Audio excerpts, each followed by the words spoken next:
Hey everybody, welcome back to the Nerdcast. It is Devin, your host as always, broadcasting live from an undisclosed location in the center of Texas on a pretty chill Friday night. How's everybody doing out there? I'm doing okay myself. Late start to the night because I was watching How Did This Get Mate's holiday episode broadcast stream thingamabob.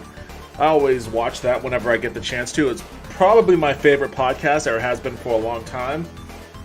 And their Christmas episodes are usually pretty good. They're pretty fun. So this was no change. So I enjoyed that.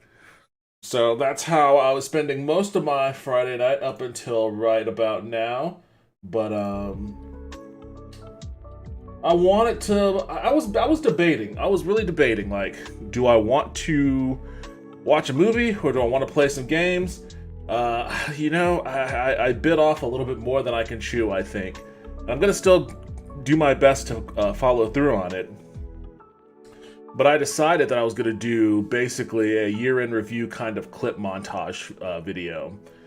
Just showing, the greatest moments from the stream since, I guess, August when I relaunched this thing until now. And going back through and re-downloading those videos and trying to find moments that I want to clip out and figuring out how I'm going to format it and all that sort of stuff. It's a hassle, man. It's a hassle. And I'm like, do I really want to do all of this? I've got my hot toddy again. Ooh, I put a lot of honey in that one. A lot of honey and lemon. It's still good, though. But yeah, just trying to figure out exactly how I want to edit it and do all that stuff. And, as you know, video editing is not something I particularly enjoy doing. So the idea that I put myself on the hook for that is kind of irritating to me. But I do want to try to follow through on it. I started on it yesterday and have kind of been off and on it.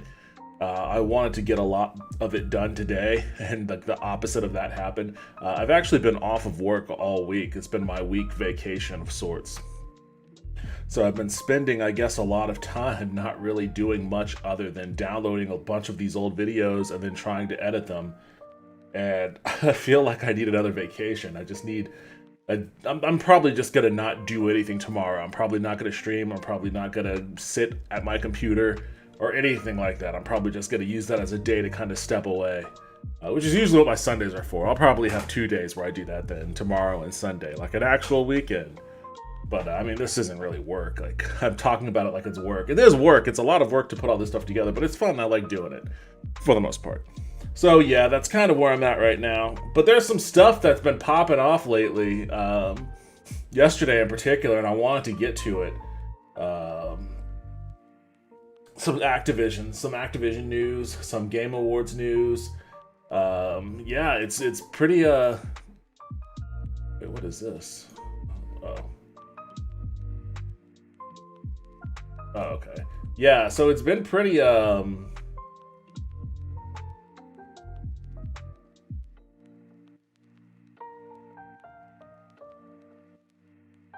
I'm just trying to get my stories in order here. Okay. Yeah, so it's been pretty eventful in the gaming sphere the past couple of days, so why don't we go ahead and just get right to that. Alright. Right off the bat, let's just get going with this bad boy. Activision Blizzard Workers Group announces strike fund begins unionization effort. A strike fund is growing quickly. All right. Well, this is exactly what I was talking about. I've said from the inception of this Activision Blizzard scandal, nothing's going to change unless they form a union. And it seems like the good folks at Activision Blizzard, the workers, they agree and are taking those necessary steps to do exactly that. Coming from Polygon.com, a group of Activision Blizzard Works officially announced a strike fund Thursday morning following 2 days of walkouts in support of quality assurance employees and a press conference detailing the company's alleged, quote, alcohol-soaked culture of harassment. The group, called ABK Workers Alliance, ABK standing for Activision Blizzard King, came together in July after California's Department of Fair Employment and Housing filed a lawsuit preceded by a 2-year investigation into the company's alleged, quote, frat boy culture. Activision Blizzard workers are not officially unionized, which means that the strike, initiated Thursday, will not have union protections. The group is being assisted by the Communication Workers of America, the Washington Post reported. Employees began signing union cards Thursday in an effort to get the group recognized, according to the report. It's unclear how many workers are participating in the strike, which has been ongoing since Monday. More than 1,700 contracted workers and employees signed a petition in November demanding that CEO Bobby Kotick resign. Management told workers they'll no longer be paid for walking out, according to the Washington Post, which is where the strike fund comes in. So here's the tweet from the ABK Workers Alliance. Today, the ABK Workers Alliance announces the initiation of its strike. We encourage our peers in the game industry to stand with us in creating lasting change. For those who wish to join in solidarity, please consider donating to our strike fund. Yes, I will look at that in a second. In a statement, and it's important to note that because they have no union protections, a strike fund, it usually happens whenever union workers go on strike. Anyways, it's so that they can cover their cost of living that they otherwise would be falling behind with not receiving a steady paycheck. So you really can't have a strike or a worthwhile strike without some kind of a strike fund to support your efforts.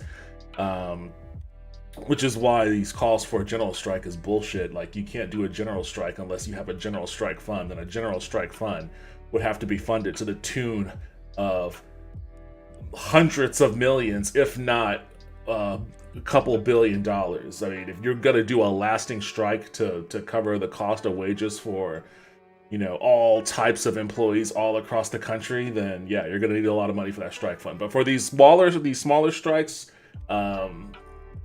their ask is $1 million, I believe. So in a statement published on GoFundMe, where they are raising money for a strike fund, the ABK Workers Alliance said Activision Blizzard leadership has only continued to ignore workers' demands. These and many other events have caused an alliance of Activision Blizzard employees to initiate a work stoppage until the demands are met and worker representation is finally given a place from the company, the ABK Workers Alliance representation wrote. The strike fund is approaching $200,000 and more than 300 donations in just over 2 hours. The goal is $1 million, so that was as of yesterday. But right now, they are at $259,428 with a goal of $1 million still. This is 4,000 donations. So if you have any kind of spare change lying around that you feel okay about donating to a worthy cause, by all means, donate some money to this strike fund. Like, this is super important. This is incredibly important.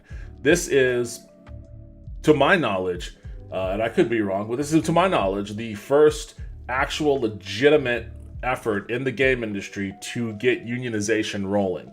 And this is big. This is important. This can have lasting ramifications across the entire industry.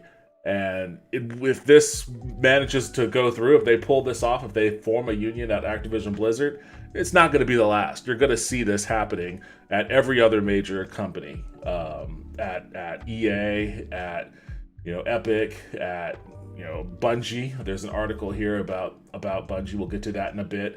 It's gonna hit the industry, in its entirety. So it's incredibly important that this thing doesn't just go away.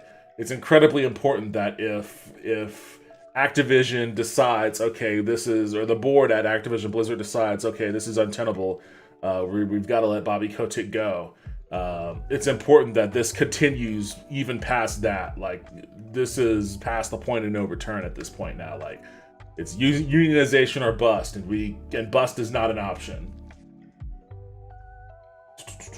Some QA workers at Activision Blizzard and its subsidiaries have walked out of work each day since Monday in protest of last week's layoffs. Activision Blizzard doesn't characterize these job losses as layoffs, however.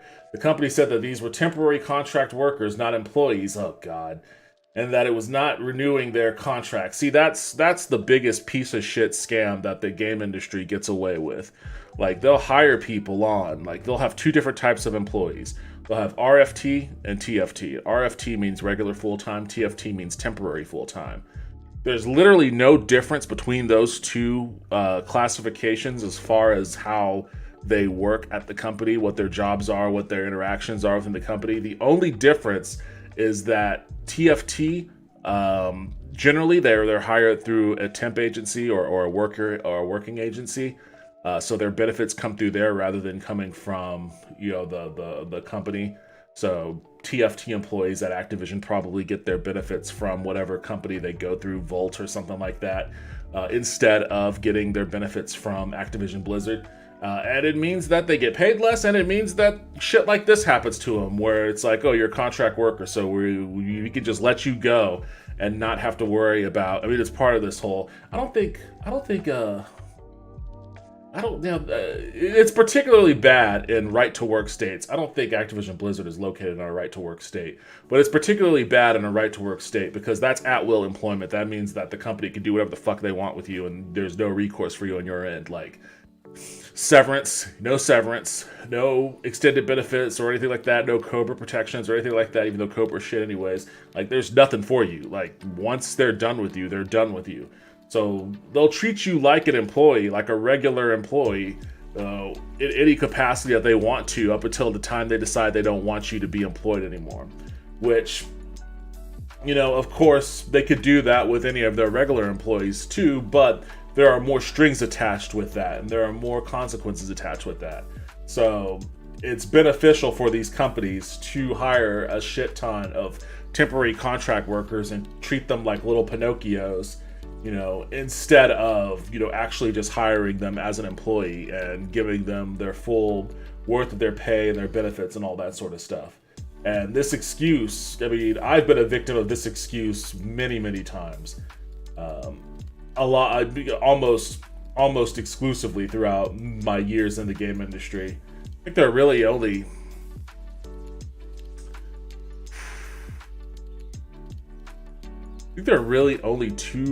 three companies. I worked at 3 companies where I wasn't a TFT.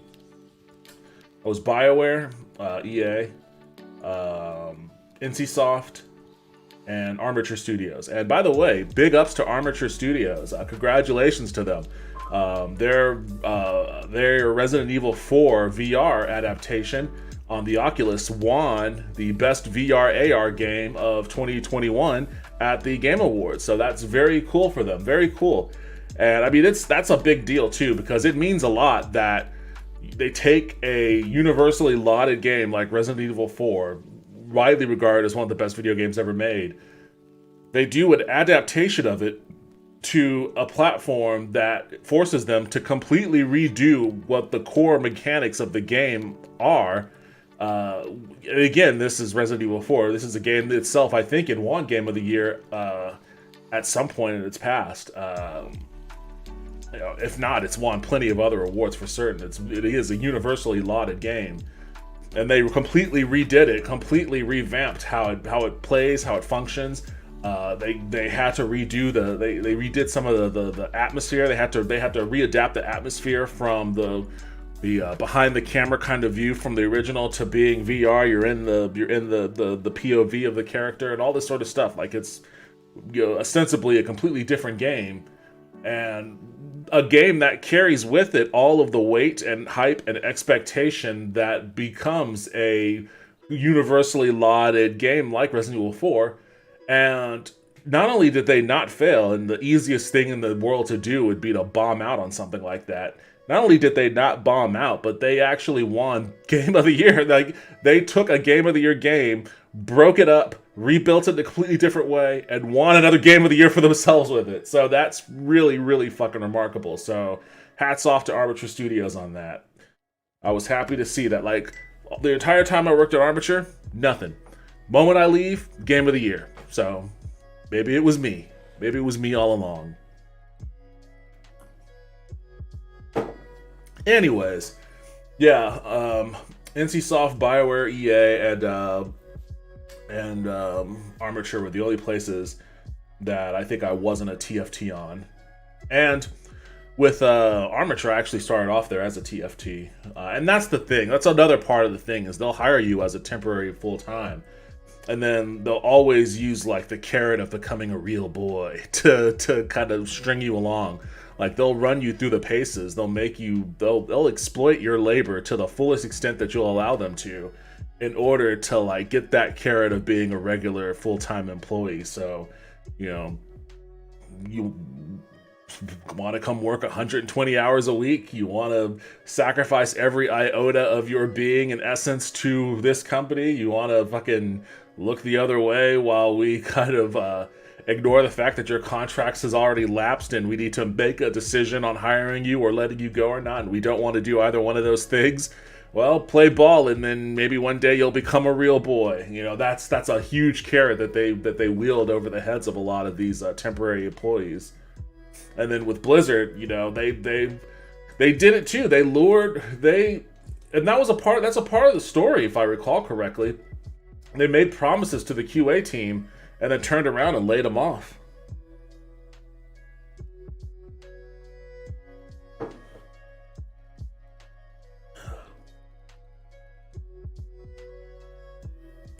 That's a part of the demand for the walkouts too. Every member of the QA team, including those terminated Friday, must be offered full-time positions. Ahead of the layoffs, workers said they were told by management that departmental changes were coming, albeit positive ones. Instead, workers saw QA workers laid off. Yeah. With others unsure about their positions. After 5 weeks of overtime and before an anticipated end-of-year crunch. Yeah. So they worked these fucking people to the bone for 5 weeks. And then afterwards, they were like, all right, pack your bags. You're out of here. I mean, yeah, fuck you, man. Fuck these guys. Yeah. So that's how the temporary contract worker life, that's what that's like in the game industry. And that's a huge part of why this unionization needs to happen. Activision Blizzard in the process of converting 500 temporary full-time status, the company said, though the group of Ravensoft QA workers were not part of that initiative. We are all disposable to this company, one striking worker told Polygon. By the way, the fact that they have, and that's a lie, they have 500 temporary full-time TFT workers. They're not working to convert them all to full-time status. No fucking way. No fucking way in hell they're working to convert 500 TFTs into RFTs. They're gonna churn through as many of those as possible. And the only reason why, like, they might be in a position right now to where they want to convert more than they wish of these 500 to full-time is because the press on them is so outlandishly bad right now that they're probably having a hard time, you know, attracting people, attracting talent, getting people who have the experience and the intelligence and initiative to work there, to want to work there. I'm sure there's all sorts of riffraff and whatnot coming right out of high school who barely knows how to string together a sentence trying to apply for these jobs too, because believe me, I saw those resumes. I interviewed a few of those people myself. But like, if you're trying to get people that are actually going to step in and contribute on day one and be a positive contribution to your business, those guys aren't interested in Activision Blizzard right now. They've got other options, kind of.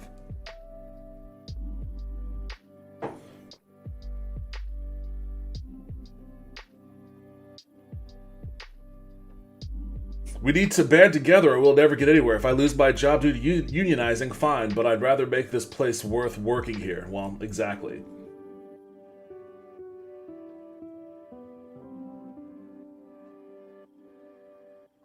The video game industry has been moving slowly towards unionization efforts over the past few years, but no company in the United States has become officially recognized. Last year, a group of workers that wrote for the mobile app Lovestruck Choose Your Romance bandaged together for a 21-day strike and won. It was the first successful game worker strike in industry history. I was unaware of this.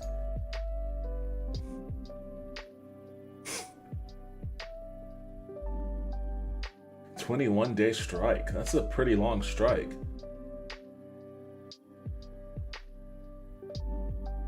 Voltage organized workers. The group demanded better pay and work transparency, but the company that owns the app, Voltage Entertainment, at first refused to recognize their requests. I'm gonna look at this article a little later. But let's go to this one. Inside the revolt that led to Activision Blizzard workers' history. Inside the revolt that led to Activision Blizzard workers' historic unionization push. Bosses could have forestalled unionization if they'd been communicative about Raven.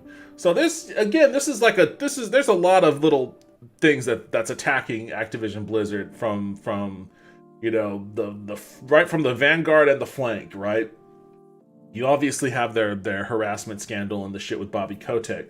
But this Raven thing, it's bigger, it's more of a burr in these workers' sides than people probably realized it was, just because we're so used to game industry layoff news. We're used to hearing about crunch, we're used to hearing about layoffs, so people probably just think, oh, it's no big deal.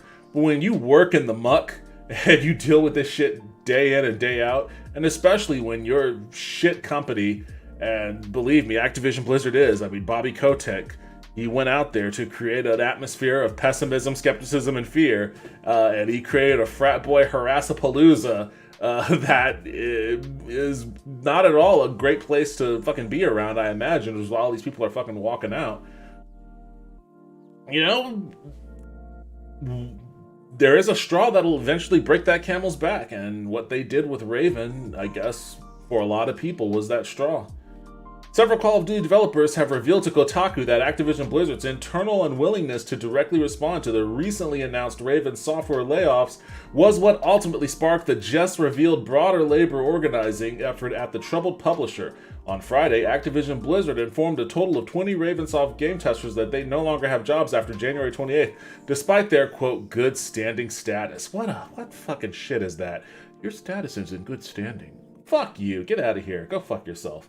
Especially saying after January 28th, it's like, we still need to squeeze as much blood out of you as humanly possible, but the very last second that becomes untenable, get the fuck out of here. The company paid the layoffs as part of a larger move to convert 500 contractors to full-time employees, which did little to quell the employee discontent. This culminated Monday when 60 employees at Raven Software walked off their jobs to demand the reinstatement of their laid-off colleagues. QA workers, and by the way, 60 employees. 60. This is Activision Blizzard. The salaries of 60 employees, it's going to be a drop in the bucket of money of revenue that Activision Blizzard pulls in a year. They aren't bursting at their margins here. They aren't like, oh man, that's just one of them QA salaries. It's just a little bit too much.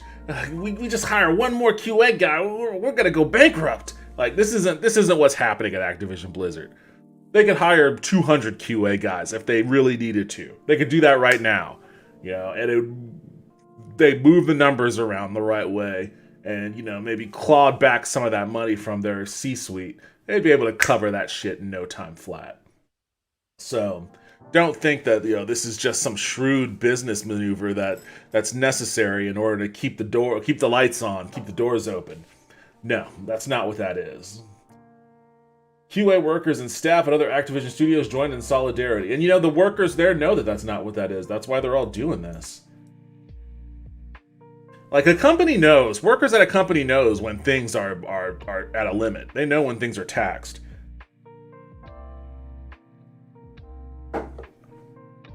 Multiple sources told Kotaku that attempts to contact Activision management directly had been met with silence.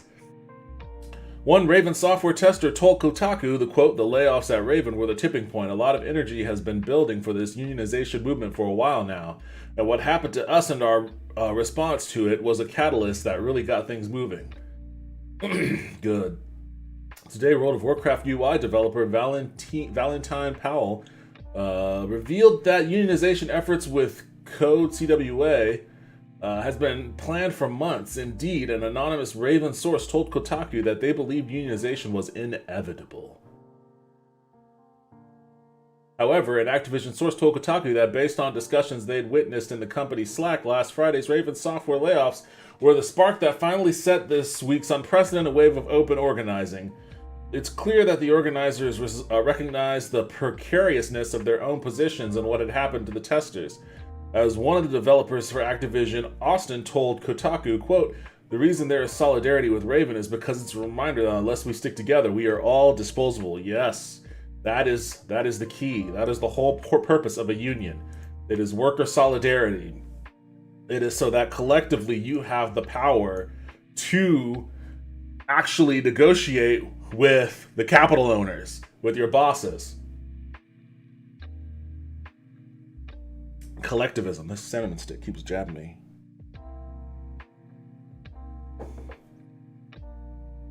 Collectivism. Catch it. This just made me think of that Tim Meadows SNL skit. Baseball fever. Catch it. Let's see. I think it was a skit where he was talking about the racism being exhibited towards Jackie Robinson. He goes, baseball fever. Catch it. Anyway, sorry. An inappropriate aside. This is all happening during a busy time for Raven. The latest Call of Duty Warzone map just went live yesterday, and players have already spotted several severe bugs in the latest update, which Raven Software is currently addressing despite the upheaval. That's funny. It's funny because I know those bugs had long since been identified. It appears that Activision is making up for its newfound shortage of Warzone developers by bringing in staff from elsewhere. According to the Austin-based developer Kotaku spoke with, around 60 Activision Austin employees had been moved from Call of Duty Vanguard to work on Call of Duty Warzone due to supposed lack of personnel. They were horrified to learn last Friday that Vanguard's testers were being laid off. It just made me feel like a tool used to hurt others. I mean, yeah, you're just kind of...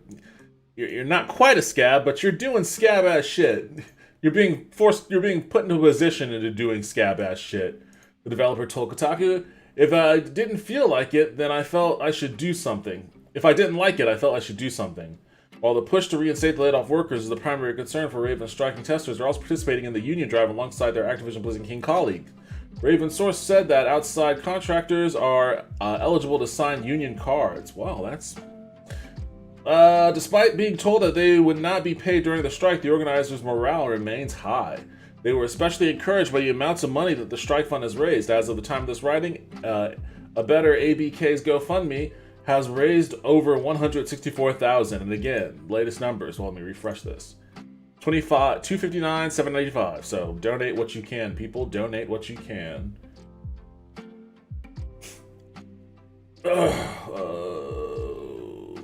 here I am. Let me go ahead and close that one. I'll keep that up because I want to read that later. The Raven source said that outside contractors... Okay, that's what I read. According to one tester at Raven Software, this show of love and solidarity has meant the world to us, and we can't thank people enough. As for Activision Blizzard CEO Bobby Kotick and his management team, they may go down in history for being so incompetent that they set off the first full-fledged unionization drive at an American AAA video game studio. What I said last time was that this was the single greatest opportunity for unionization in the game industry to happen, and I'm happy to see that's exactly what's occurring. And yeah, that's going to be Bobby Kotick's legacy in the game industry. I mean, it's going to be awful. And in a certain sense, it'll almost seem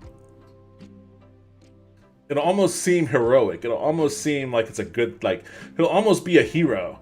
He'll almost be a hero. That's what I was saying. Like, one of those last videos I made, I was like, I almost wish he didn't resign. I'm not much of it. I'm not an accelerationist. I'm not a, let's make things as bad as possible so the best thing can happen. I'm not an accelerationist. I'm not a Jimmy Dore dude at all.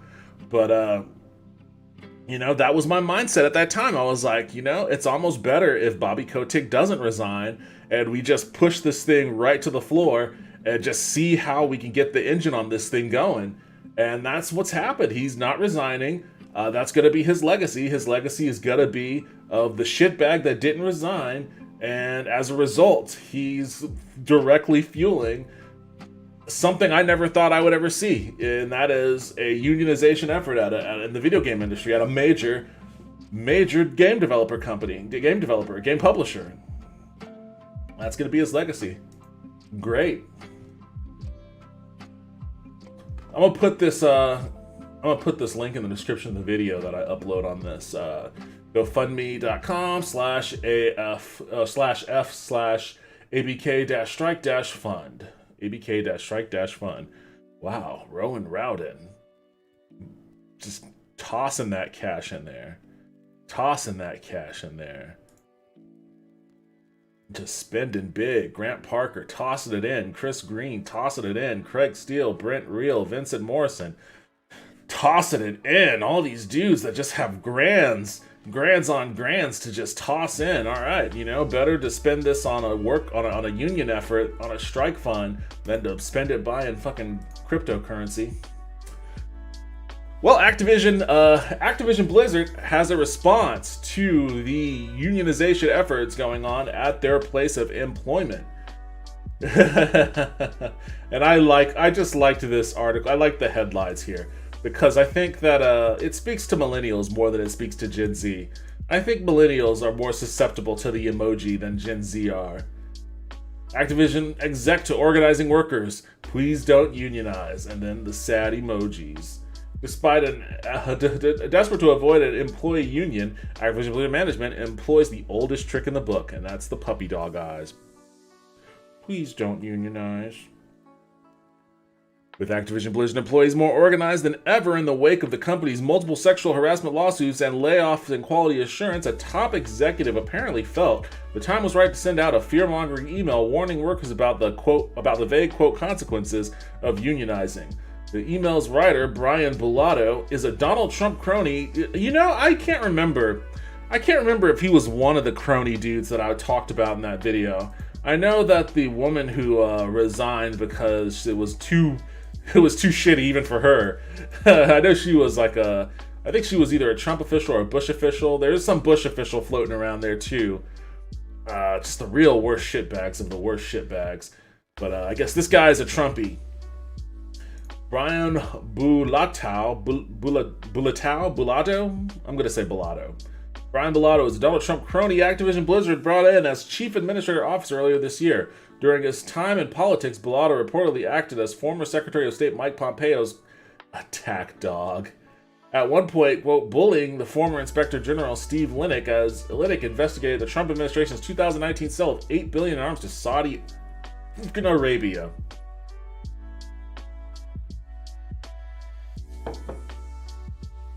Sketch. Here's what Bulato had to say about Activision Blizzard employees in the company-wide email this morning. Emphasis his. Okay. According to courtesy of organizer and senior test analyst Jessica Gonzalez. Everyone. I don't know why I just slipped right into a George W. impression. He's a Trumper, not a Bushy. But maybe maybe George W. wrote this one.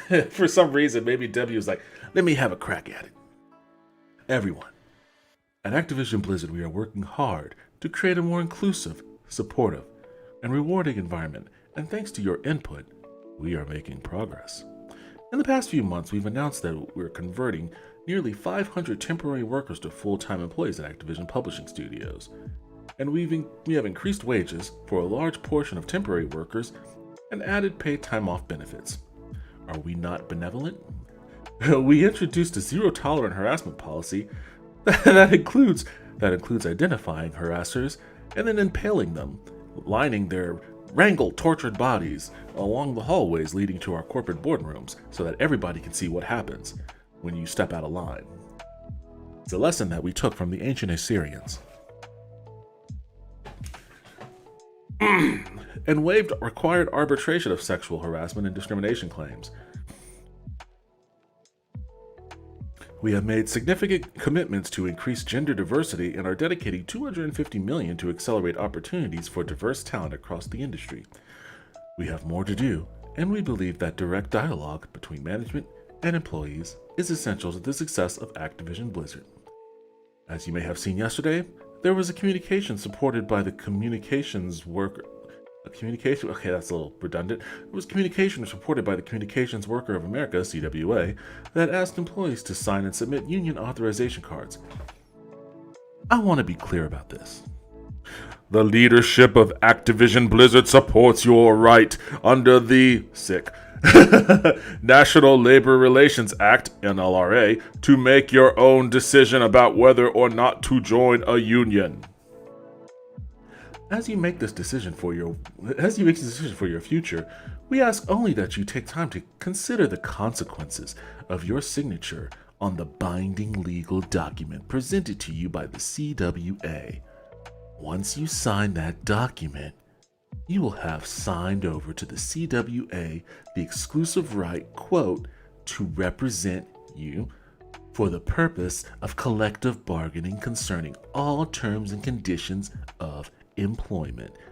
That means that your ability to negotiate all your working conditions will be turned over to the CWA just as the document says.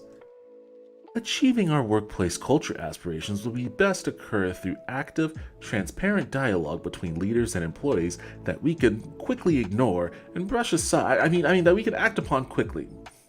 Definitely not ignore, definitely not brush aside, definitely not fire you for dare even bring this sort of thing up to us. That is the better path than simply signing an electronic form offered to you by the CWA by simply. This is a better path for you than simply agreeing to join a union and collectively bargaining with your peers, or, signing an electric form offered to you by the CWA, or awaiting the outcome of a legally mandated and regulated bargaining process sometime in the future. If we fail to achieve the workplace goals we have set forth, if we fail to do the things we've committed to doing, then of course you will still have your right to engage with and vote for CWA. But we are confident that we will make the progress we previously pledged to make and create a workplace with you that we can all be proud of. As always, we welcome outreach with concern or ideas to help make improvements, and there are multiple avenues internally for dialogue, both direct and anonymous. Ryan. Oh, well, Brian. What a piece of shit email. It was both like trying to acknowledge and meet the legal requirements of allowing people to pursue unionization, while at the same time offering really vague threats on what unionization means. It means that you have to do all of your communicating through the CWA.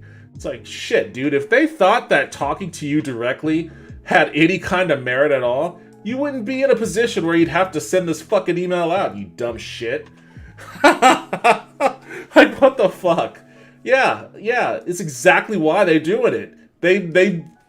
They feel, rightly so, that they are more likely to meet with success of their demands by negotiating through the CWA than they would have, by going through some weird whatever fucking back alley discussion that you think that you can set up with these people.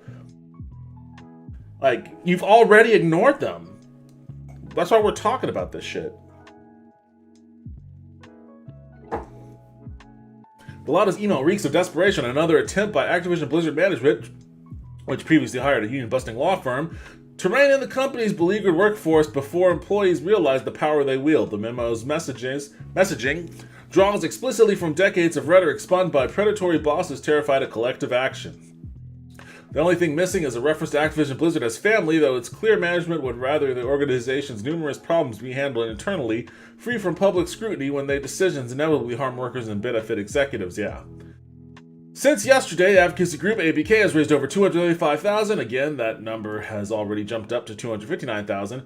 Although with these articles, they've become more and more reflective of its current position, though by the time this video posts independently, it'll probably be well beyond that. Let's see. Yeah, and this rest of this just kind of goes over what we had already talked about.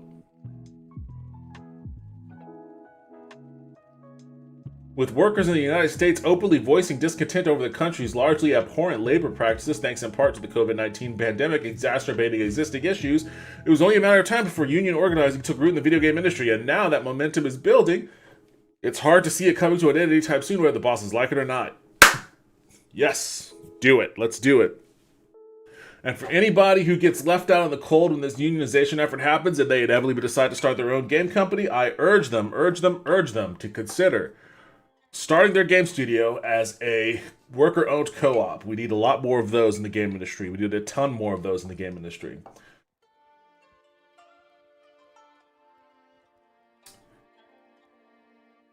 Before we do that, let's just talk about this thing. I haven't really read anything about it. I imagine it's a lot of the same stuff. It's really just an op-ed from this person at Kotaku about Bungie. Bungie joins growing list of major studios who should definitely unionize. Developers behind the White Six Destiny franchise report sexist, racist remarks. WW, you know what the deal is. You know what the deal is. You know these things already. It's a report from IGN. Let's see what the massive IGN report is. That was released today. When was this posted? Today? Let me refresh. Yesterday. Like I said, I was a little preoccupied yesterday. I wasn't really doing. I was doing a bunch of video editings, and then I just kind of fell off of that and started watching TV.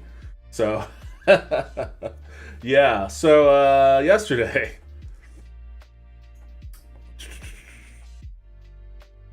Battle for Bungie's soul. Inside the studio struggle for a better work culture. All these fucking places, man. God. How demoralizing. How goddamn demoralizing. How does a massive company fully root out toxic culture and become a truly safe and diverse place to work? Unions. Unions. In September, Bungie made a huge announcement after the developer, and I don't want. I know I'm making it sound like union is kind of like a magic wand that makes everything better, and that's not the case. The truth of the matter is, you are always going to have these elements in the game industry just by virtue of what the game industry is and the types of people the game industry attracts. It attracts dudes, mostly. Not always, and it's getting better about hiring more women, more, I guess, gender diverse people. It's getting better at that, but it's still largely dudes. And it's largely a type of dude. It's largely it fosters a culture of fierce. I don't really know how to best describe it. I would say fierce independence. Let me put it to you this way. In software development, I've worked in the game industry for about 14 years or so, and I've worked outside of the game industry now for, maybe 3.5 years, almost 4 years, across 2 different companies. I will tell you, I have met a ton, and I mean a ton of libertarians in the game industry. I was expecting to meet as many, if not more, outside of the game industry and web development and whatnot, but no, not really, not much at all. In fact, I was really surprised at the fintech company I worked at, how many of the people there completely aligned and were excited by and even maybe enthused by my socialist leanings. I don't consider myself to be a full-blown socialist, but I definitely lean in that direction. And a lot of people in that fintech company did, which was a shock to me. I wouldn't have expected that in fintech. I would have definitely expected more libertarianism, and there was some there too, but nothing at all like what I experienced in the game industry. There's something about video games that draws that mentality. The cowboy mentality, the rugged individualism. I don't know what it is. Maybe it's the idea that as an engineer, as a programmer, as a coder, you are, it kind of gives you this kind of godlike complex of, from nothing I build this thing, and now there's this whole ecosystem that is dependent upon this thing that I built. I am the god of this domain, and aren't I a great man? This is the brilliance that is me, and it has like that Galtian sort of vibe that just kind of emanates from this sort of Randian perspective on how this person's independent contribution is the vein of nutrients from which all the other parasites around it feed from, and with that kind of mentality, with that kind of entitlement mentality, yeah, you can kind of get into toxic areas where you treat people like shit, you belittle them, you feel like you can get away with things you otherwise would know you wouldn't be able to get away with in other contexts, especially if you're in an insular environment like a game studio. I think there's a lot of that in game development because of that core quality, and I feel that I feel like I got that vibe a lot more from programmers than I ever did from like the artists and shit. The artists were just largely starving artists, like they just, you know, happy to have a job. Well, some of them were fucking very in demand, incredible artists with lots of great experience outside of game industry. But I mean, a lot of artists were just like, man, I went to Full Sail to do art in the game industry, and now I'm doing art in the game industry. I don't ever want to not do art in the game industry, you know. But they still, you know, had a rational perspective on things.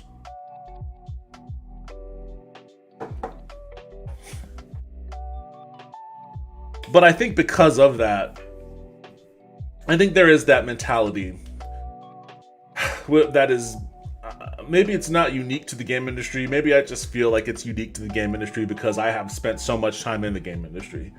Maybe there are other industries that sort of thing kind of percolates, but there's definitely. I think that it's also maybe kind of nurtured by the mercenary nature of game development work. Like, there is no sense of, and this is why it's been so hard to get unionization efforts going in the game industry. There isn't really a sense of collectiveness in the game industry. There's no, like, we're all in this together, because people are so used to, you know, working on a project for about a year or so, and then they get laid off, and then they have to go find a job somewhere else. They get hired. They work on that game for a year or so. They get laid off, and they got to find someplace else. And sometimes finding that someplace else takes you across the country. Maybe it takes you to an entirely different country. Lauren, and I'm trying to get Lauren back on the show here soon, in the next couple of days. She works at, I guess maybe I shouldn't out where she works. She works at a very large game publisher, game developer publisher. And her work has her working in America and in Japan. You know, she goes back and forth. She's been trying to work at a UK office too. She's been very fortunate to be able to stay at that one company for as long as she has at this point. But sometimes people don't get that fortune. Sometimes, you know, it's you could be working at that company in Japan and get your walking papers too. Less likely to happen there, but it can happen there. The layoff thing doesn't happen quite as often in Japan. It's really an American thing. It's almost uniquely American. And that just kills the collective vibe, but it also enshrines in you that sort of mercenary kind of cowboy bounty hunter, you know, mentality where it's like, on to the next job. My work here's done. You got work. I only work for coin. Just tell me what the job is. I'll go in, I'll do your work, and then I expect to get paid. I'm just a rogue developer.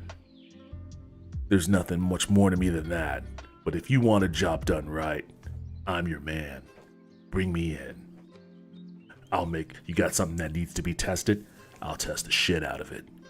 You got some models that need to be rigged? I'm your top man right here. You got some textures that need to be mapped? I'll map the fuck out those textures. I just need work. Like, that's the kind of vibe. Maybe not quite all those disciplines or anything. You got a project that needs to be managed? I'm your project manager. So yeah, you get that kind of mentality, especially if you've been in the industry for more than a few years. And you just get a sense that there is no collectivism, that it's every man for themselves, and that, you know, you're best served looking out only for you. And especially if you combine that attitude with, like, the attitude that I described earlier about, you know, being your own little mini god in an insular environment, then yeah, you could get toxic environments full of these dudes who just feel like they can get away doing whatever fucking thing they want. Especially if they do form little micro bands of collective solidarity amongst other people that think that within their clique in those environments. Like, if that's what the solidarity forms around, then yeah, you can get into some trouble with that. In September, Bungie made a huge announcement after the developer spoke publicly about its desire to push back on toxic work culture. CEO Pete Parsons pulled back the curtain on a number of new initiatives in an effort to, quote, recognize our shortcomings. Bungie would hire a diversity and inclusion director, updating hiring practices, improve training and tools, allow anonymous HR reporting, and end forced arbitration. The announcement was lauded across the industry, appearing to be a set of proactive, forward-looking moves amid an industry-wide working conditions scandals. Yeah, we're talking Riot, we're talking Activision Blizzard, we're talking fucking Ubisoft. It's been popping off everywhere. The response from within the company was different. Many of its current and former employees felt that their experiences at the company, going as far back as 2011 and as recently as this year, dramatically clashed with Bungie's virtuous self-portrait. While some praised the news, for many others, hiring a D&I director or ending mandatory arbitration in all employee contracts was a little too far, was far too little, far too late. For others still, it was only one step on a long journey to a potentially better future, but with roadblocks raining along the way. IGN spoke with 26 current and former employees that have worked at Bungie within the last decade. Their accounts of the studio's work culture encompass a wide range of experience. They span overt sexism, boys club culture, crunch, and HR protection of abusers as well. Again, like I said many times before, HR exists to protect the company, not the employees. As well as more complex stories of microaggressions, systematic inequalities, and difficulties in being heard. However, interviewees also include a number of more recent employees who, despite their own hurts, truly believe their studio is slowly but steadily improving and are candid about the immense challenge in trying to turn such a massive ship in a better direction, and whose accounts of change line up with statements made by IGN and by Parsons in response to this piece.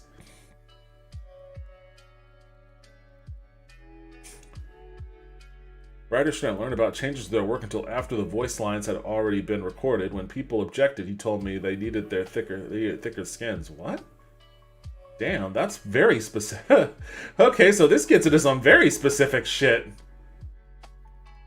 Every source we interviewed joined Bungie because they wanted to be part of making video games they cared about. Blah blah blah blah. There is seemingly no better microcosm for Bungie's historic company-wide cultural troubles than its narrative team, which has experienced toxic leadership, issues with crunch, and at times unmanageable separation between ideas of old Bungie and new Bungie culture, and more, all within the last 5 or 6 years. We spoke with a number of individuals who were close to or part of the narrative team, and painted a picture of a severely divided group whose problems originated as far back as Destiny 1.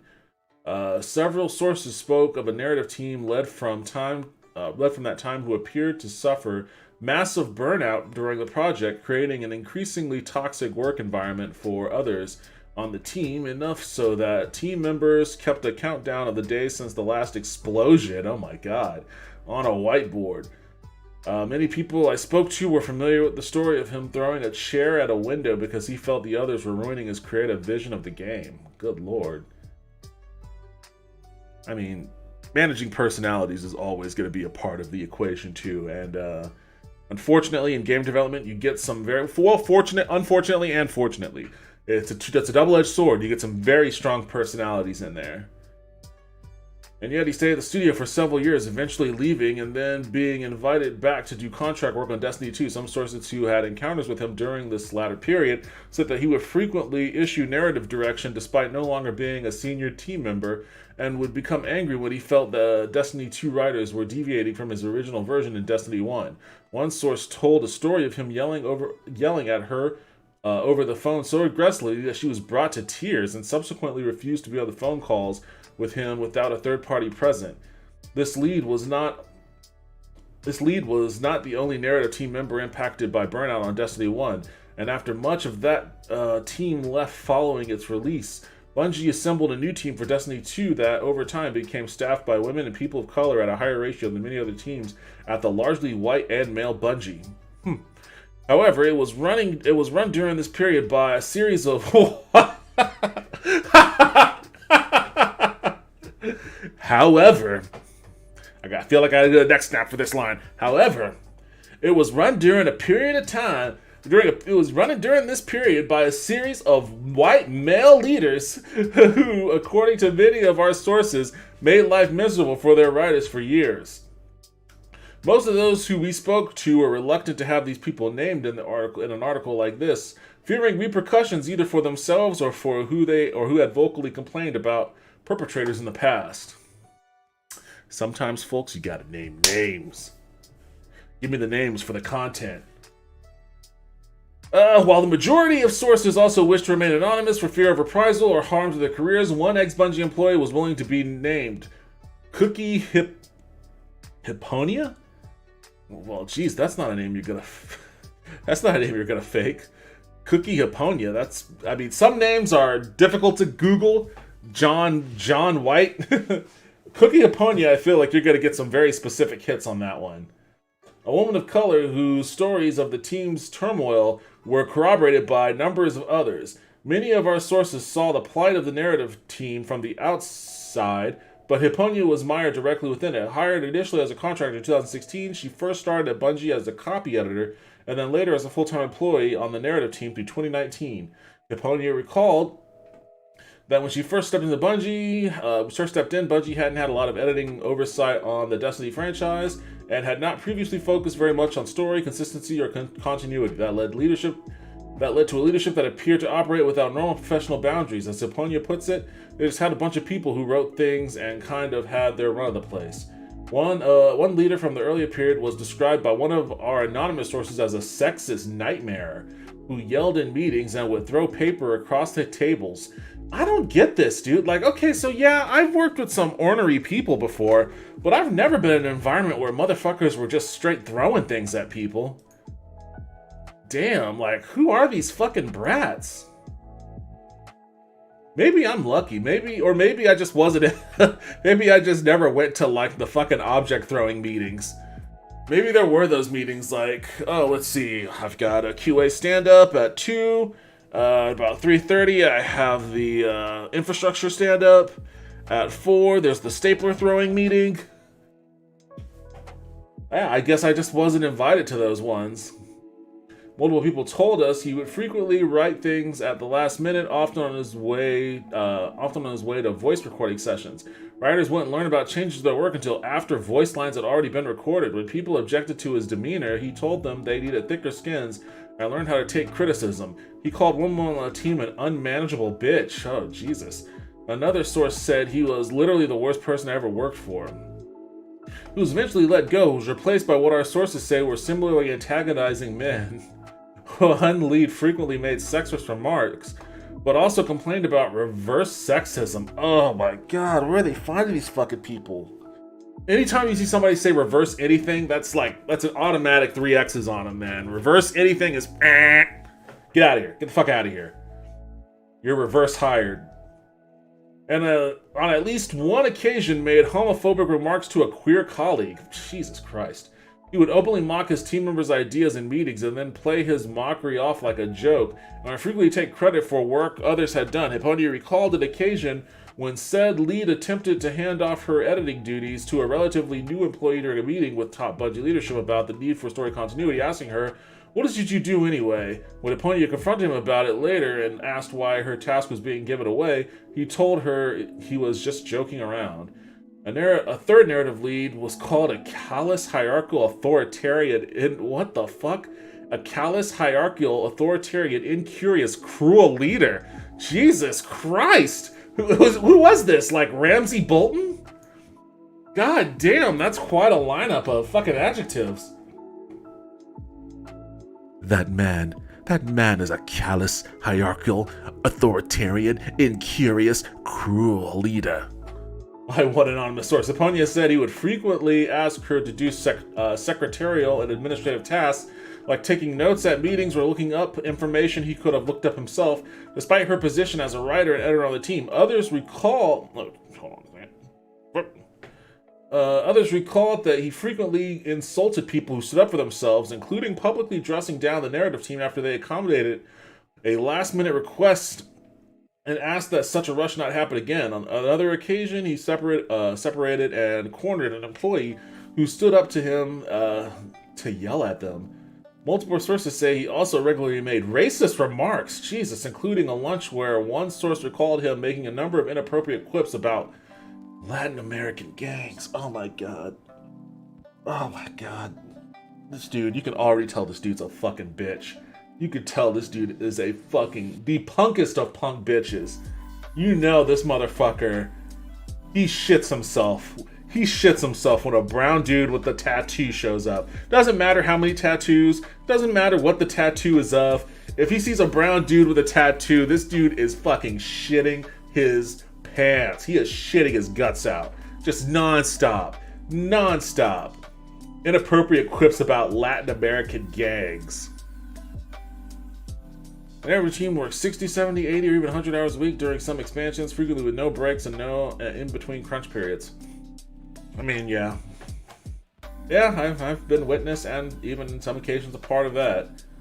This is massive, dude. Let me do a quick skim over on the rest of this.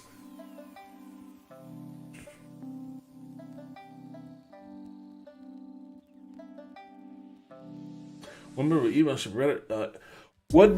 leadership emailed Reddit comments about these women to other company leaders in a seeming bid to tear down the narrative team because players didn't like the story.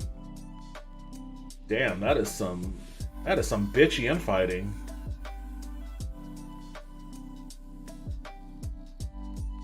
I've gone on for a long time about all the ways women have been made to stand by as men on the team have written characters in baffling, unrecognizable ways.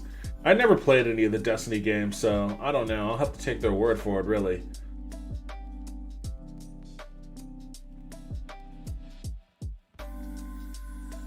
Another issue was with the development of cinematics, which were considered prestige project. Largely written separately from the main writing team in a star chamber. Oh, Jesus. The cinematic team frequently tried to operate independently from the main narrative team, resulting in disconnects between established lore, planned quest narratives, and major story beats. The cinematic team's decision, upon yet others recalled, would override decisions made by the narrative team, forcing last-minute rewrites and more crunch. Oh, that's super shitty. That is super shitty. Like, leadership above the teams, like, not the narrative team leader or the cinematic team leader, but whatever fucking project manager or fucking producer is in charge of overseeing these different quadrants, they need to be the one to fucking put the kibosh on that shit. Like, if one team's shittiness is leading to another team's crunching, you gotta talk to that team. You gotta be like, hey, stop with this shit. Stop with it. No. You do things the right way, or we're gonna be the ones fucking crunching. The clashes of these different interests cause further troubles as underrepresented writers and allies on the team endeavor to make Destiny's story more inclusive and thoughtful in its portrayals. Those familiar with the writing team were aware of numerous scenarios where higher-up male narrative team members wanted to portray women in ways that were degrading, tone-deaf, or casually sexist. What does that mean? I wanted to portray them in... I want to know what those pitches were. Like, how do you pitch that? Like, how do you say, you know, I really think this character should be showing her ass off a little bit. Actually, you know what? That's probably exactly what they were saying. Like, we should make her more bosom. She should be a little bit more bosom. I joke, but that's probably exactly what they were kind of saying. The non-lead writers, both women and allies, would push back, fighting to tell the kinds of hopeful, empowering stories with Destiny's women that were so often told through its male characters. While they did have a number of successes on this front over the years, it was often extremely challenging and painful for those bringing these issues. Okay.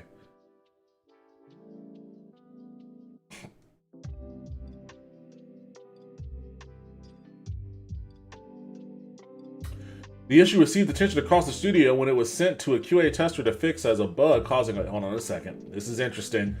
Another example of time when diverse members of the writing team were not listened to is the instance of Devrim K, a scout player. Scout players meet in the European Dead Zone location, who provides missions and talks about his love of food and tea.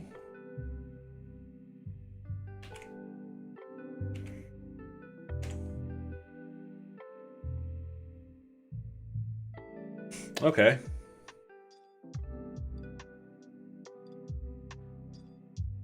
Okay, that's Devrim Kay.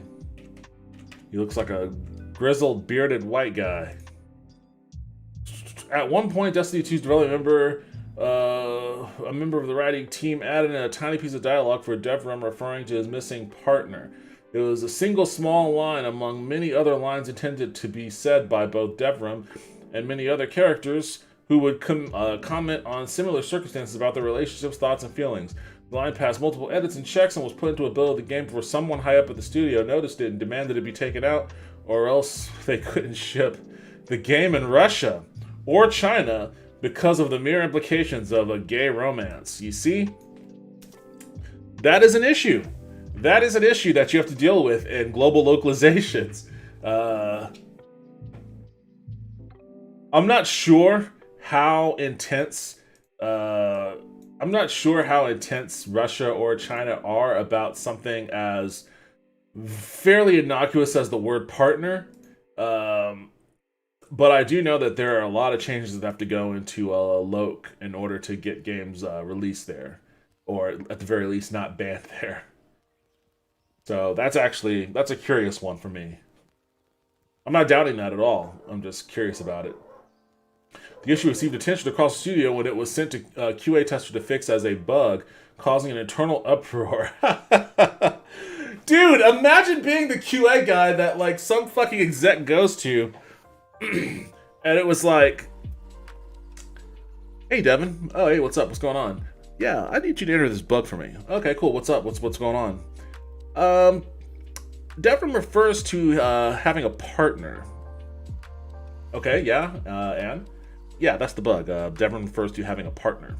The bug is that he says partner, and he should not say partner. He should say woman, vagina having woman love. Hands trembling over the keyboards. You know what's gonna happen. Yeah, it's gonna cause an internal uproar. I remember Star Wars: The Old Republic for the Bounty Hunter quest. For the Bounty Hunter quest early on, I don't know if it's still in there or not. I have the game on my. I should play it sometime from scratch. For the Bounty Hunter quest early on, when you're starting off and you're on Hutto, I remember there was a quest line where you had to, as the bounty hunter, you had to roam into like the swamps and like kill a bunch of fucking tribesmen. And I remember, I think I put in a bug for that quest line that literally said, "This quest has tinges of ethnic cleansing." Like this feels like ethnic cleansing or something to that effect. It was a very spicy bug. I edited it purposefully spicy so that people would consider the implications of what the quest line was having you do. And there were some conversations about it. There were some conversations that went back and forth about it. I think ultimately they decided to keep it in, but it was pretty intense. And that's just one of those things where it's like, okay, so for gamers in America, I mean, we're probably not going to stress that much about it, but we're releasing this thing worldwide. There's some sensitivities in parts of the world about fucking mowing down tribesmen, as a part of a quest line. Kill X number of tribesmen, like that's fucking rough, and it should be an issue here too. I mean, we've got a lot of shit to atone for on our own sake here. So yeah, I remember entering that one as a bug and was like, this bounty hunter shit's rough, dude. Like I don't feel good about what I just did, but I guess it's part of the moralization of the story there. Eventually, the line was adjusted to Devrim just talking about someone named Mark, without any reference to who it was. This made it into the final game, and Bungie ended up being lauded for including a gay character, especially as Devrim's voice actor confirmed their relationship to the media not long after. Unaware of the stir it had caused within the studio, one source recalled being furious. Bungie's writers had tried to gently make their story inclusive with Destiny's first canon gay relationship, but Bungie leadership had tried to stop it, but then got to enjoy positive attention anyways. That's the way it is, man. Fucking dicks.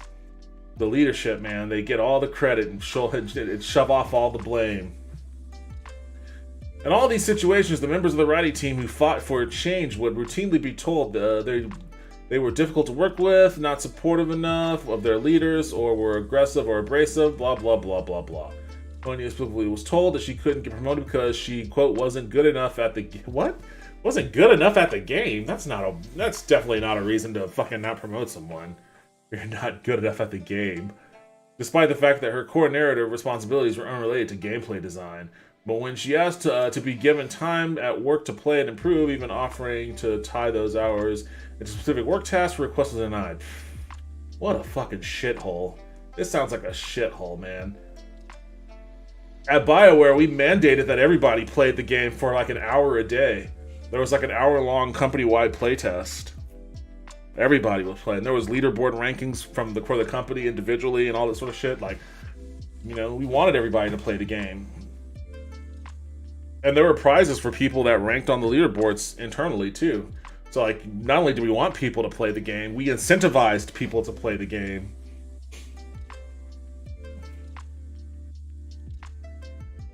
She also said that her own stress level skyrocketed during her time at Bungie, increasing her need for anti-anxiety education and therapy, and ultimately resulting in stress-related gastrointestinal issues that required surgery. Oh, Jesus. Epona was not alone. Other sources close to the narrative saw their colleague grow increasingly stressed and broken down as they experienced more health issues as time went on. In 2019, the situation became untenable. The entire writing staff tried a last-ditch effort to mediate their constant conflict with their HR leads in HR. Were once again told they need to try harder to work. Yeah, don't ever go to HR. HR is not there for the employees. They're there to protect the company. So it's no surprise that HR was of no help to them. Let's see. This is massive. I'm not going to read all of this. Power over light? I don't even know what the fuck this is talking about. Well, it may be the best example. The example narrative is far from the only department that suffered this way. In fact, our sources point to issues going on with married teams. Proxy at work, Bungie stated teams are stronger than heroes, huh? Well. Alright, yeah, you can read that article. I guess, so in reading that, like, I guess the op-ed behind this is that, Bungie should unionize, and it sounds like Bungie should definitely unionize.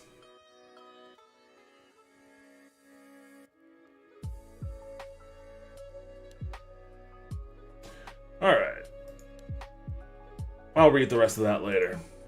And then the Game Awards happened. As I mentioned earlier, Armature Studios won Best VR AR Game for Resident Evil 4. But in addition to that, like, they announced a bunch of shit. You know, it's like, I also ranted at this in an earlier video about the commercialization of the Game Awards, how I don't like it, etc., etc. But, you know, so long as they're gonna do it, we may as well look at the trailers they dropped. Matrix Awakens Unreal Engine 5 full demo. What?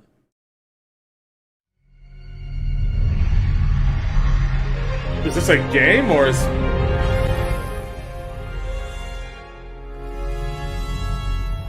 Is this a game or is this their usage of the Unreal Engine for the movie?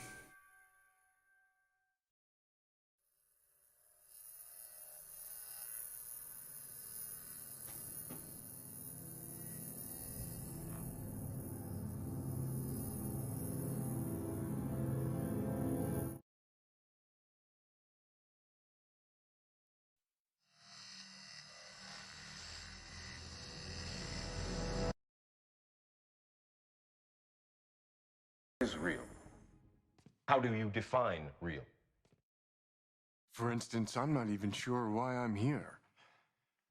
I remember waking up and thinking that I'm supposed to come here. That it was important for me to ask people, how do we know what is real? That's not real. Hi, I'm Keanu. That's real. Over 20 years ago, I first played the character Thomas Anderson in the Matrix trilogy. Those films pioneered digital cinema with shots like bullet time. Back then... Okay, so it looks like they're just pumping up the Unreal Engine tech. Let's watch this one then.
So this looks like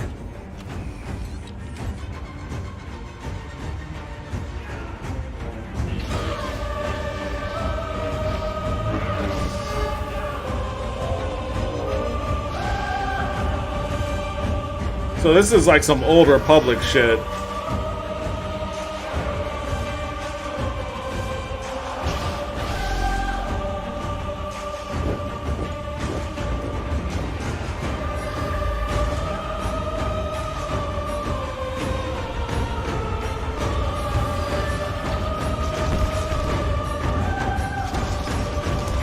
I like the taiko drummers.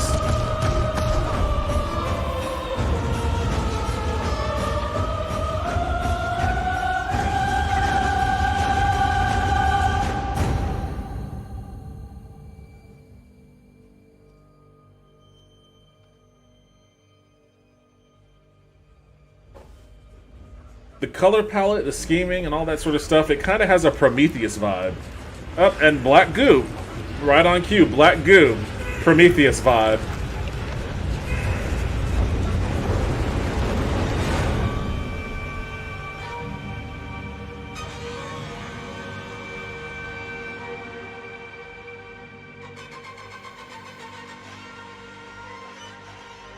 Star Wars Eclipse, a Quantic Dream.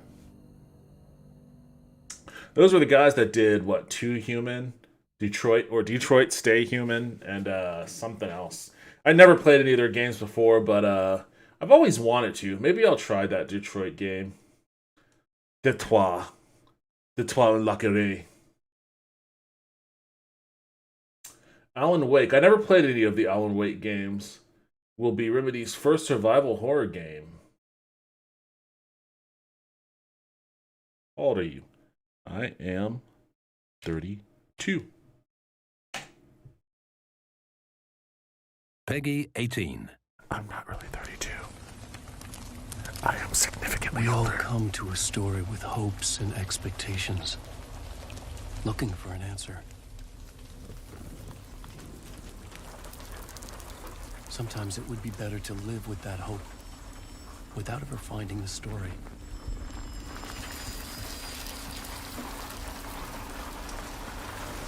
This is not the story you want it to be.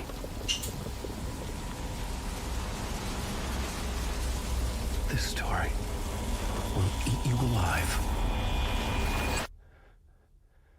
This story is a monster.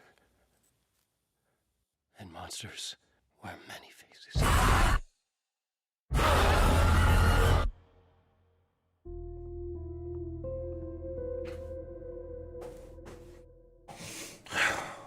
Well, I mean, if that seems to be the big takeaway from the trailer, I was kind of trying to charge my phone up, but I'm not going to rewatch that. Doesn't seem like there's what the fuck. Wonder Woman game announced from Middle Earth: Shadow of Mordor. Okay, well, let's see what this is all about. I never played that game either. My daughter, a new threat comes to our shores. Is Kumail Nanjiani going to be an orc in this too? Home. Restore what has been broken. Unite old enemies. Forge new bonds. You are a hero. But you can be more. You can be a leader. You are Wonder Woman. Okay, that was a whole lot of nothing too. Elden Ring, huh? I don't really care about Elden Ring. Suicide Squad Kill the Justice League shows off its first real gameplay. Alright, well, let's see what this one's all about. When I think of the Justice League, I think of Wonder Woman. So is this basically like Green Lantern, the DC version of like the Marvel games? But you, Barry, you're just the team mascot, aren't you, mate? The loser of the league, folks. The fastest man alive. It's the Flacker. I mean, we knew that was Flash coming. is alive, and he's playing for Team Brainiac. I gave you orders. Kill the Flash, or I'll kill you myself. Cool. Who made this? Okay, so this is the Arkham Asylum team. This is literally like the fucking Guardians game, like the fucking Avengers game. It's the same thing. Nothing can stop me!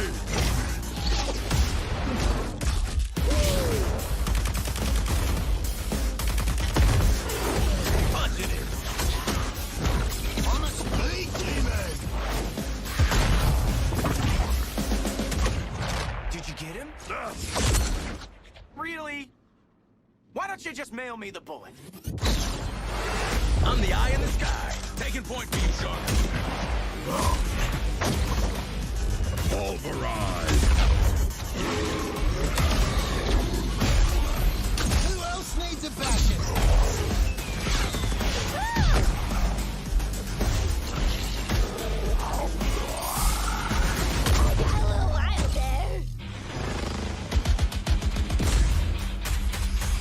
Oh, yeah. I'm sorry, I lost interest in that almost right away. The spinning, all the spinning and the fucking quips, it looks like the Avengers and Guardians. Although I guess that Guardians game was supposed to be pretty good. This is the Halo TV series. In fact, I'm counting on it. We're lost in the dark. But you give people hope. And I will always be with you. I see this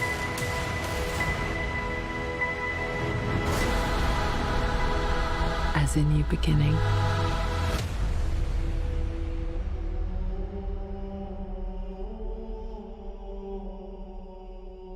That could be cool. That could be cool. It's going to be on Paramount Plus, so I don't know how many people are going to watch it, but I'm sure there'll be a fair number of people who will sign up just to watch it. Hellblade 2. Ninja 30% of a lengthy gameplay trailer of Hellblade. What's up, 2. friends? Oh, Ryan shit. McCaffrey. Shut the fuck up. God damn, dude. Autoplay off. Wait, what? No, I'm not going to do that. Why won't you just turn it off, you pieces of shit? You know, that always makes me want to not want to watch anything else. If there's nothing else worth watching, Sonic. Oh, this is that Sonic that's like open world. Why would you make an open world Sonic game? Jeez, what a weird concept. The trailer for Sonic 2. I still haven't seen that first Sonic movie. I want to at some point. I don't know. I lost interest. I lost interest in all this shit real quick. Dune Spice Wars is a 4X real-time strategy game. Huh.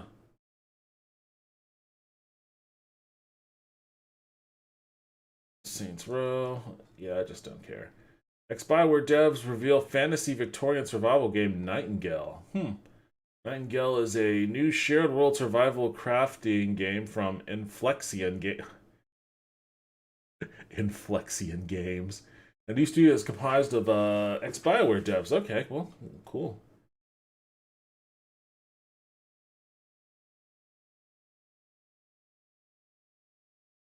Game's website. Well, You fucking embedded the URL incorrectly.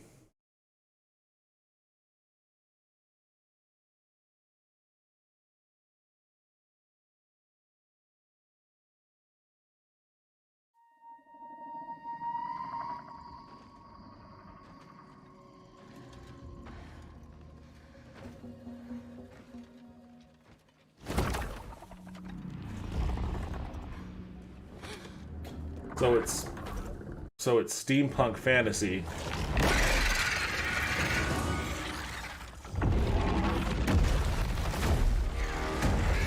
What the fuck? Okay, woman, what were you doing walking around in the woods with all of this crazy shit around? Ever since the day the portal network collapsed, stranding us in these realms, we have searched for a way home. Lost and alone in the dangerous labyrinth of fantastical worlds. Wasn't there already a game like this? Welcome to the lands of Fae.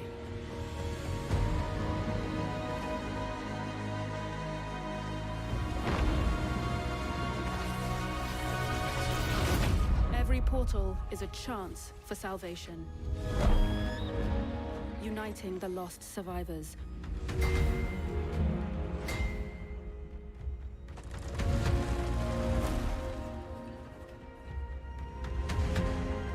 Or leading us I mean, it looks neat. to this nightmare.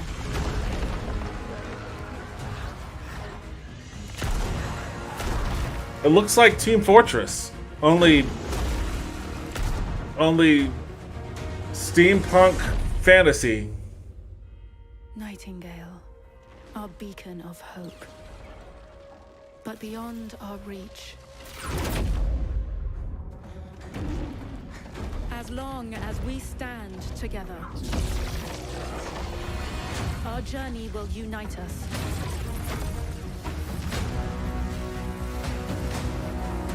What is with game developers' fascination with like this era of clothing, steampunk in general?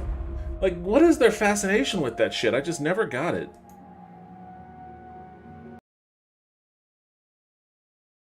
Yeah, so it seems like it's like a Victorian era Fortnite. Steampunk Fortnite. Final Fantasy VII Remake coming to PC. Jesus, man, was this all was this all the Game Awards shit? This is fucking crazy. This is more announcements than fucking E3.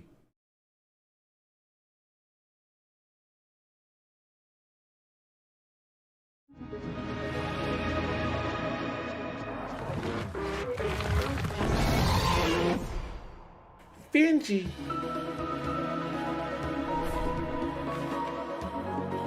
Slorm.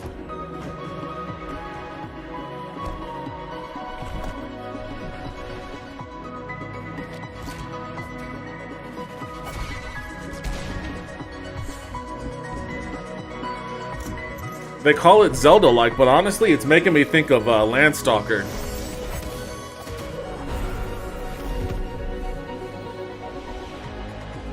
It's like Landstalker meets Hyper Light Drifter.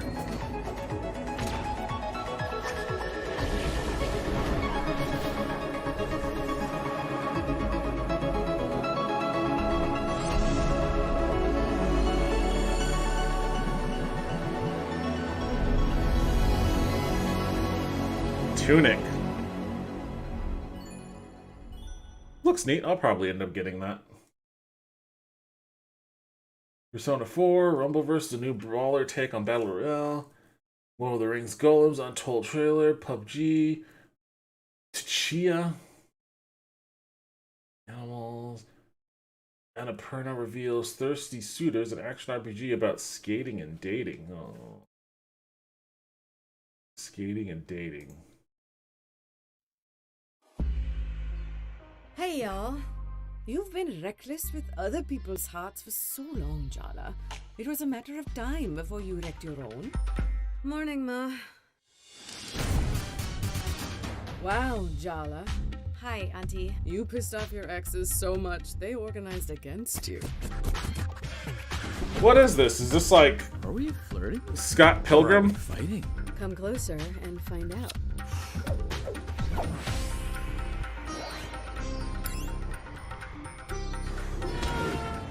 Amma!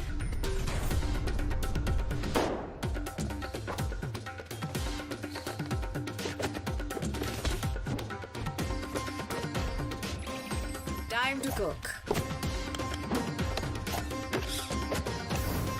That's acceptable.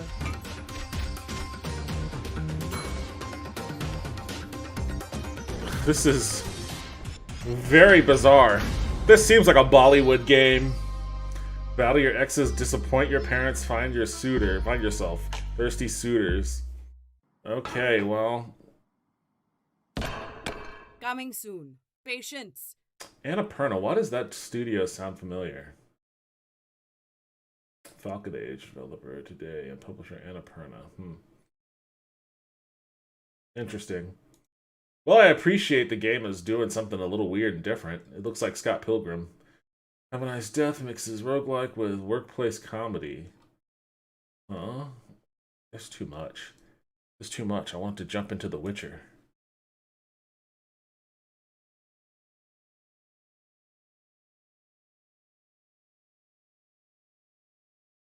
Is there something I can watch? Guess not. Hand-drawn roguelike 2D is coming to Steam Early Access in March 2022. Alright, well, that's all I'm gonna get out of it. King of the Fighters, they're still making those? Texas Chainsaw, that's basically that Jason game. Homeworld 3, GTFO has left early access. What's a GTFO?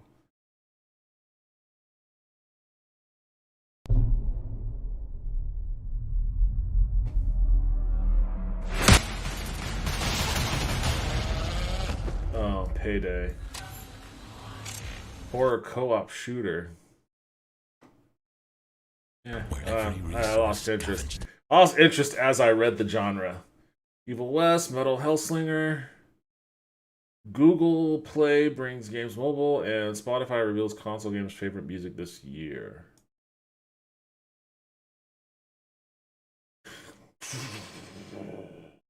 Oh my god.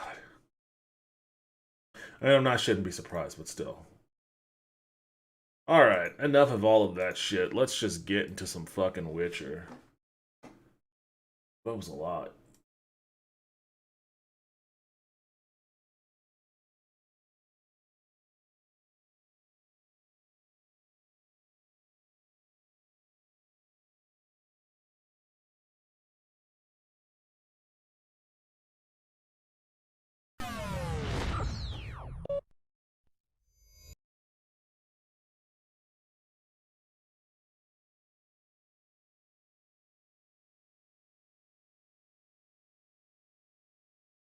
There we go.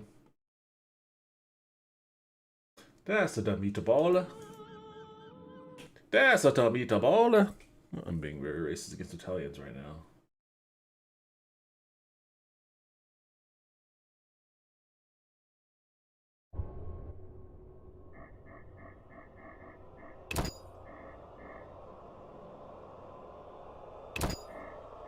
Triss's house. The fuck was I doing at Triss's house? Alright, let me get some water. I'll be back in a second.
Alright, I am back and with water.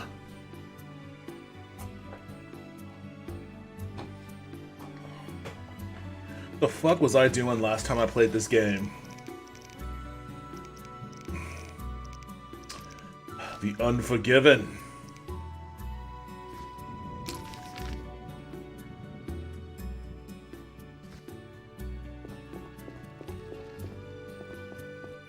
I'm here for a reason, I have to imagine. I need to figure out Salamandra, but to do that I must first help Triss identify the nature of the magic anomalies. That's right, I'm looking for the magic anomalies.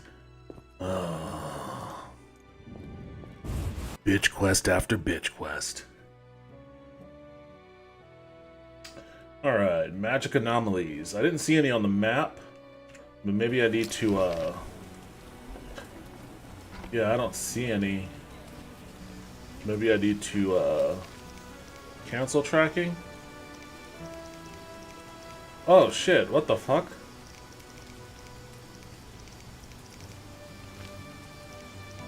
Here it is. There we go.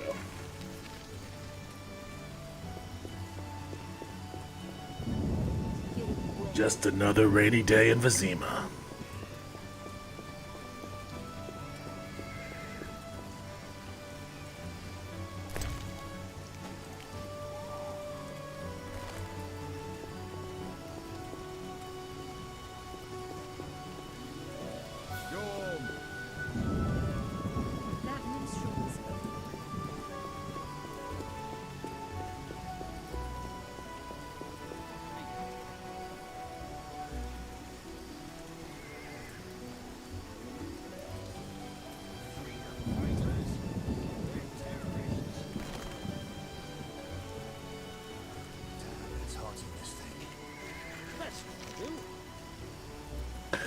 Triss told me the salamanders couldn't possibly use the magic stone to communicate with anyone at a great distance.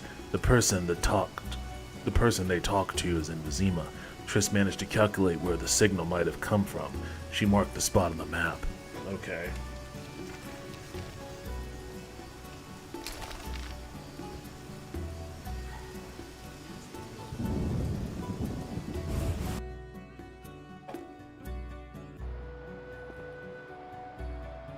Oh, well, look at this.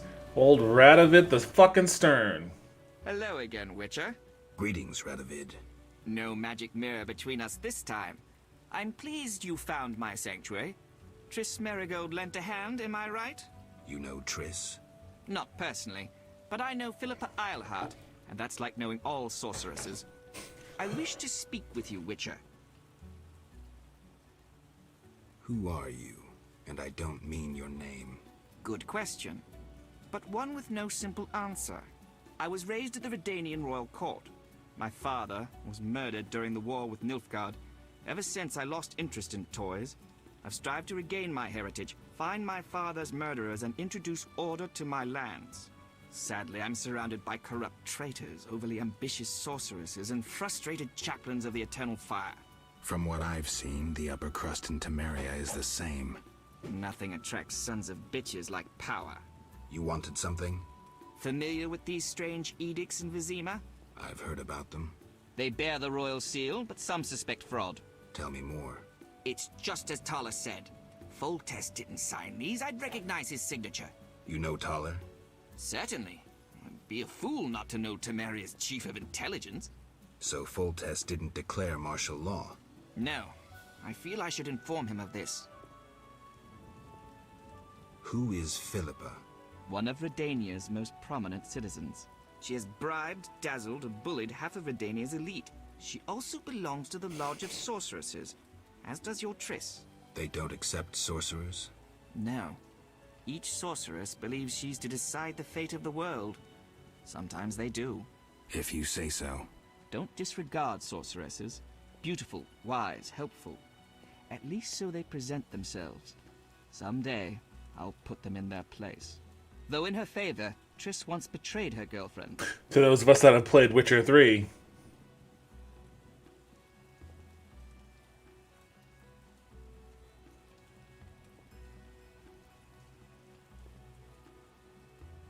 I trust Triss. Mark my words.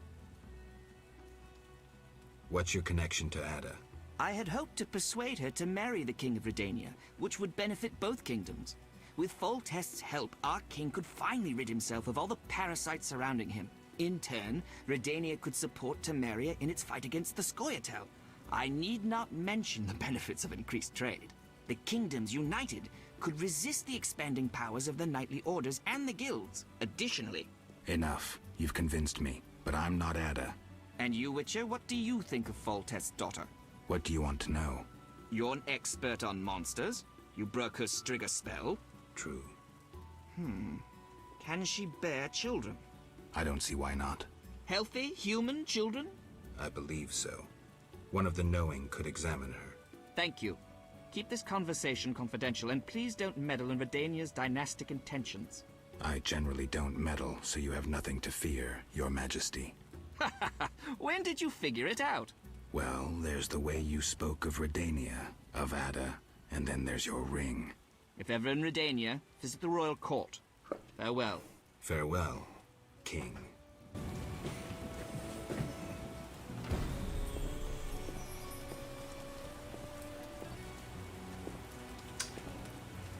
Yeah, let's just steal from Radovid. 6 to 12.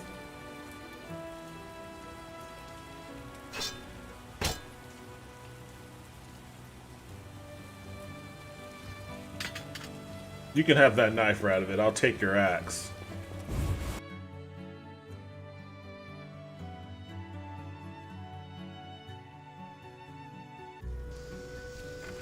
It's kind of crazy how there's like no protection for the king.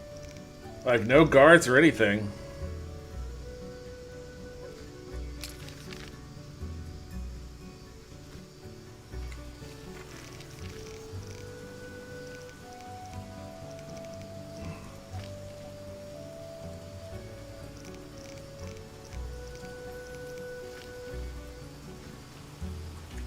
Is there another spot marked on the map? Well, now what the fuck am I supposed to do?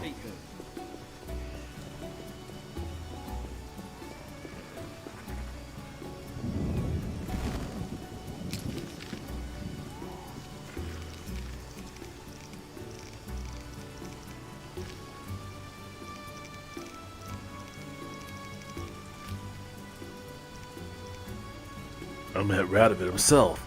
He is deeply involved in the schemes afoot in Vizima, knows everything about the forged edicts, and seems very interested in Princess Ada.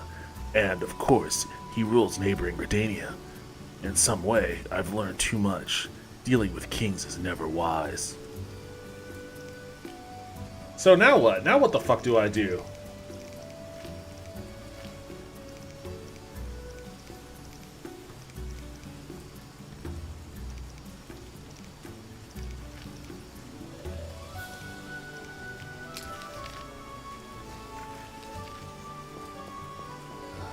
Damn, it's hot in this thing.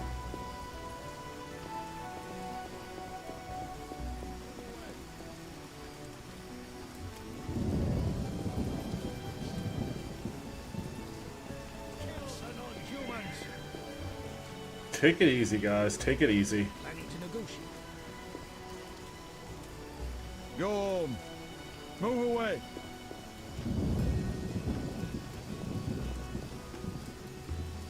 Move away.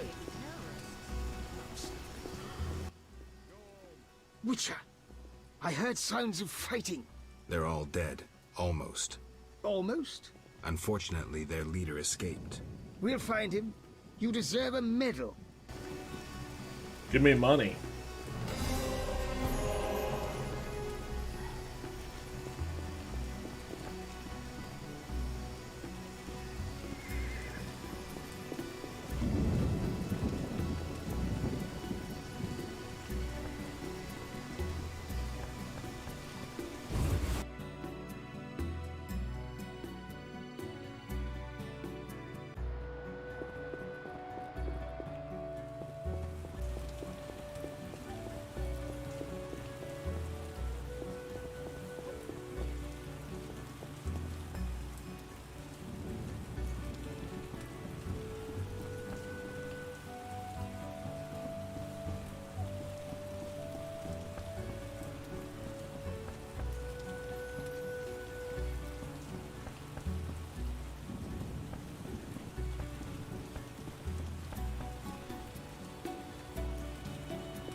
Holy shit.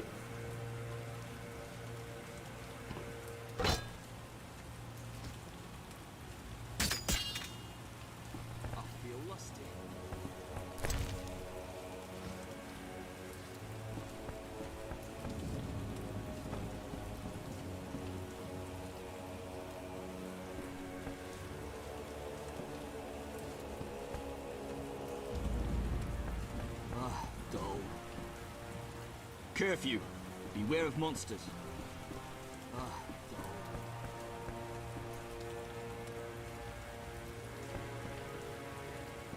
Girl, just jump over the fucking thing.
Oh, I have to place the sensors. I thought I was I thought I was looking for the sensors. Well, now I know what to do with that fucking thing, huh? Now I know what to do with that fucking thing, huh?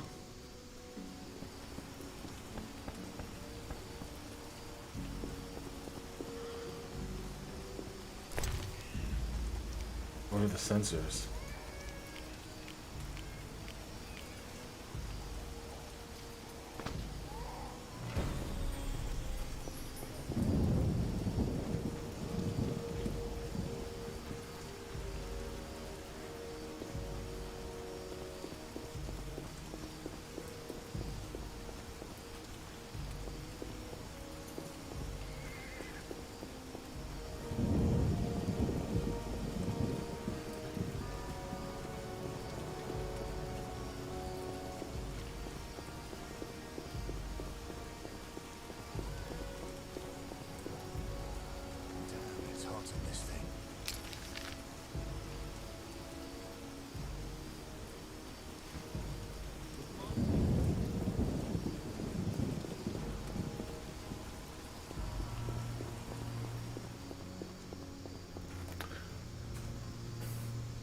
I shaved my head, so I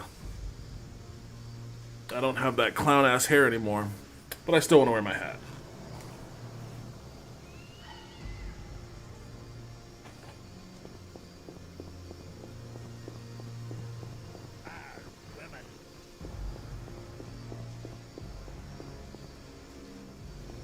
I gotta go up there. What a pain. Just so long as I'm not attacked by any Kikimores on the way.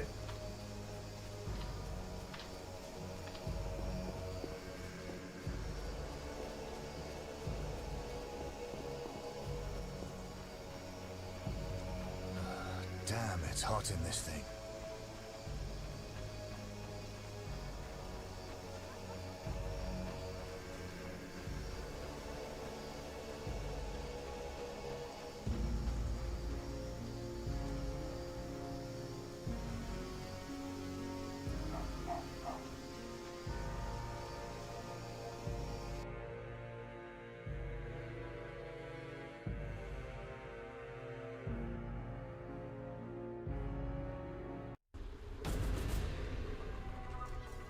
Jesus Christ.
Alright, where do I... Here we go. Is this cemetery the same as the one that's on the other side? Are these cemeteries... Is this like a hub between the different, between the trade quarter and the other quarter?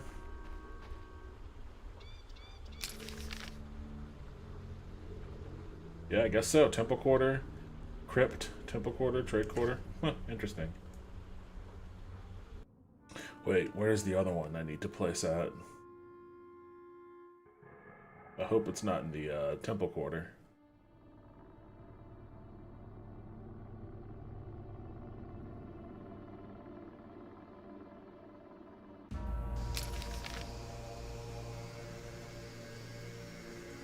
It is in the temple quarter, damn it.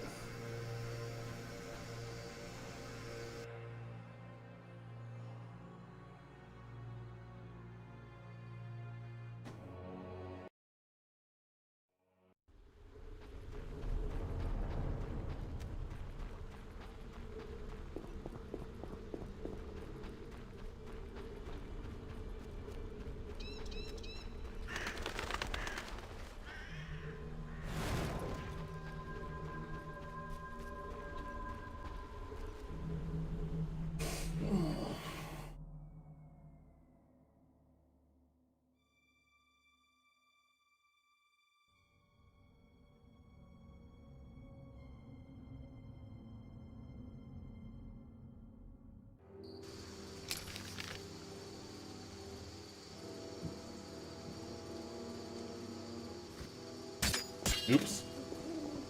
Chill out, Geralt.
Don't forget, Geralt is a dwarf killer.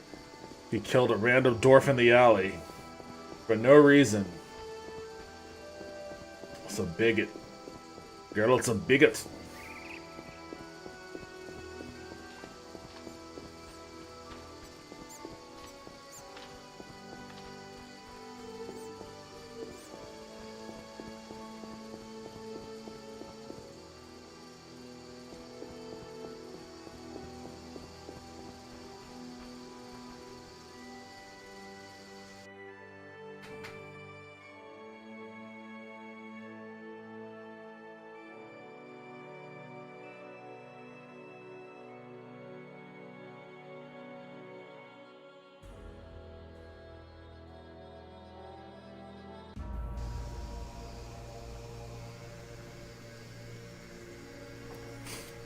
Duty call.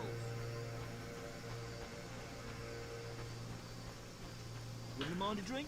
Oh, Witcher, hide your women. Witcher barks are like my favorite thing.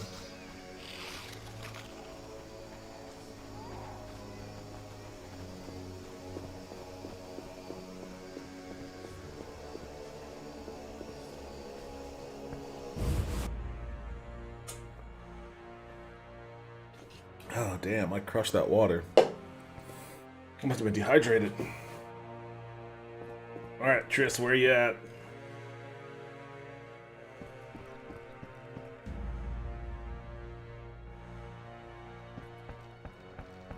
Bitch, wake up! Geralt. I placed the sensors as you asked. I know. As soon as you did, I scanned all of Vizima and found the source of the anomaly. Where? A boy named Alvin, at St. Lebioda's hospital. How can a child be the source? You've forgotten everything? He must have immense powers. Elder blood must course through his veins. Elder blood? The gift of Lara. We must rein in Alvin's destructive abilities. Hurry, fetch him from the hospital. I'll see what I can do. Will they let me take him? Not readily. Your friend Shawnee refuses to hand him over.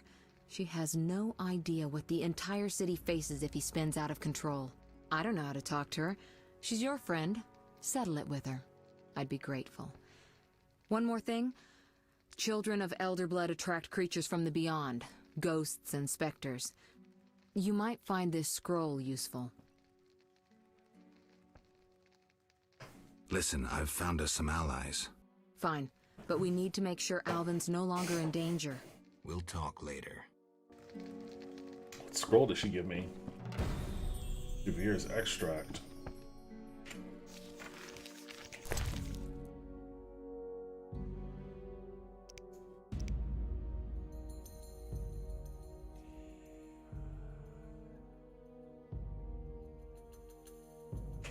Did I already learn it?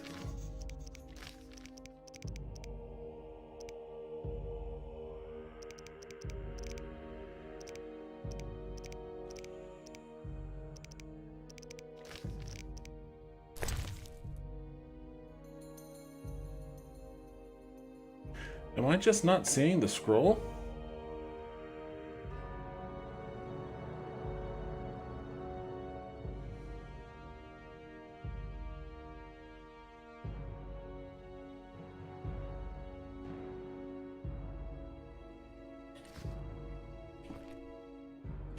Oh no.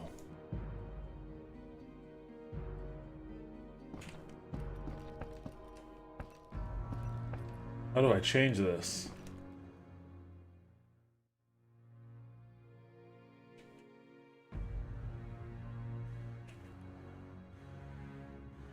There we go.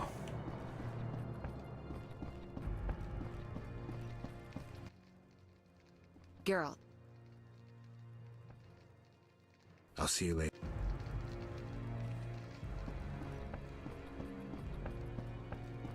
Did she give me the scroll?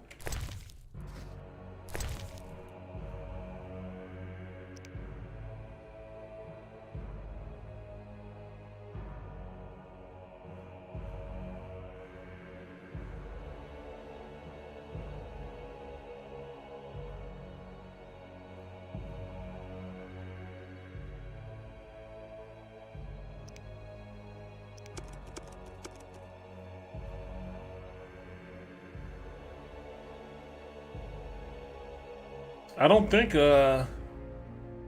I automatically learned it. I didn't see it in my formula.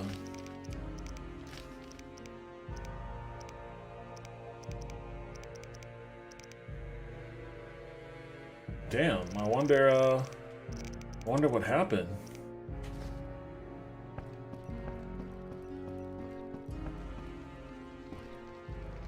There it is. Okay.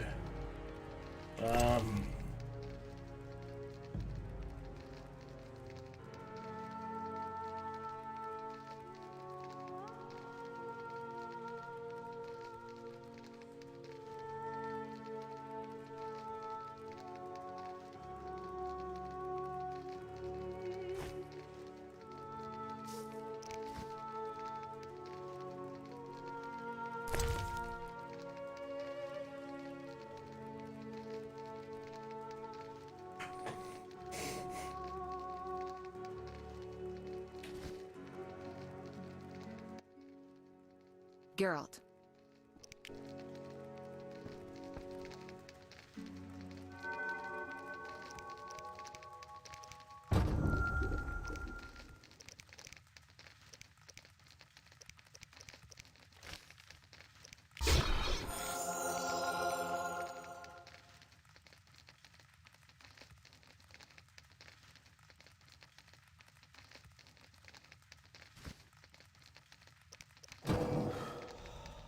Two bronze and 2 silvers.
The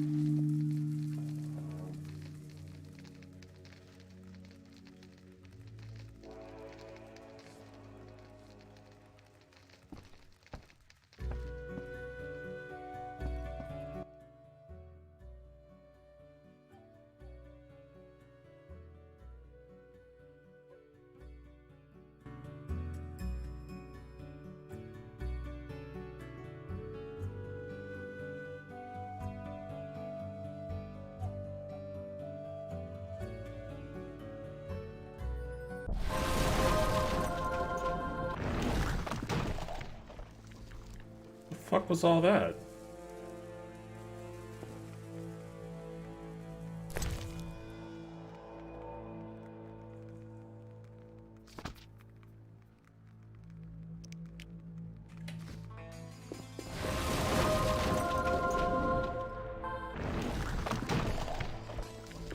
The fuck?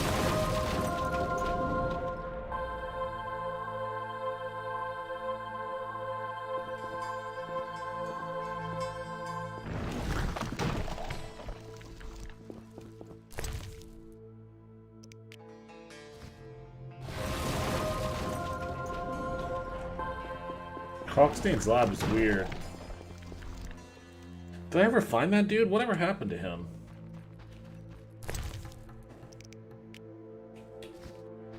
I can't even remember.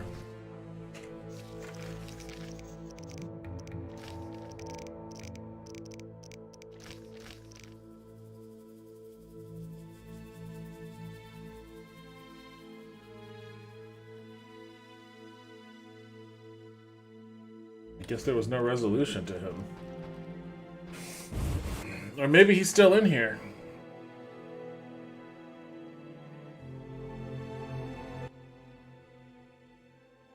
Why were you in that witch's house? If not for Triss, I'd be dead most likely. I'll show you my other, less tender side if you're lying. Ah. What brings you here? That witch is trying to steal one of my patients, Alvin. What does that hag know about raising children? Everyone knows she can't have her own. I don't want her handling that child with her dirty paws. Devil only knows what she wants with him. Explain to her that Alvin's staying with me. It'd be much simpler if you two would just agree. Simple or not, you know her better. Please bring Alvin to me. Okay, give me a kiss. Give her a kiss? Jesus, what the fuck? Fetch the child. I'll see you at the house. Oh wait, I'm not done with Kalkstein. And what the fuck was she doing waiting for me outside of Kalkstein's house of all places? Jesus Christ.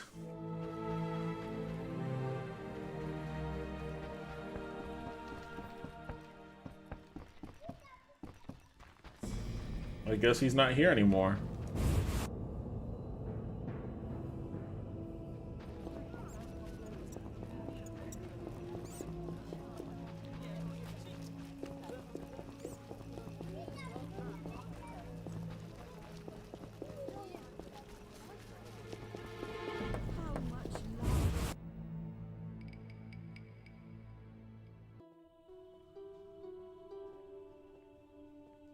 Dandelion.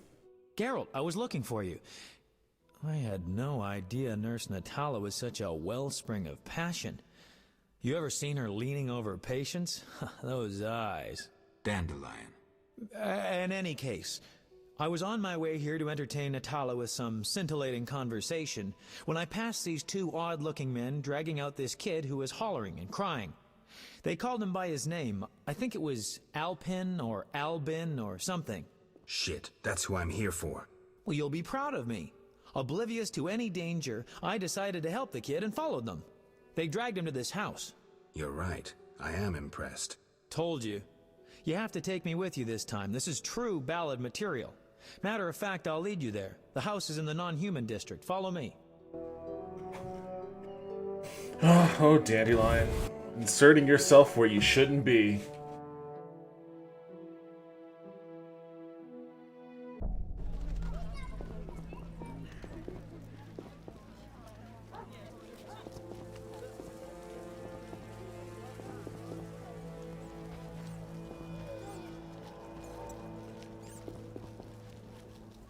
Hey, it's Zoltan.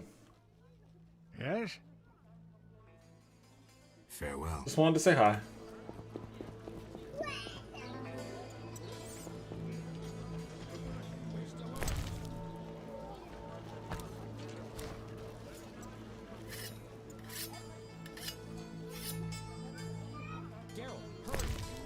Give me a second.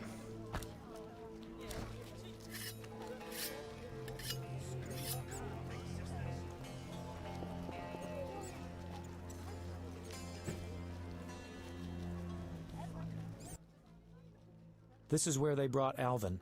Great. Wait here and don't enter until the fighting stops. You always tell me to wait outside. No. This time I'm going in with you.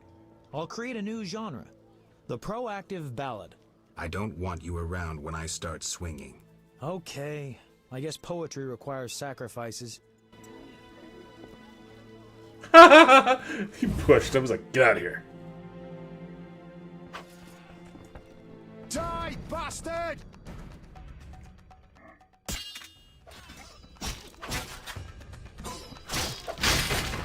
Holy shit.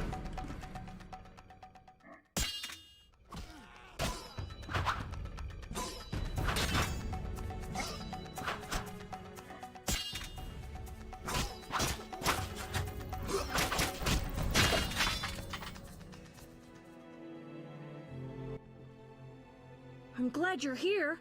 Everything will be all right. Are they dead? Yes, Alvin. They gave me no choice. I understand, Geralt. Take me away from here. Hold on, I gotta loot the dead bodies, kid.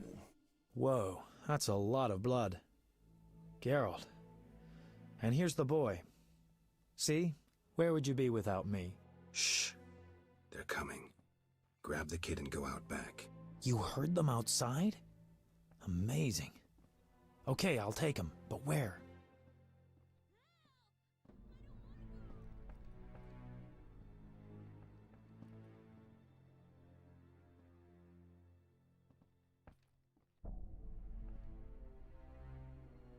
Oh boy, man, really put me on the spot here. The kid's a source.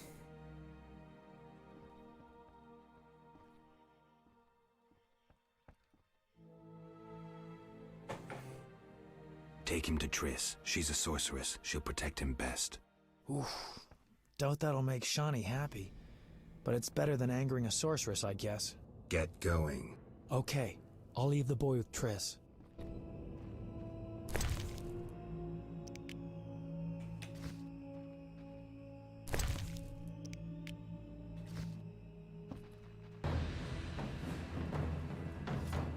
You dare challenge the Salamandra? Challenge? I've been beheading you fools left and right.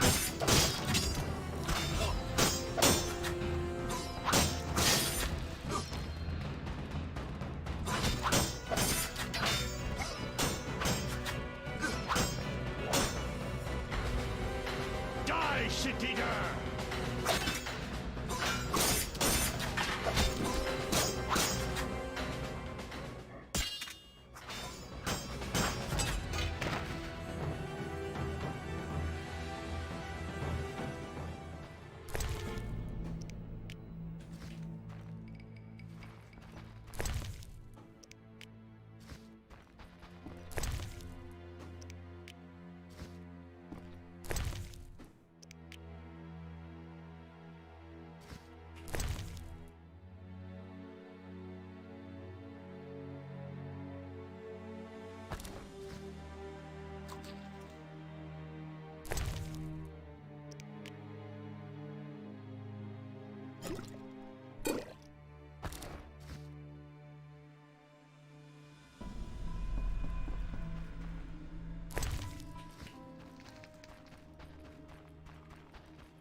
Shawnee's not gonna be happy with me.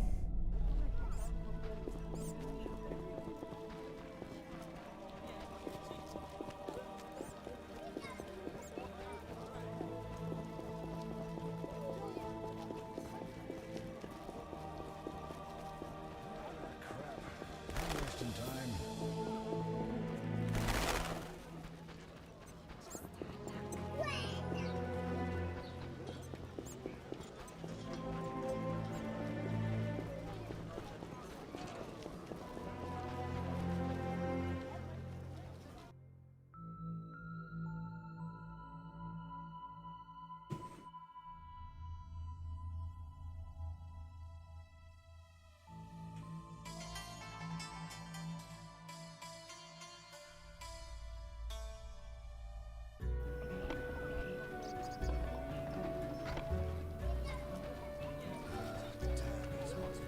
A Witcher, hide your women.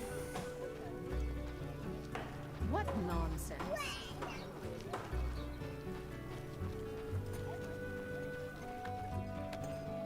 Since we drove non-humans away, the city is more beautiful. Quite the dangerous one bearing weapons on your back. I pray I'm cleaner than non-human plague of old Vecima. Don't disturb. What am I to do? No reason to be here, white-haired one. I hope Jacques de Aldersburg does a wonderful ball. I'm sleepy. Damn, it's hot in this thing.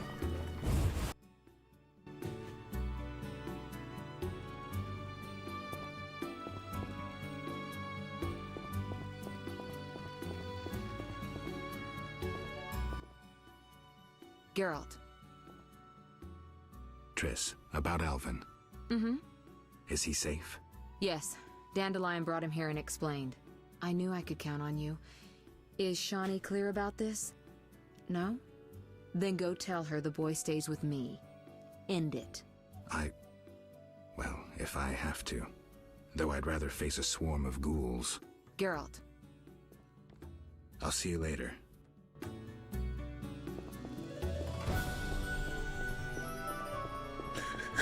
This isn't gonna be pretty, Geralt. Actually, I'm just gonna use the fucking teleport.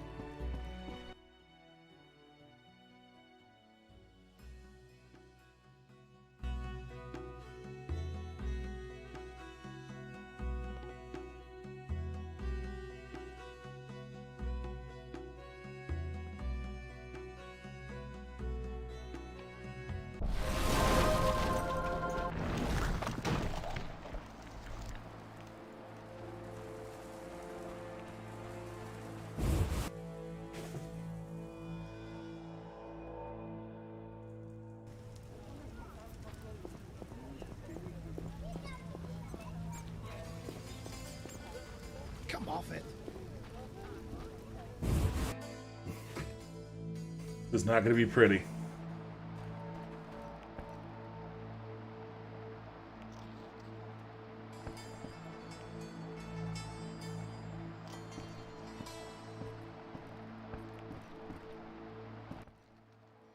Is all well, Geralt? I left the boy with Triss to keep him safe.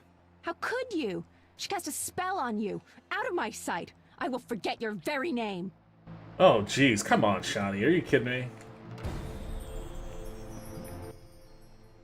What are you doing here? Paying a visit. You're not welcome here. Go back to your sorceress.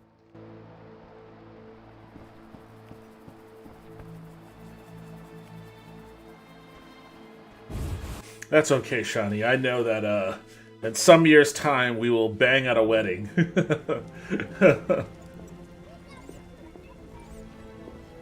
thought I killed this dwarf.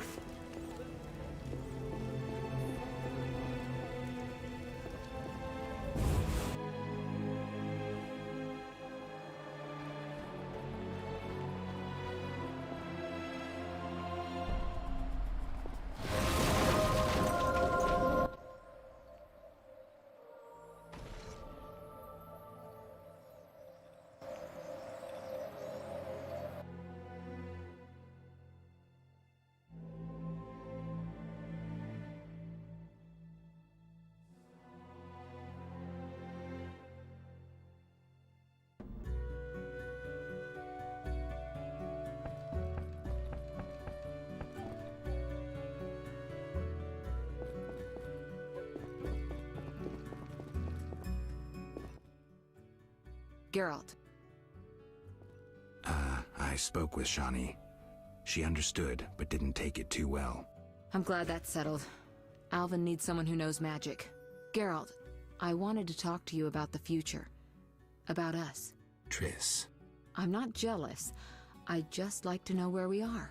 Can't this wait? I have this job. Clients getting impatient. Please think about it, Geralt. Couldn't you just read? I could, but I don't want to.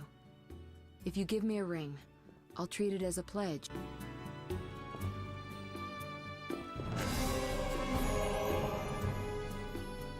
Well, shit, I have a ton of rings. How Dandelion do you always have to butt your nose into? Just asking. Something troubling you? She's just... I don't know anymore. Let's go.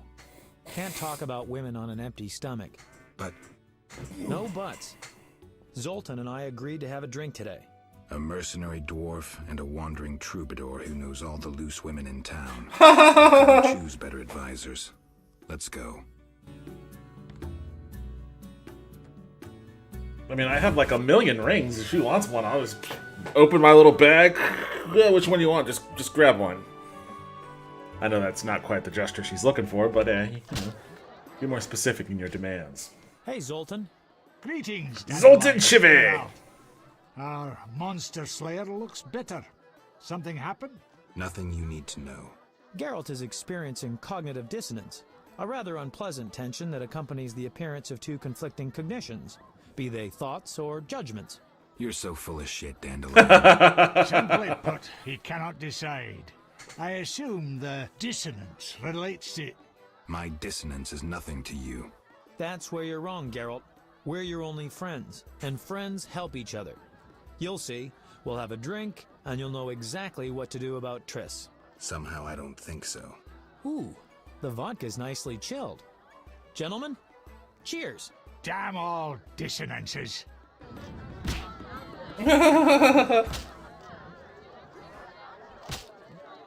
It would be fun to hang out with Dandelion and Zoltan Chive. Delicious. Nothing like a good belt of liquor. Yeah, not bad. Incidentally, Zoltan, why are we drinking from tankards? I swear I saw glass in here. Serious problems require serious solutions. Half measures get you nowhere. I get it. Half measures for Dandelion, though. He yammers enough as it is. Will you stop yammering like a spoiled lass and spit it out? Triss is a fine woman. But I'm a witcher. Killing monsters is my destiny. Don't bullshit me about destiny, Geralt. I realized long ago that all those pathetic bits by Etlina and the like are the same crap and humbug as those dissonances. You may be right, but honestly, do you see me as a cobbler or a farmer? No. I guess I see your point.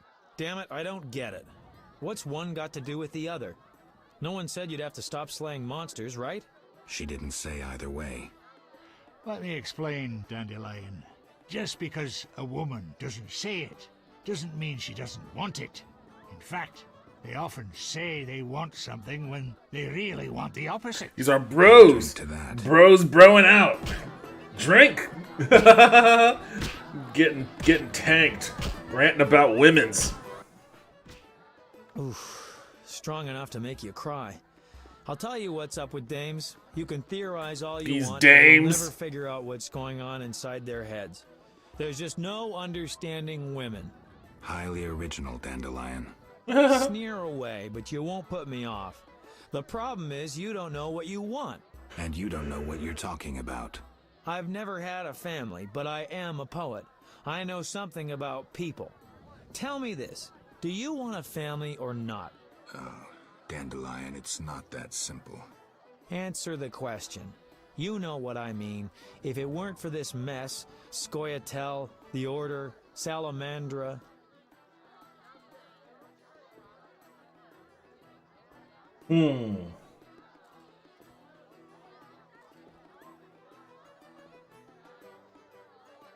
If you only knew how much, Dandelion.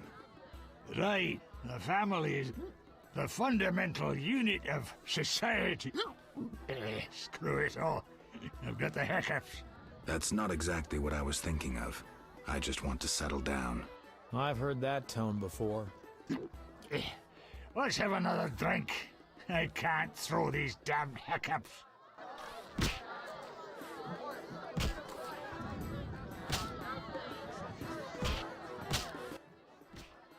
I know. Let's go to a whorehouse. Make it your stag night.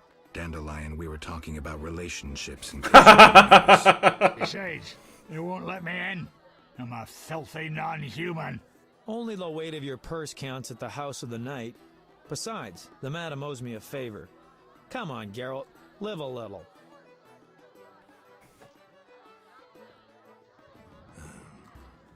Do they have dwarf women there?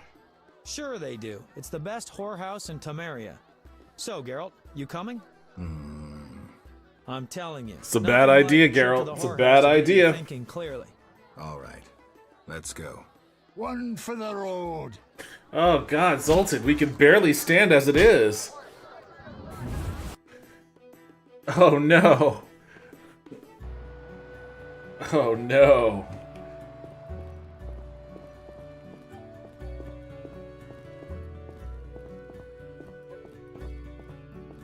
Hey, look, it's a child. I can barely stand.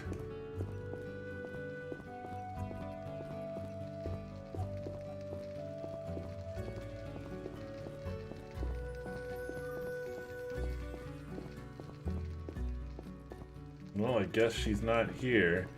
I guess I better slowly stumble towards the stairs.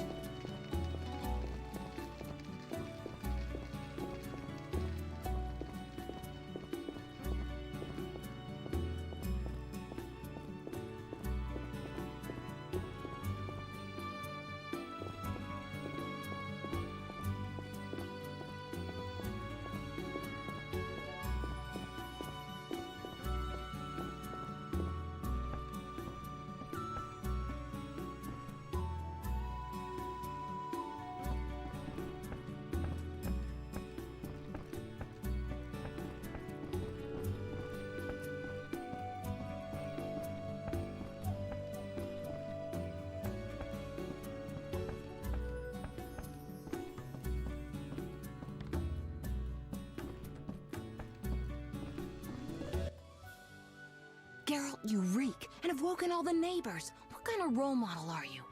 I'm not a role model. I'm out of here.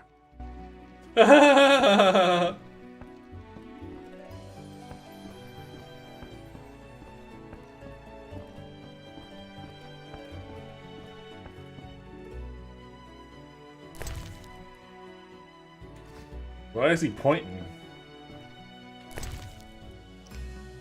Let's do another drink.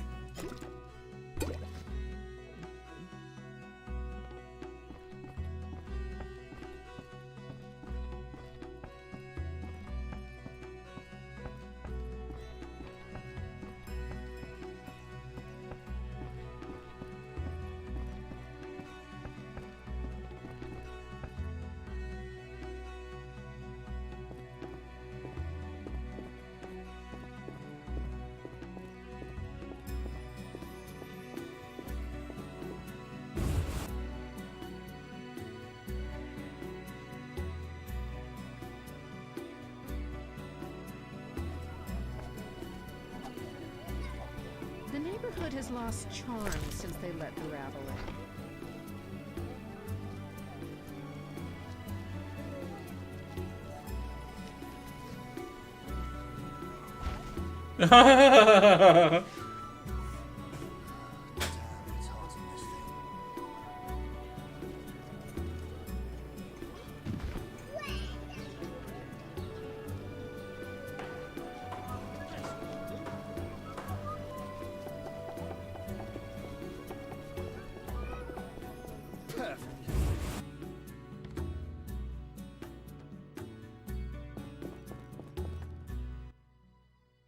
You look like the Reverend returning from the cellar. Alvin. You won't hit me, will you? Oh, Jesus Christ. No, I'll just shove you out of my way.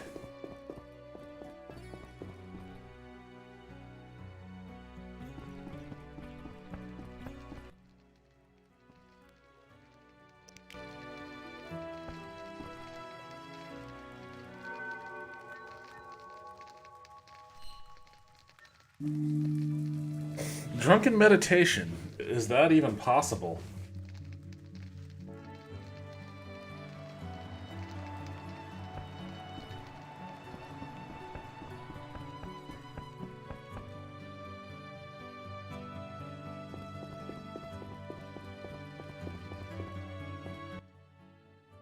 Geralt.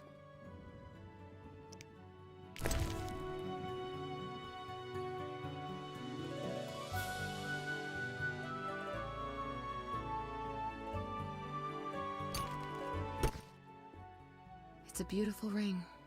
But? Well, I'd like you to spend more time with Alvin. The boy needs some discipline. Jesus Christ. Geralt, teach me to sword fight?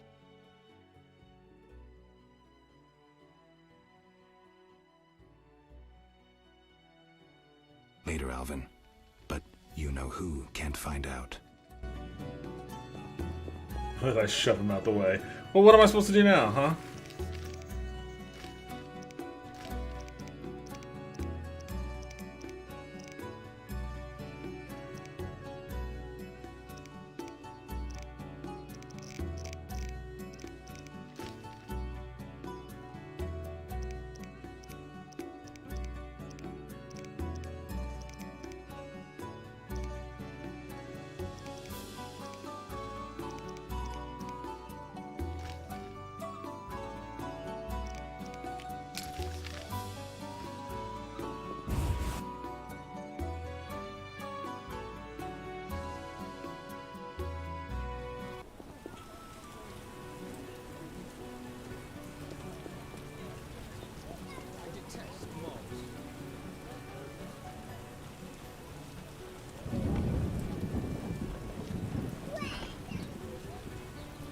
Armed as you are, I'll stay here at the guard.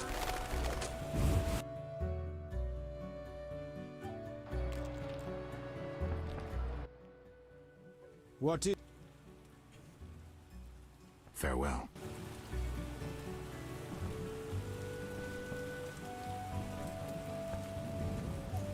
Who am I supposed to be saying here?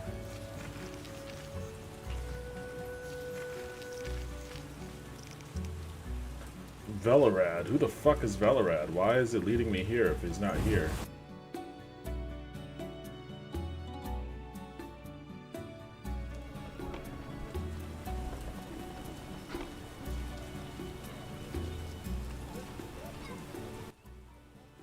Great. Farewell.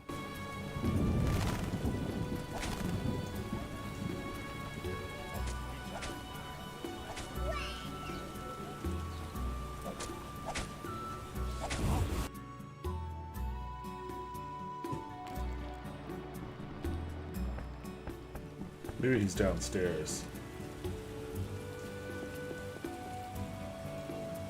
Not enough to pay for this. Well, you wanted to talk. Some of Foltest's recent decisions. Is someone falsified? Perhaps. Who could have stopped? Someone clue. I hope you find. Goodbye. Farewell.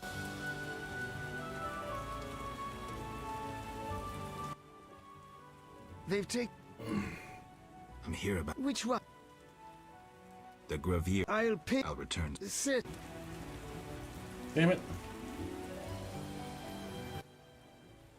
They've I'm here about Which one? the Fletter. I'll. Here. Your.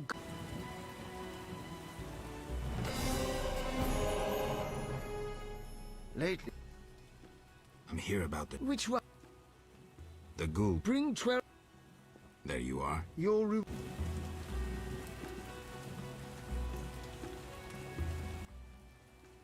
Unbelievable. I'm here about Which one? the kicking. I don't have. I'm.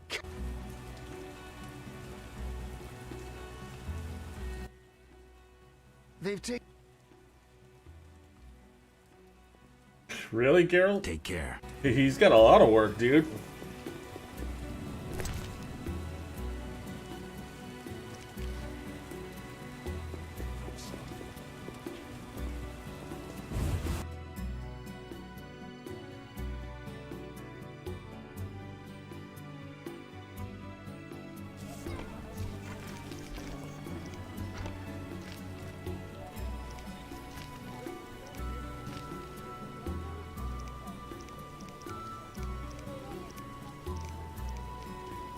A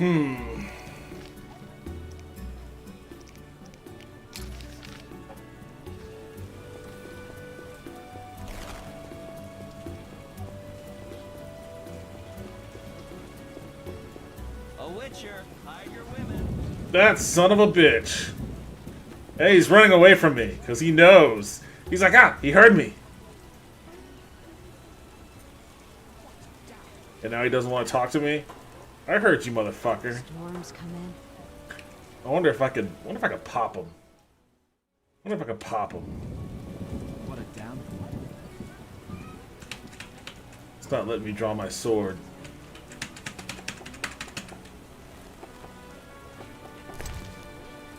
You gotta be glad. You gotta be glad it's not letting me draw my sword.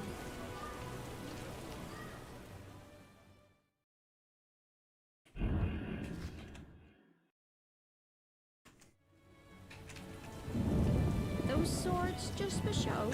I'm trying to show you that they're not, but this game won't let me. It's gonna be so muddy.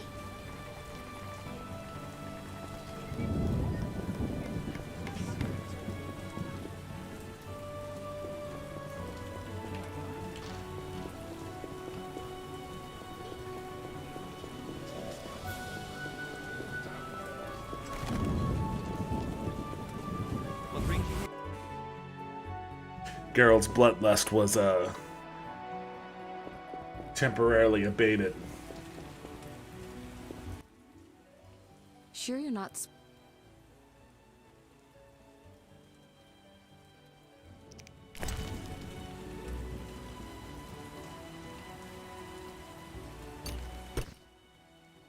It's a But well... Sure you're... listen. Great. In time for our meeting with Luvarden. We'll discuss it with him. Agreed. Geralt, you should know we've angered some powerful people. This meeting could change much. What do you mean? Tend to any unfinished business in Vizima, and prepare. Afterwards, it may be too late. Fine. I'll come.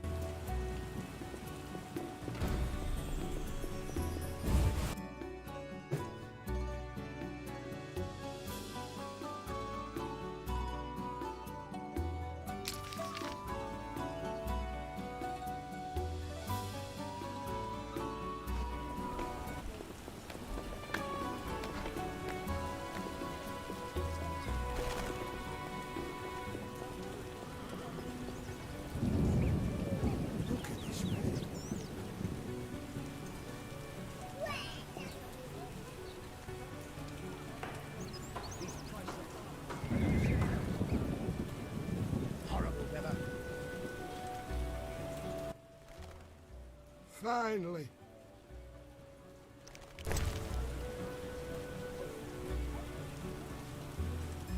Close.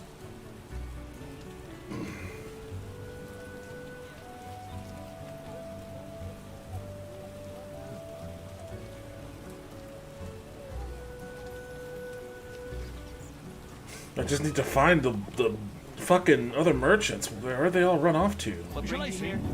Never mind. The fuck? Why are they all? Okay.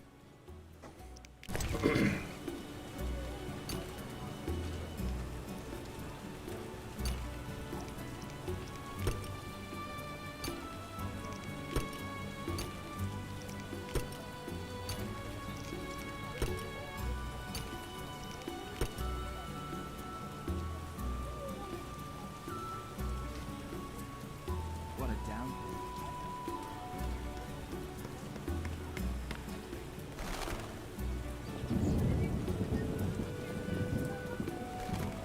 I don't know where the bookseller is. He's never at his stand. This weather is depressing.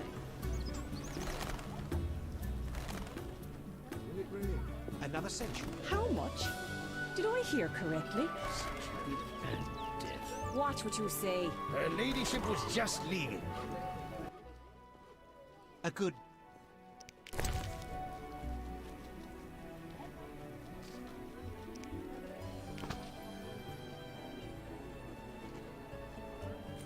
Damn, I'm so close to being able to buy that armor.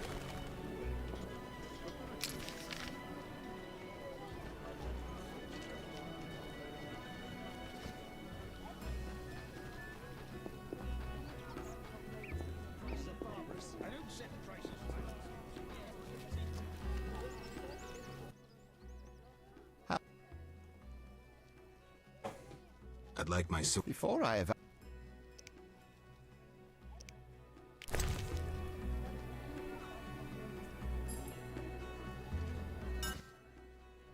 I'll see what I can do.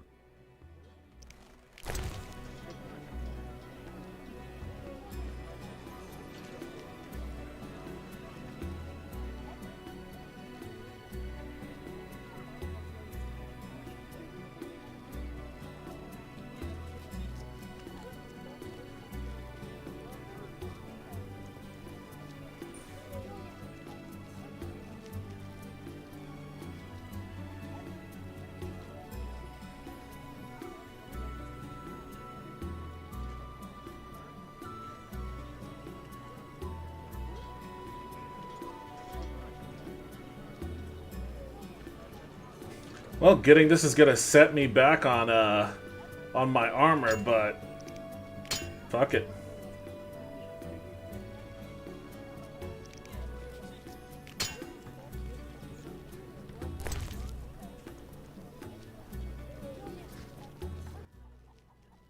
I'll see.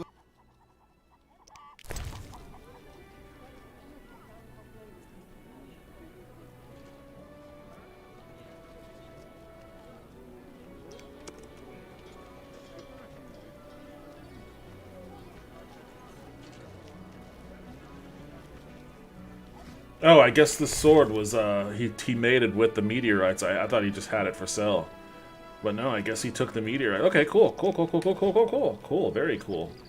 Well, I just need to build my, I need more money then. I need to complete some more quests, get that money back.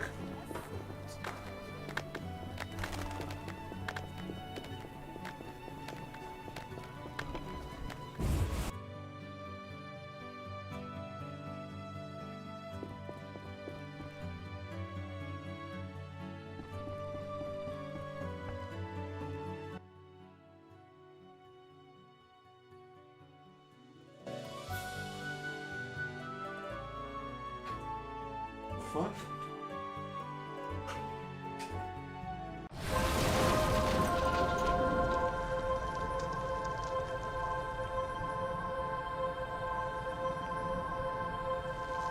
Albedo? Yes, this solution. Here you are, Cockstein, you son of a bitch.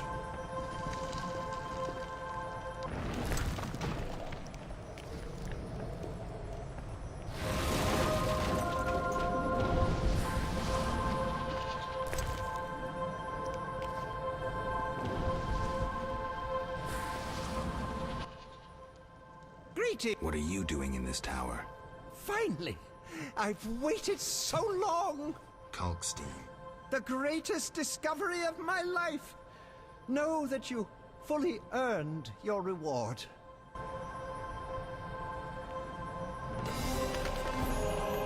Oh! Shit, I got my money back! Damn, dude. Alright, well, fucking thank you, Kalkstein. Damn, I'm basically back where I was before. Alright, well, shit. Hell yeah.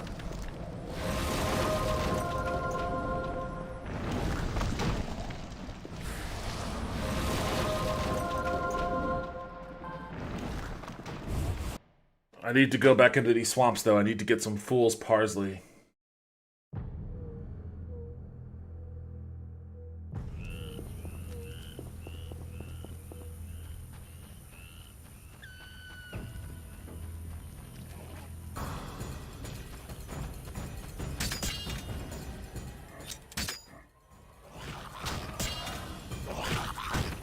I need Kiki more claws too, but like they never drop them. They don't ever drop their claws.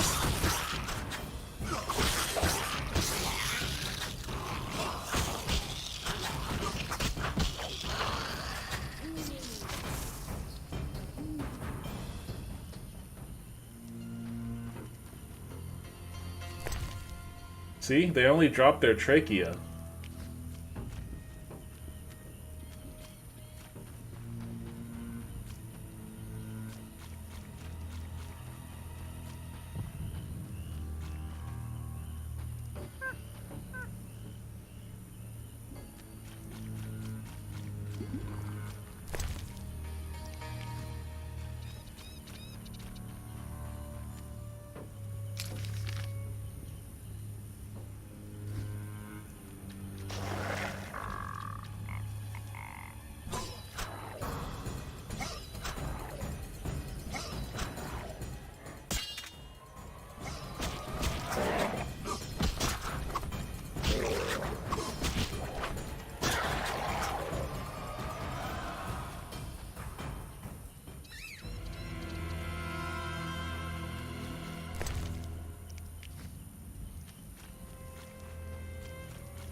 Oh, and beggar tick is, but I may as well grab it while I see it.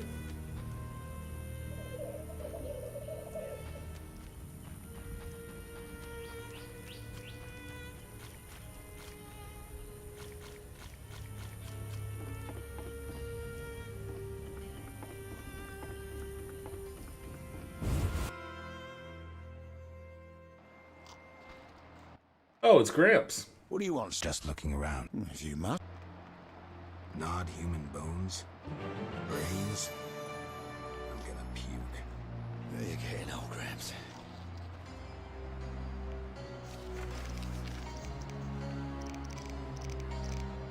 What did I just complete?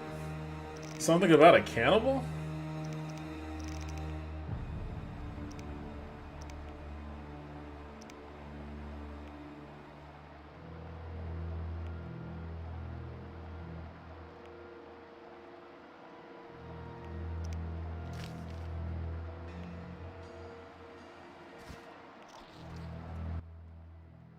This will be my home. Is that skull and brain human? Yes. And the meat? That too. Plates. A mug. That don't get agitated. Listen to my reasons. What reasons might a cannibal have? You look pale. Care to eat something? Why do you eat human flesh? Well, I enjoy it. It has health-giving qualities, and it tastes like chicken. A pound of human flesh provides the equivalent of... Spare me. Well, you asked. I do follow certain rules. For instance, I never consume children. Truly praiseworthy. Well, no need for sarcasm. Well, occasionally I polish up a druid or a brickmaker, but I especially savour elf meat. It's aromatic, naturally infused with scents of roots and spices. What about dwarf meat? Oh, veiny and stringy. Enough. As you wish. You don't deserve to... Oh, you can always kill me, but I'm of greater use alive. I've vast knowledge and I know this swamp well. I could be of assistance to you. Die, monster. Not now, son.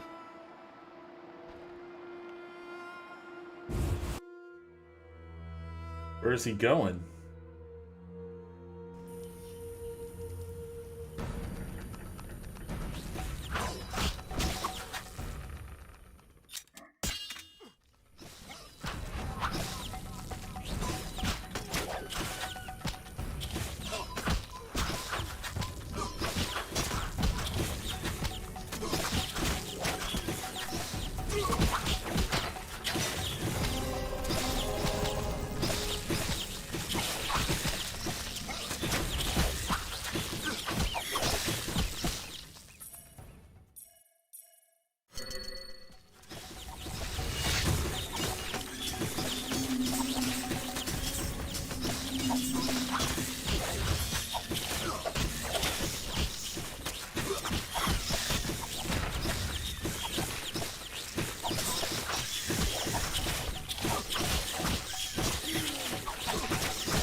Jesus, he has like a fucking million of these things here.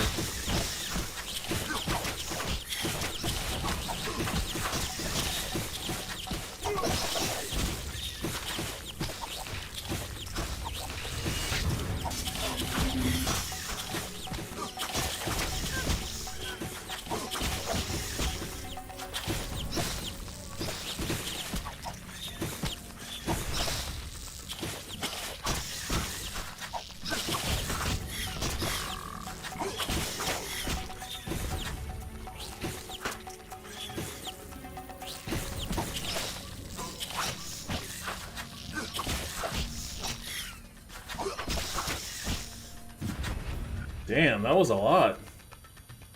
Gramps had protection.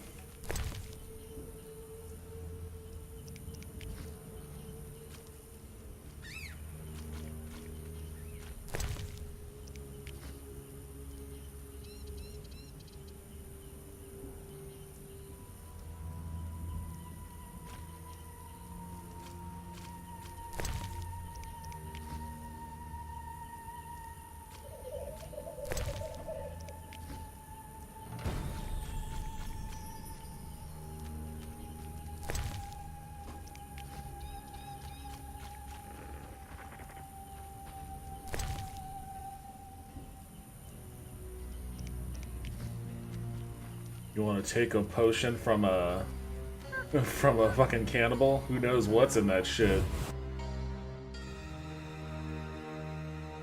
Fucking Gramps. Wait, what was that? Pork? Are you sure that's pork, buddy? That might not be pork.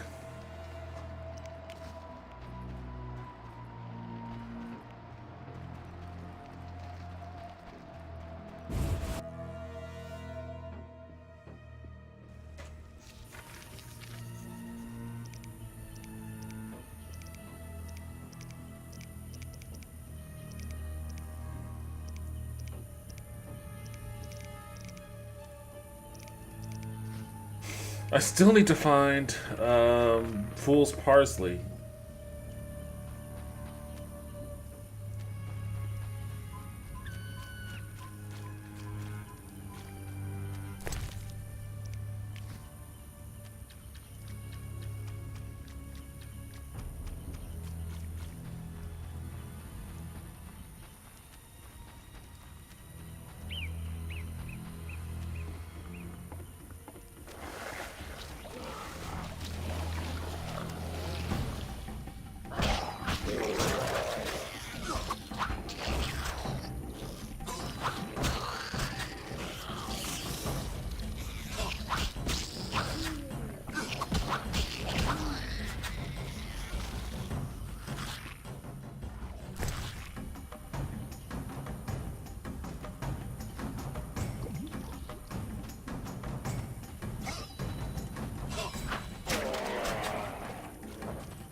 The only thing I get from these guys are tracheas. Maybe I need to, maybe I don't, maybe it's because I haven't read, like, the, bestiary over these guys. Maybe that's what it is.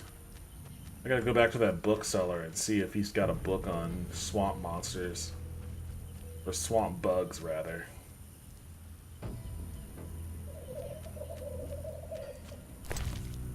But that'll come after I get my vest. And there's beggar tick all over the place, but where's the Fool's Parsley?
I don't want to drink a swallow, but I have to at this point.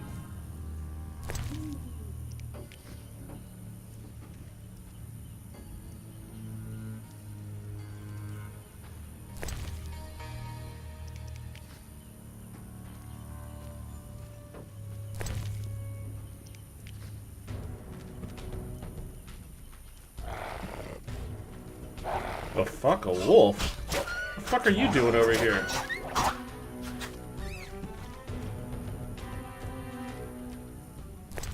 Haven't seen a wolf before.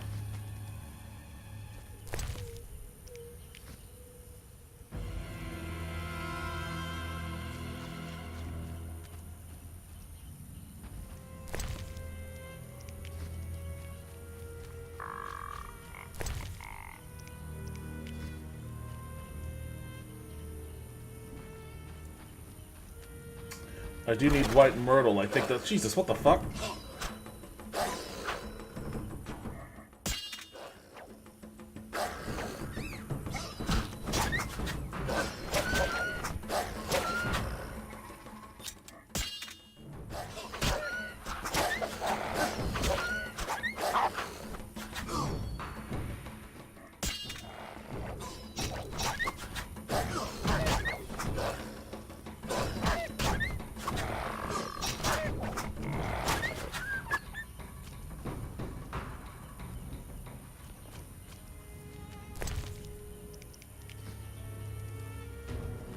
The fuck is that?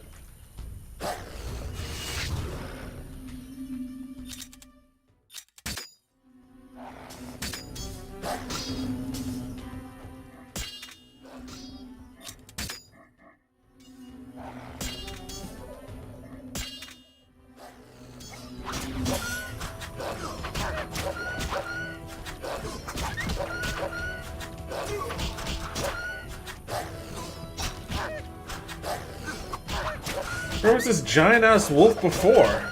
I've been all over these swamps. I've never encountered a single wolf.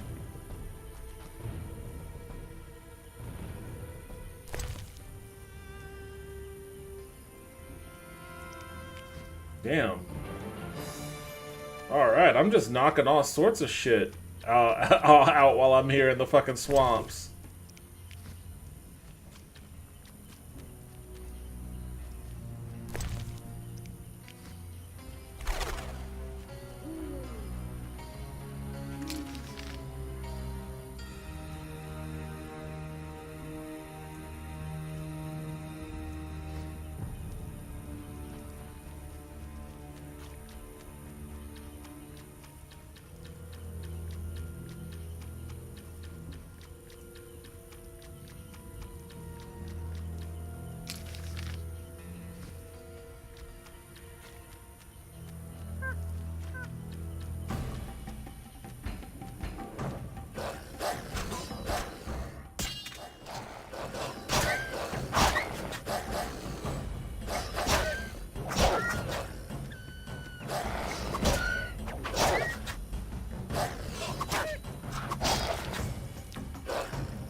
Damn, there's a mob in here. I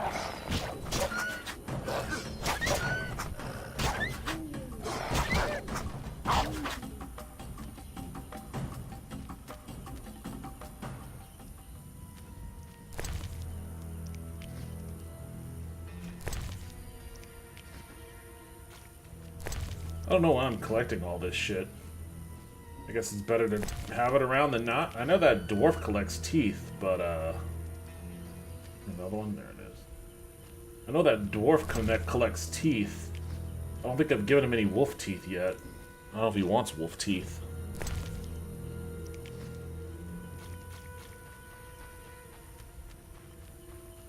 Oh, this is the druid camp.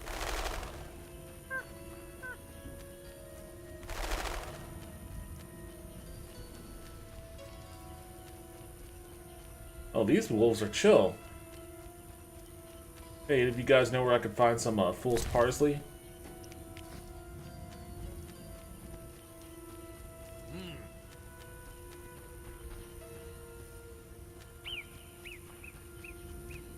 thought there was some over here, but I may have harvested already. I don't know if it respawns.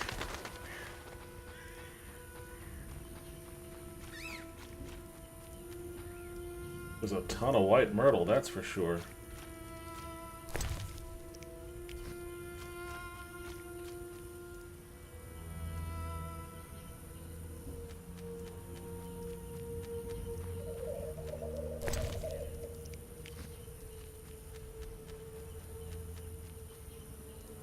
Unknown herb.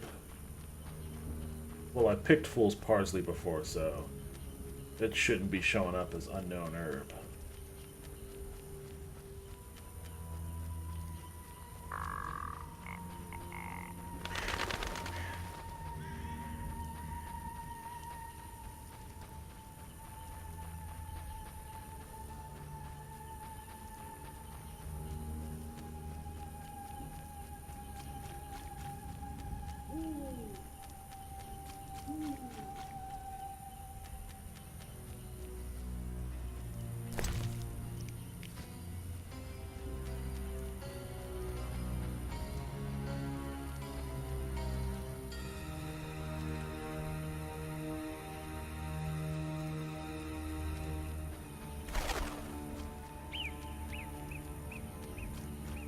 fool's parsley shit is hard to find, man. I can come across everything else except that.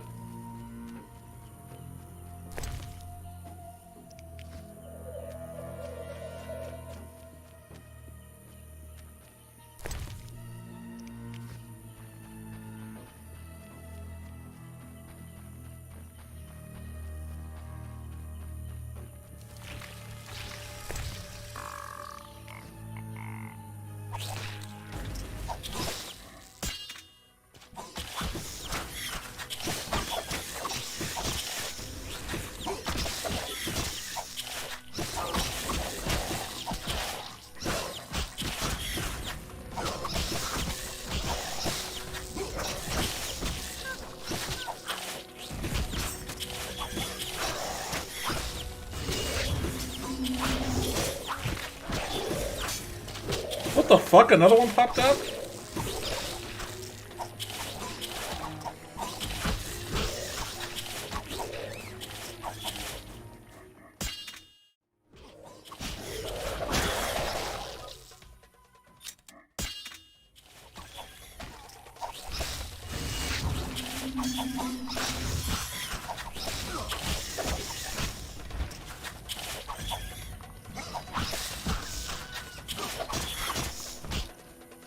Damn. These motherfuckers don't play.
There you are. I think I need one more.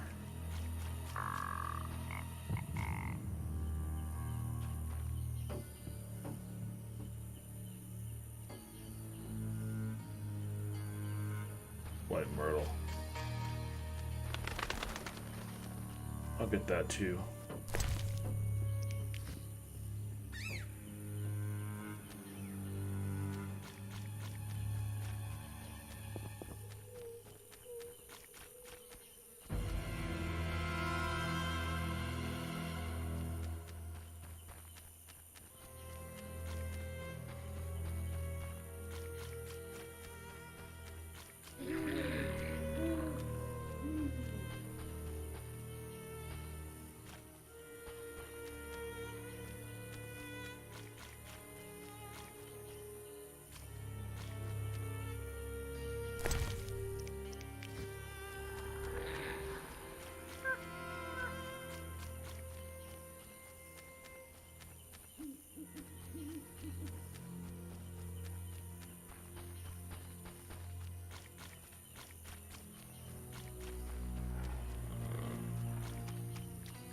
Damn, was that really the only fucking... They don't make that shit easy to find.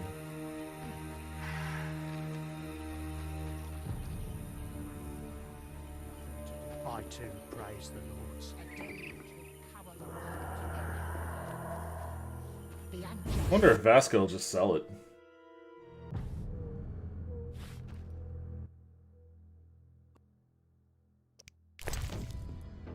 Nah, she doesn't have any. I think I need one more.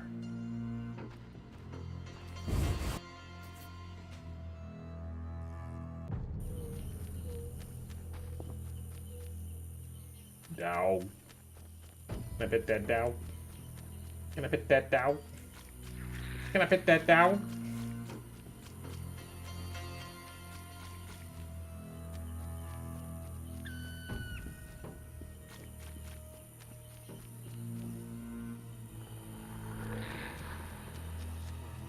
Underwater castles. So tradition claims.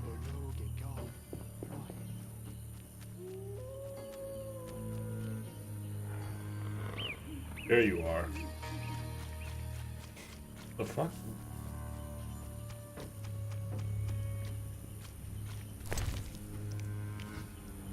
Alright.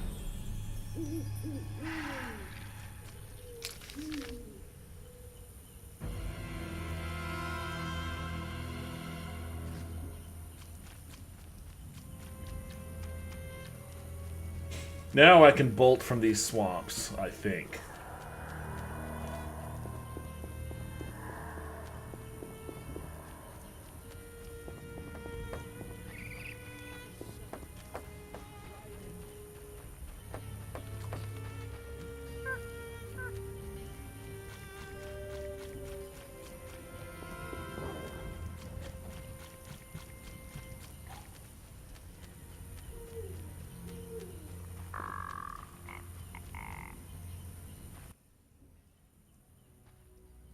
I'm here about final. I'll return when I have the. I'll be. What pelts is he looking for? He's not looking for the wolf ones?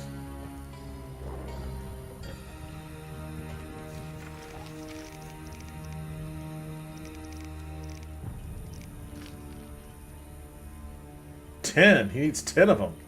Damn, how many do I have?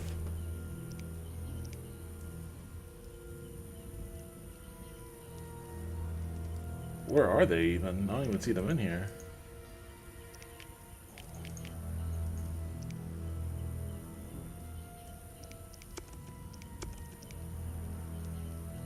Oh. Oh, I have 7? Really? I just need 3 more? Well, you know what? I may as well do that while I'm still here in the swamps then.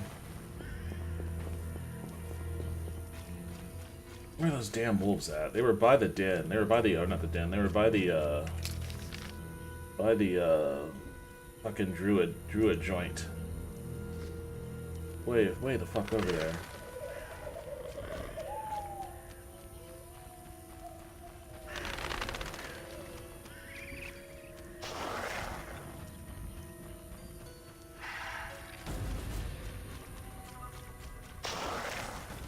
Just keep running.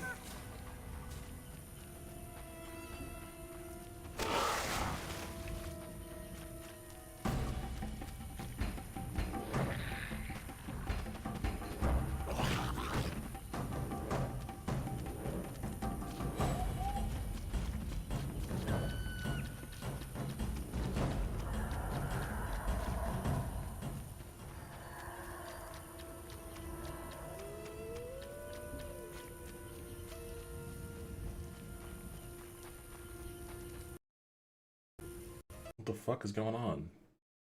Don't you do it! Damn it! Damn it! Damn it! What the fuck?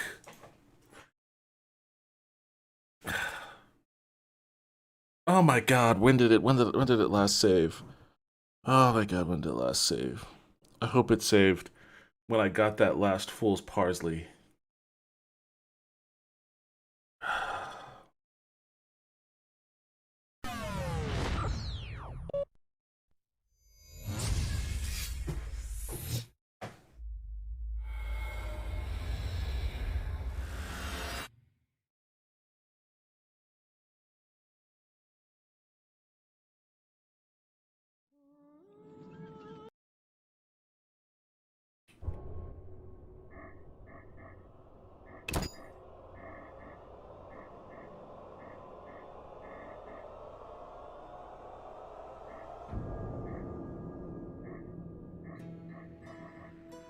Oh my god, I have to get the fool's parsley again. Ah!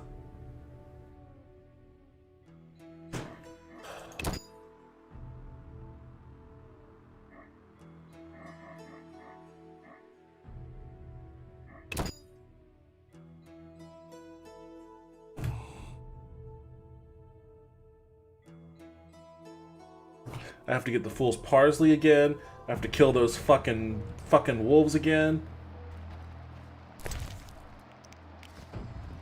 I've got to fucking... Do I have to kill this guy again?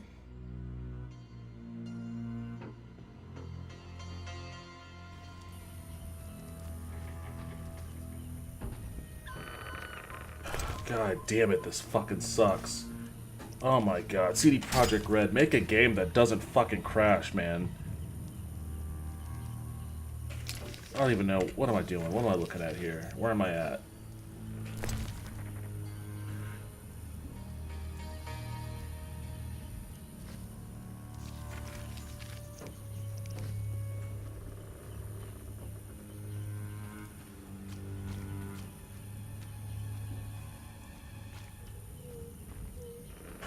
Oh my god, how much time did I fucking spend running around getting those fucking...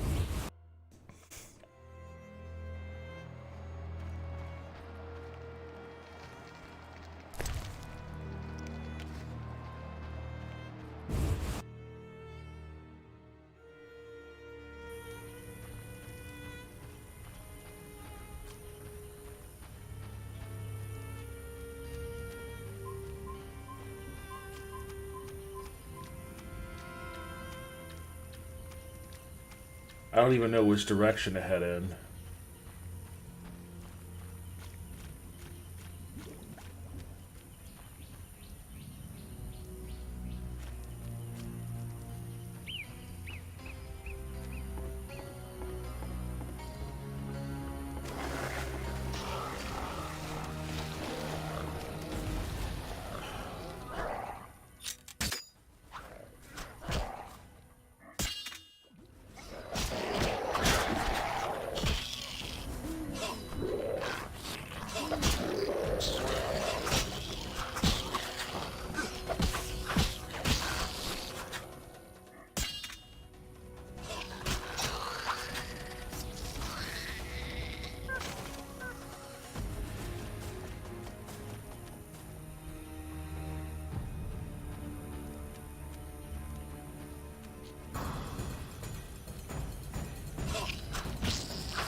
I don't even know where the fucking wolves are.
Where are all those other wolves at?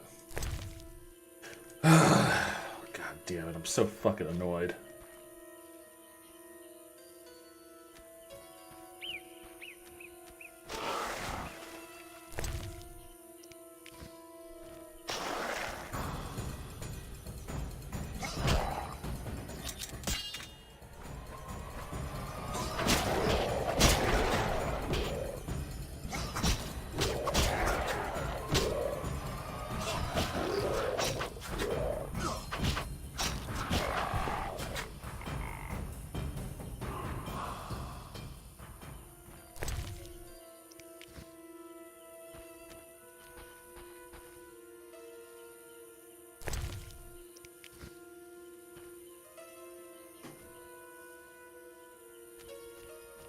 Where are the other wolves at?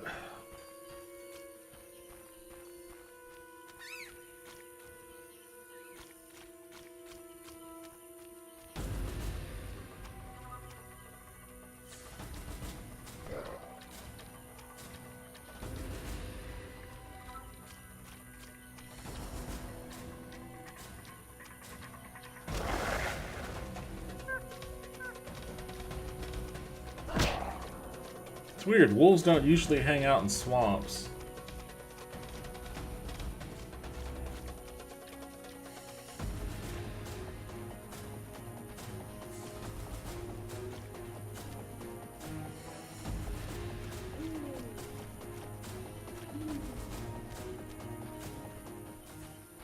Where do those wolves go?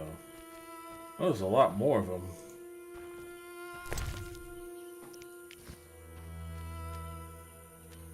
I don't see him though.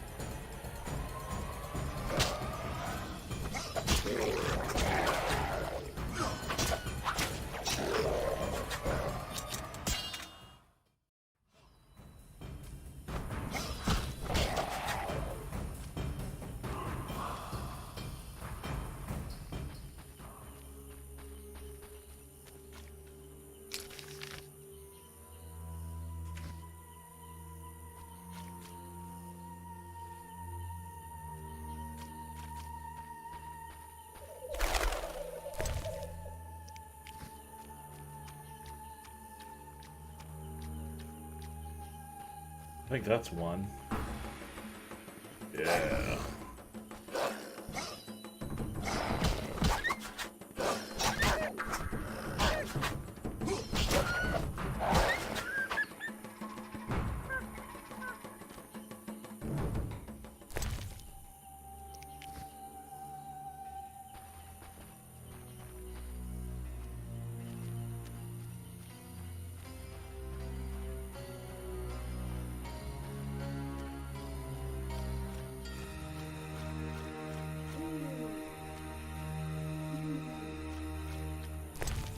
Alright, Fool's Parsley.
Are there no more wolves? Where are the wolves?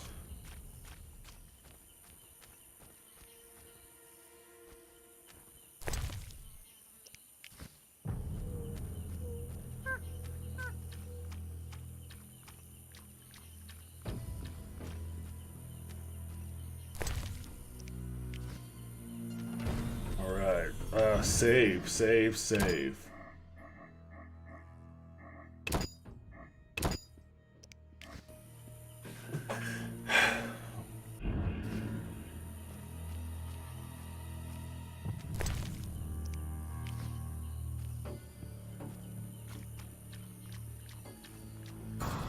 There's one.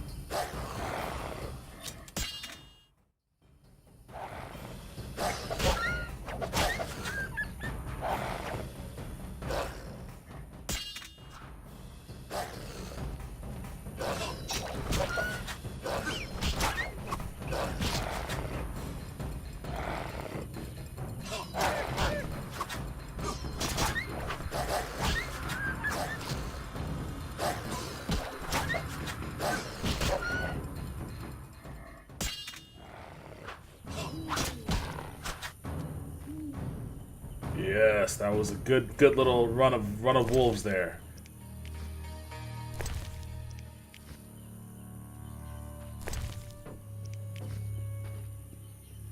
That was 4 wolves. There we go.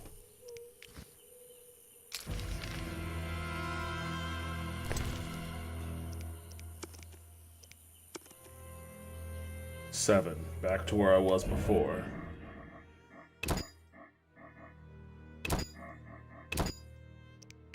So now I just need to find 3 more wolves.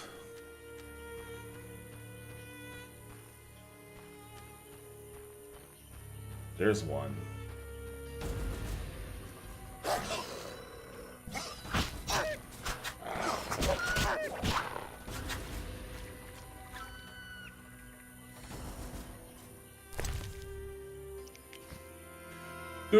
Two more wolves. I don't know why I decided to go count on that one.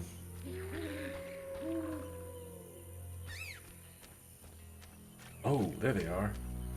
Get over here, buddies. Get over here, buddy boys.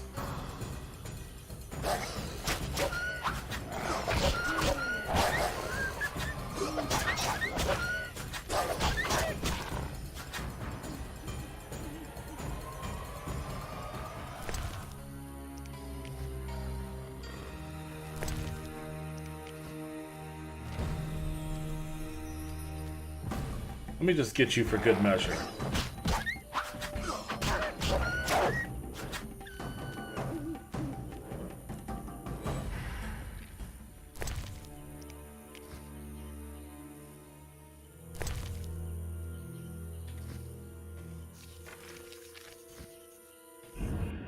Deal.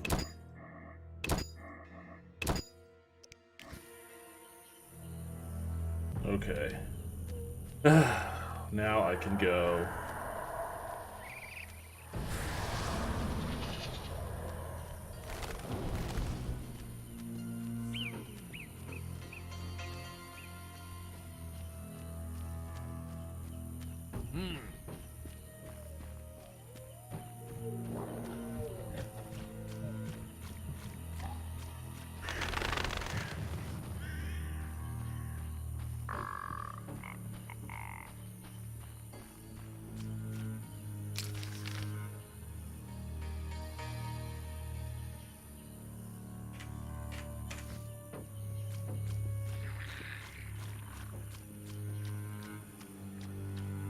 Oh wait, I gotta finish killing those echinopod things or whatever.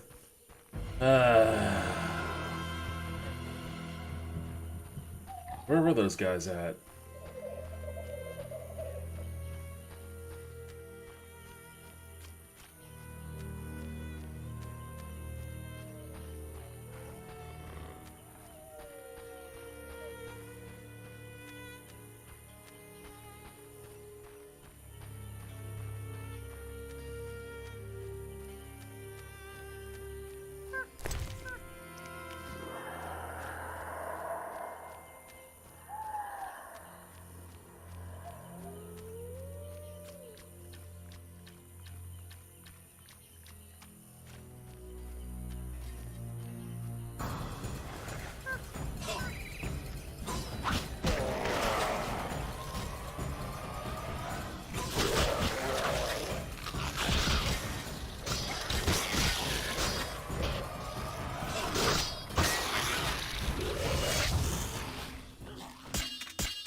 am I fighting these guys? I don't need to fight these guys.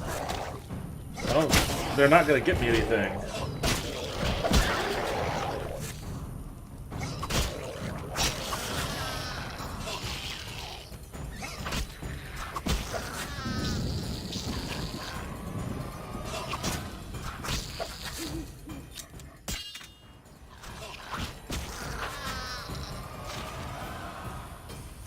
That was just a waste.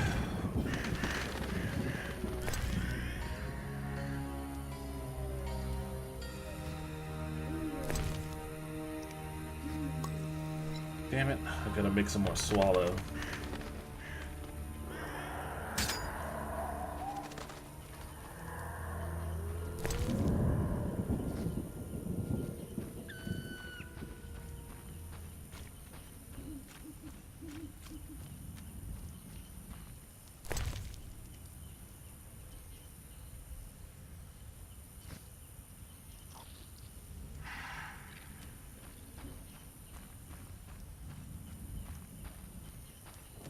Now all of a sudden the Echnopod, or Echno, whatever those things are, now they just don't want to pop up. They were fucking reaming me earlier, but now they're like, nope. Now that we know that you can handle us, we don't want any part of you.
Come on, where are you sons of bitches at? I know you're around here.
Okay, so I do have that one.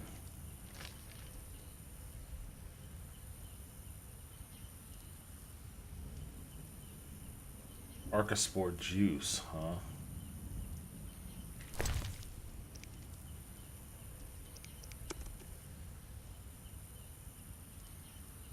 Well, I have one.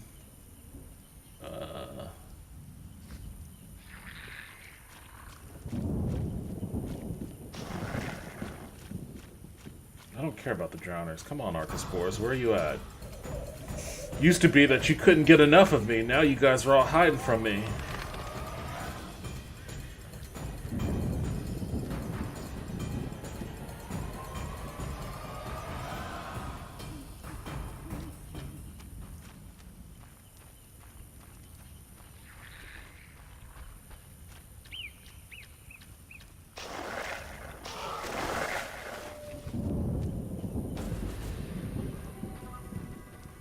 Owl ghouls. What the fuck? Oh my god.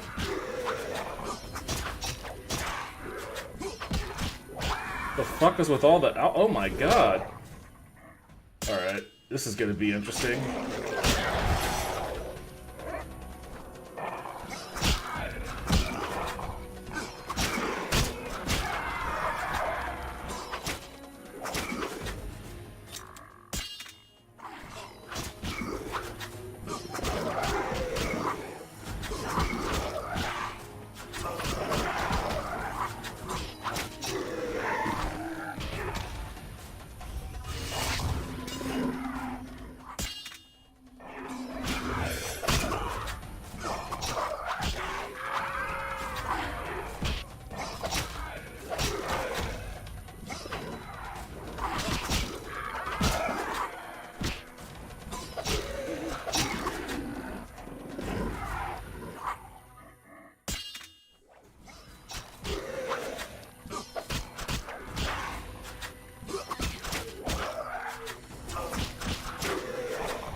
Damn, that was a lot. Vinegar, what?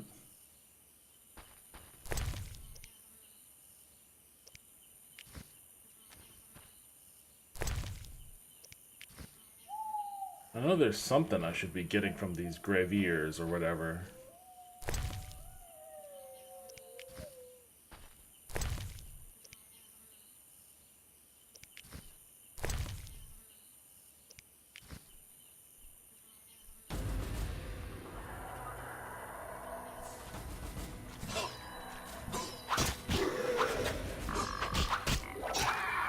What's up with all the ghouls?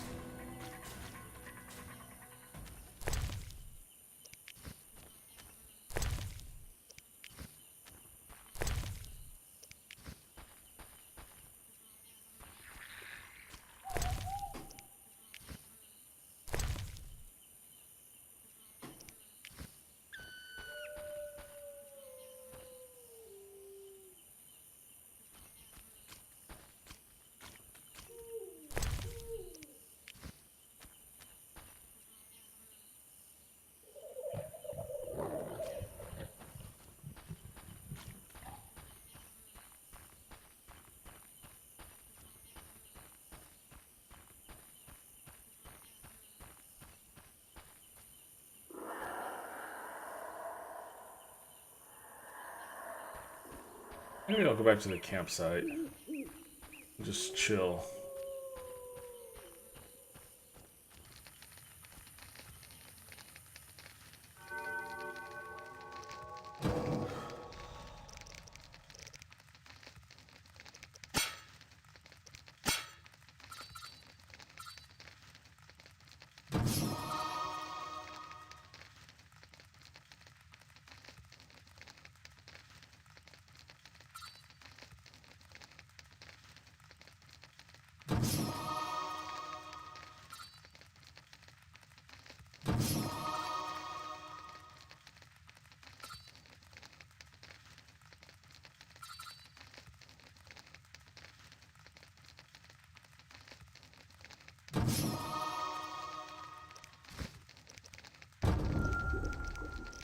Ooh, I can make some black blood. Not that I'm fighting any vampires right now. Well, Triss gave me this, so I may as well.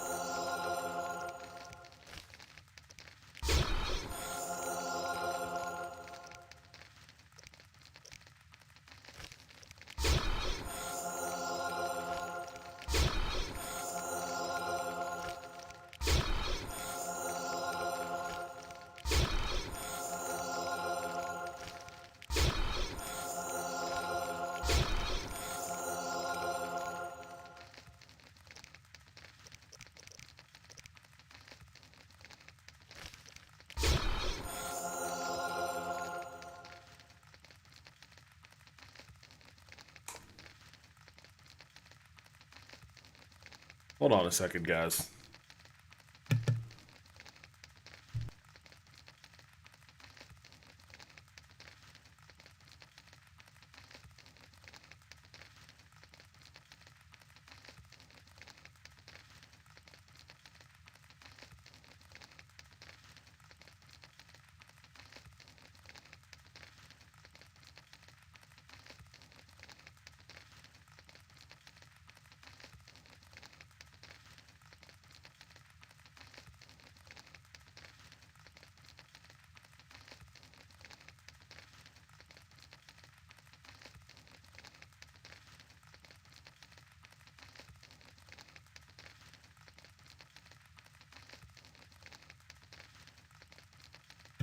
Alright.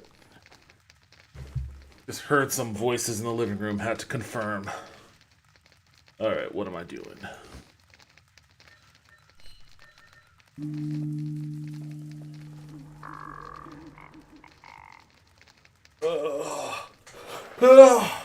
Hunting for Archospores. Come on, Archospores. The fuck? Oh, get off of me.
Oh man. You know what, maybe I'll just give up on the Archospores and turn these quests in.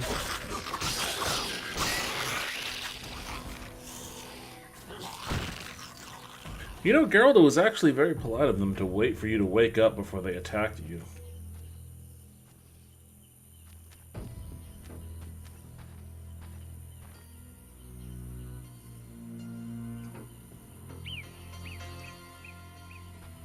Definitely need to restock up on my white myrtle.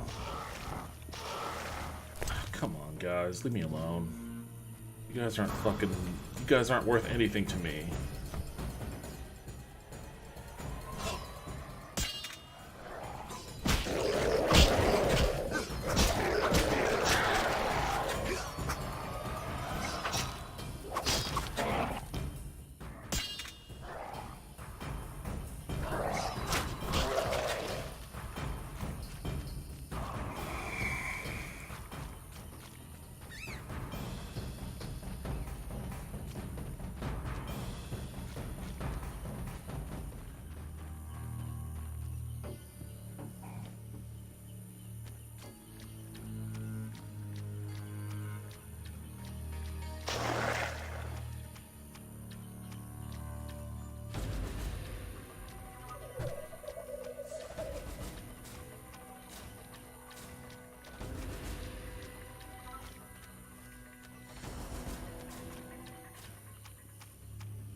Oops. Alright, fuck it. Fuck the Archospores. I'm just gonna go and, do what I can, turn in what I can.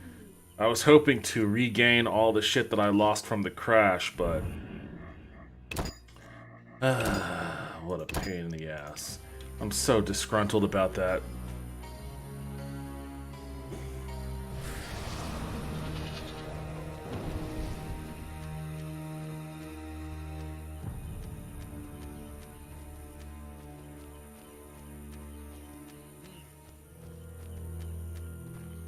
Out of my way.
What is this? Saltpeter and grapes. I'm gonna get those grapes because I'm gonna eat that right there. What the fuck? Why aren't you gonna eat it? Eat it. Eat it, you son of a bitch.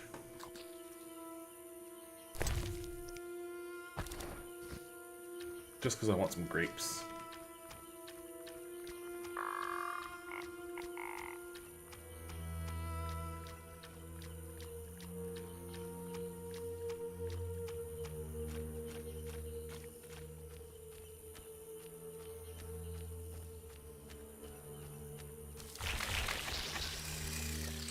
Here you are.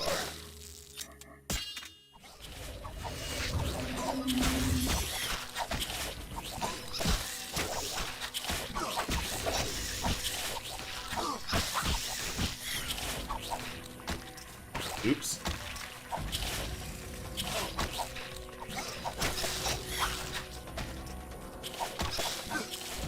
What are you doing, Geralt?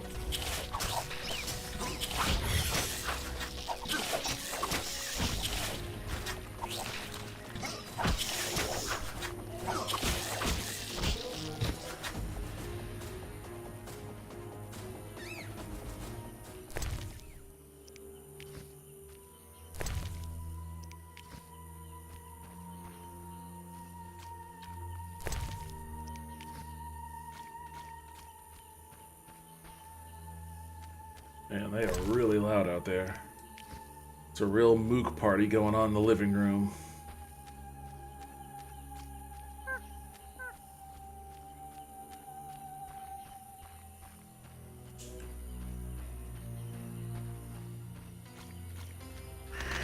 I guess none of those were Archospores, so I didn't get any Archospore juice.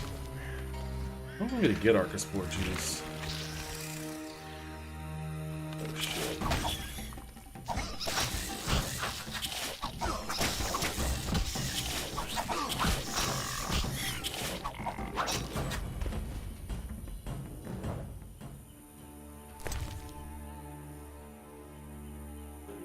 Yeah, these are the Ekrops. Whatever, I'm just gonna get out of here. I don't think I'm going to encounter an Archospore anytime soon.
Anyone seeking to cross?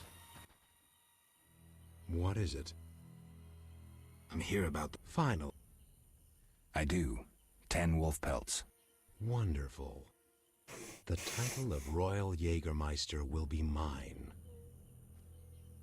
Farewell.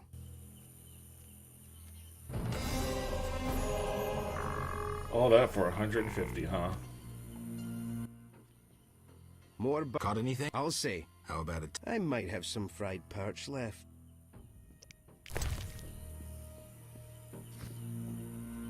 A new customer. Take me to the other. Time is Ready to... I wouldn't have.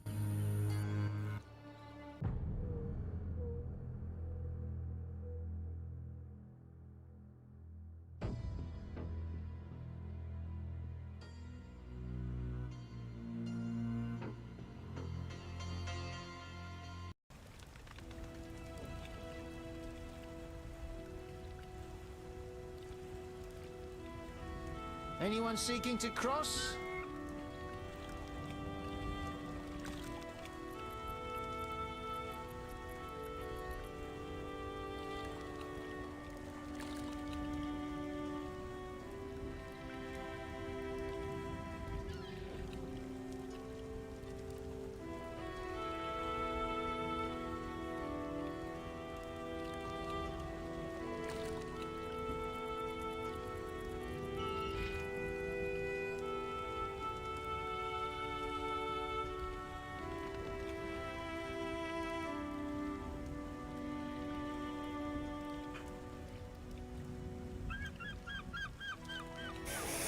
Alright, now where am I going?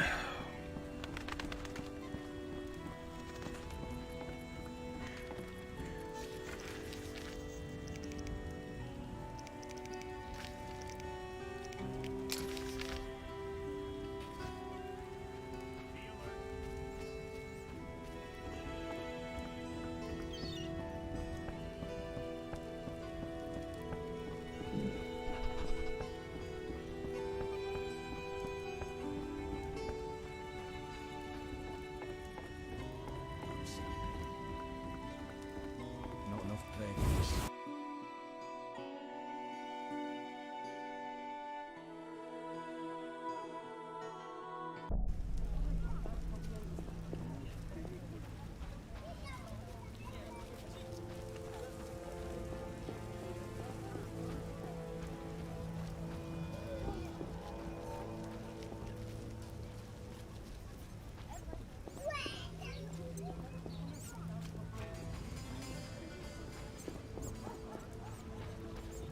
God damn it.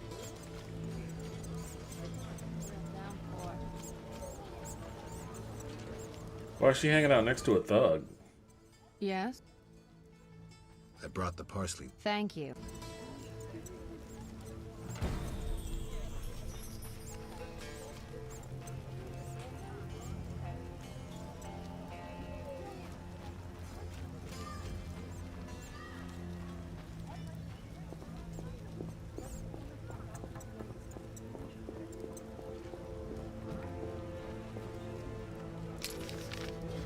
The fuck quest am I following now?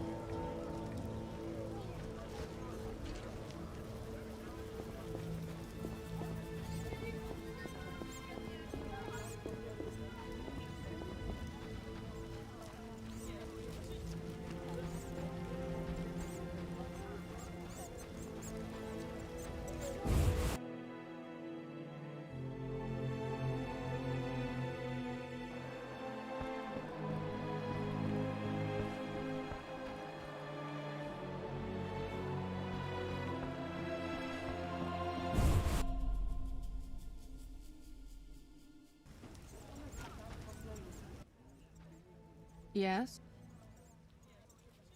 Farewell. Oh my.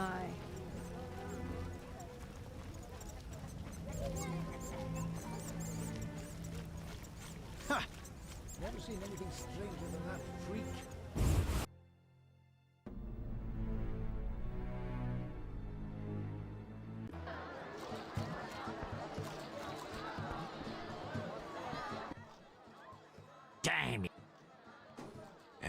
5 all.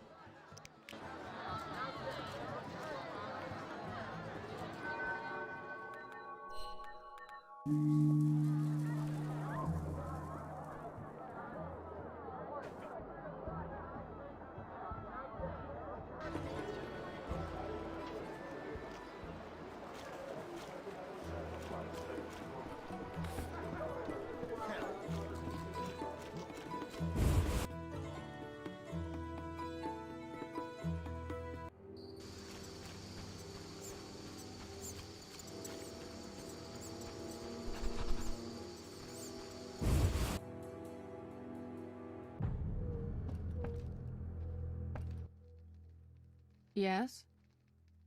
Did the shirt cure Vincent? It was terrifying. The moon appeared, Vincent transformed, shredded the shirt, and ran off. Calm down, Carmen. Maybe another method. Yes? Farewell. Oh my.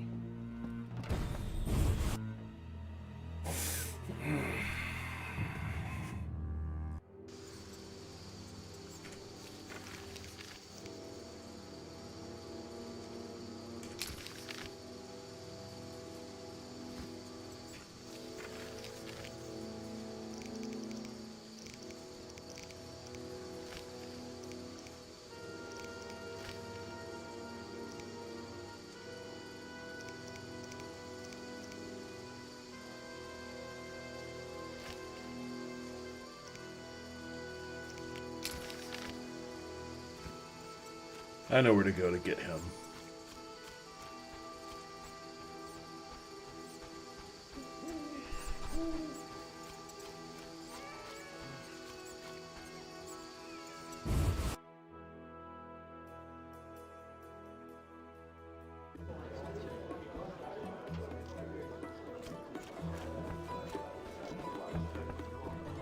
Hell. Dang. Any room? 5 all.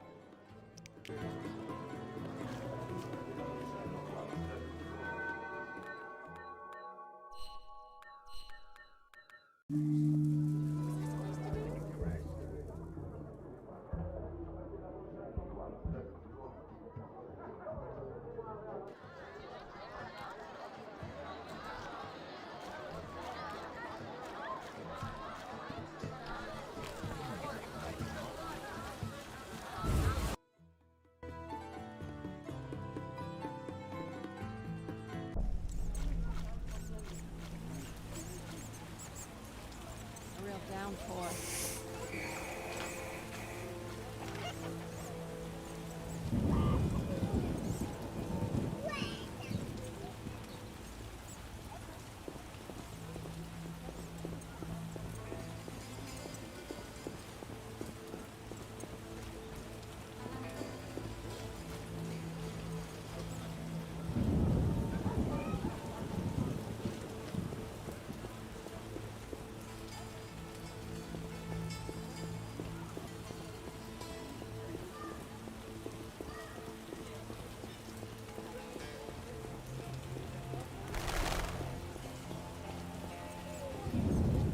No, this isn't where I want to go.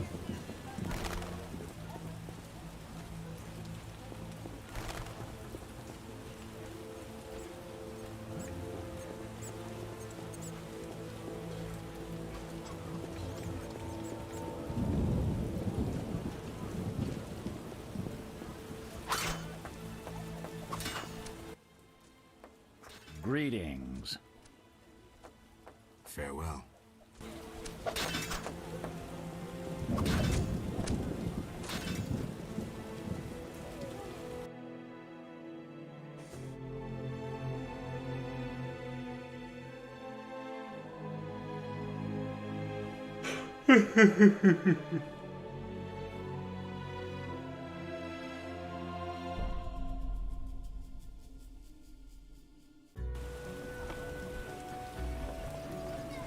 Ooh, that's some frame chuggage.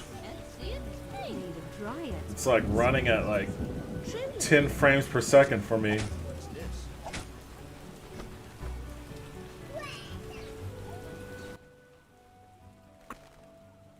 What pays what? A huge Wyverns don't hunt human. local. I killed a huge wolf. Here's its head. Not on my table, Mr. Geralt. Stinks of disease. Here's 600 orens. Alright. Farewell. What else do I have to turn in?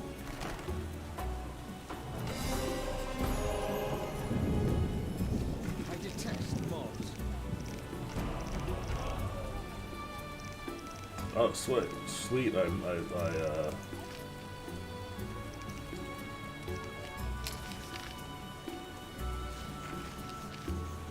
I leveled up from that too. How much money do I have? Oh, I have enough for the fucking vest.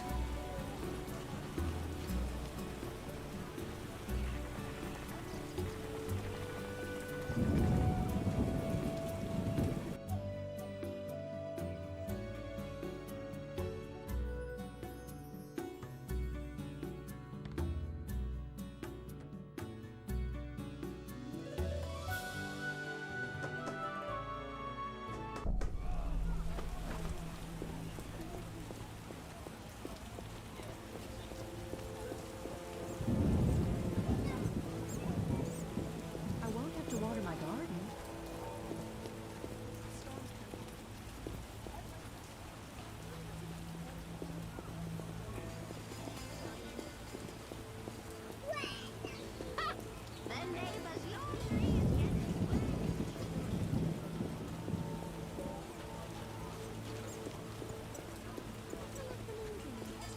Oh, right, the gardener. Well, he wouldn't be out here in the rain, would he?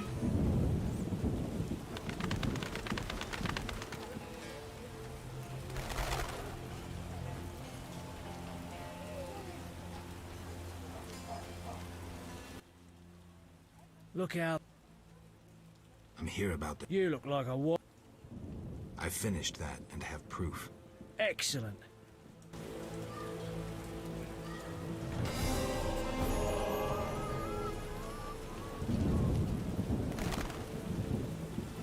Was there anything else I did on that?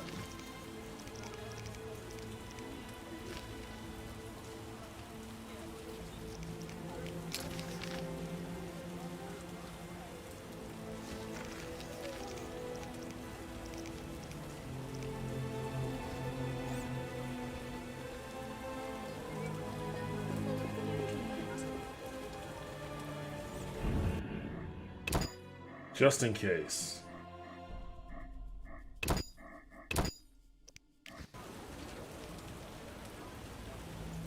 Storm's coming.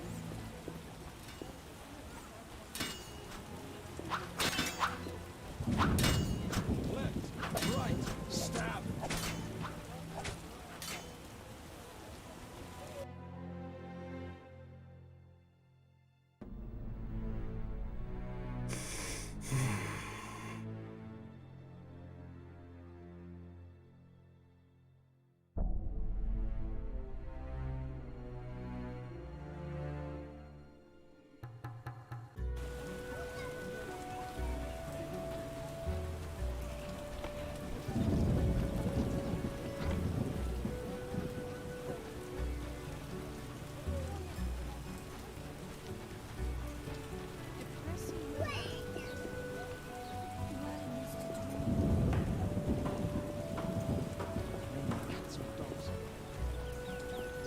Refuse to be soaked like a duck. Always shop your sword.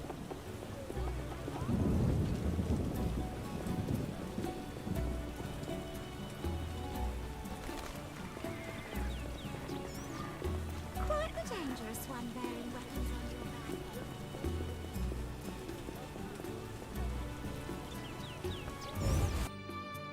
Did somebody in here want these feathers?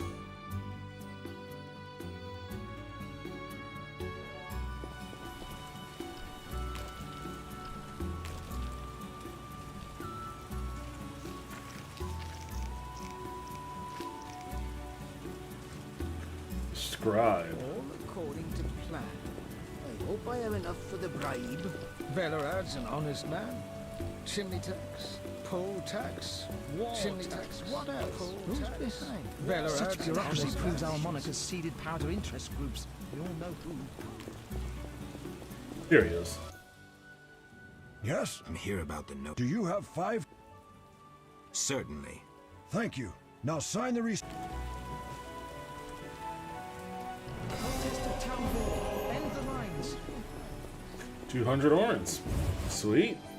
Just pulling that money in, pulling that Witcher money in. It's all gonna go towards getting that new jacket.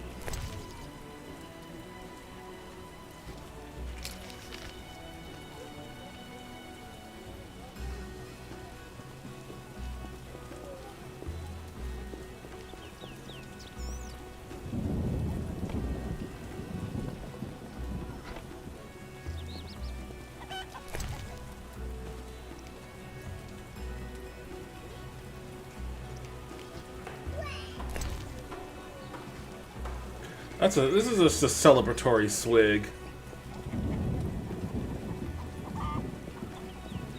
A Witcher, hide your women. This motherfucker, dude. That motherfucker.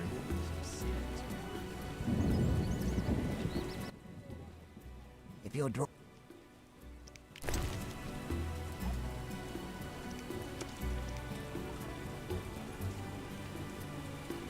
I'm keeping all my shit. Well, maybe this bear fat and stuff I can sell.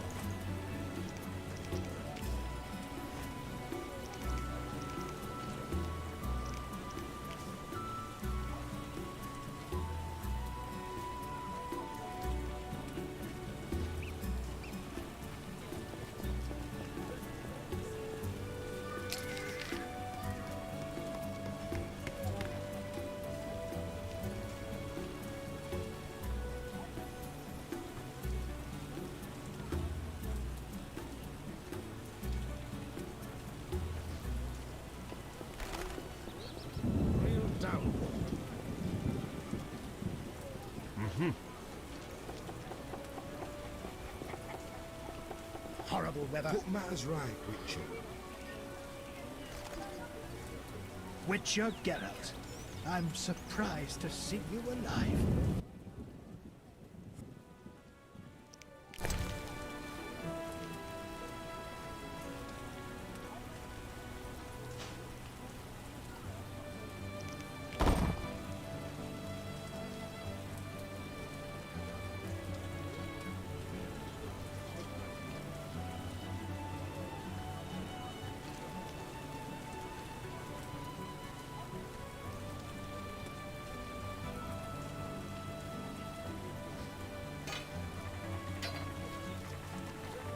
Oh my god, get the fuck out of my way.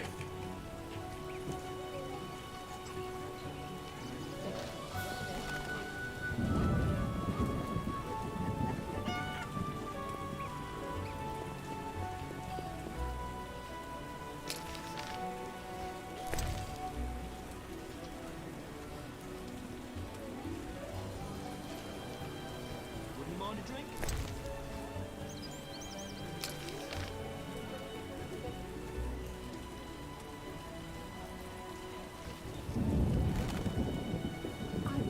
To be soaked like a duck. Real downpour.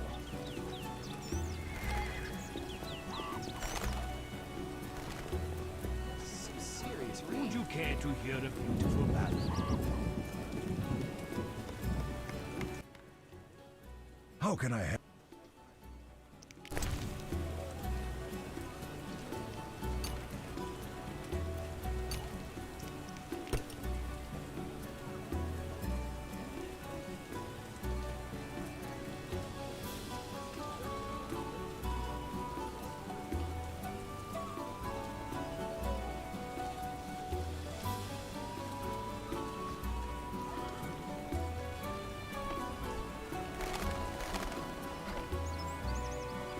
I want to find the bookseller. I think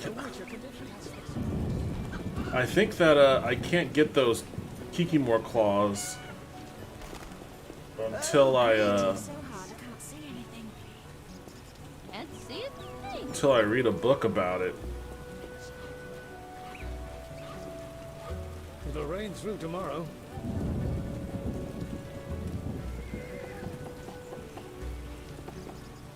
He's always someplace different, man. He's a real pain in the ass. He's never, ever by his book stand.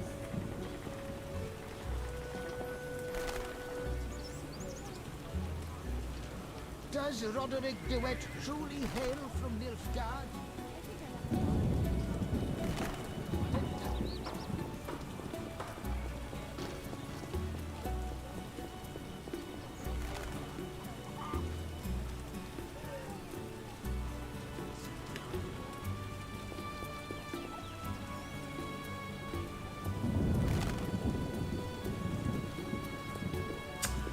I don't think I'm gonna find the book merchant then, huh?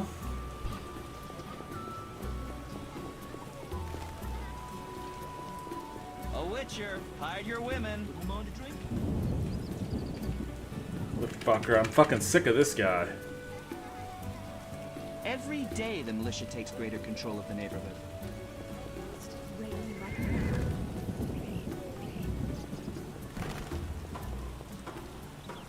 Mm-hmm.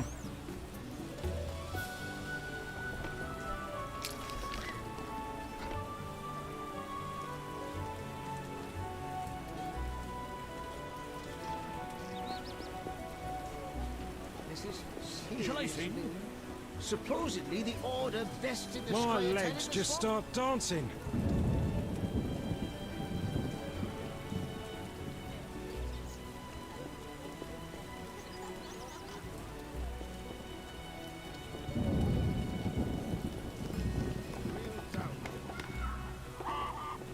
Alright, I guess I'm just not gonna find this fucking guy. Whatever. I think I'm all set to, I guess, advance to the next chapter. It sounds like committing to that means that some shit's gonna happen where I may not be able to come back around to Vizima. Or at least maybe not this trade district.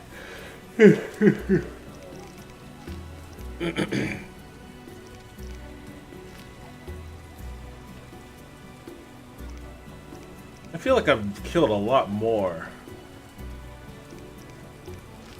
Alright, you know what? I'm gonna call it for right now.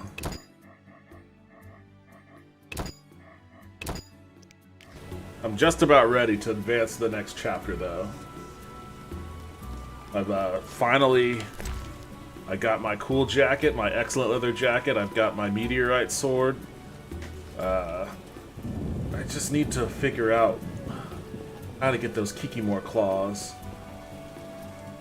I'm close. I'm close. I can feel it.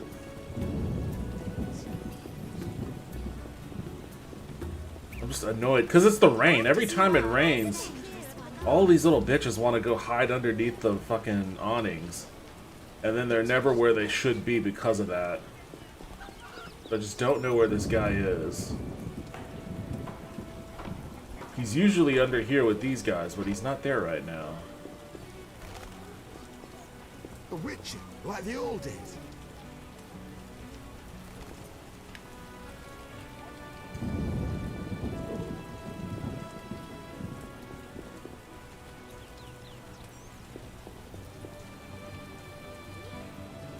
Damn it, I don't know where this guy is.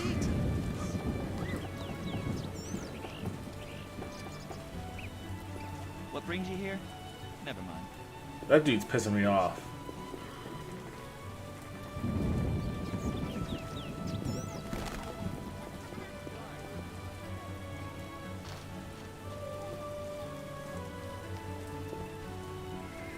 What are these guys doing back here? Did I talk to these guys? Oh, I think I may have.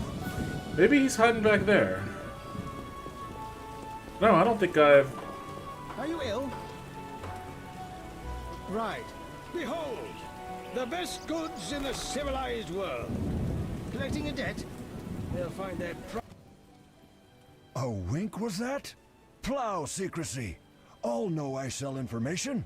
What'll it be?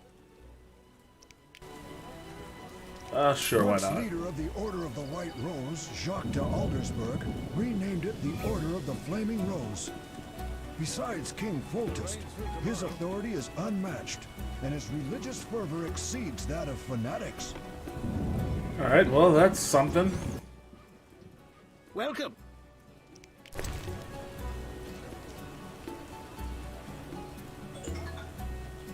Sodden mead.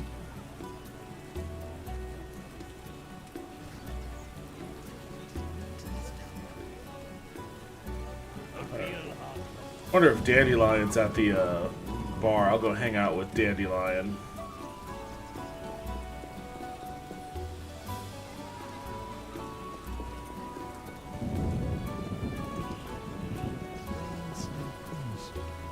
Royal Edict orders a state of emergency.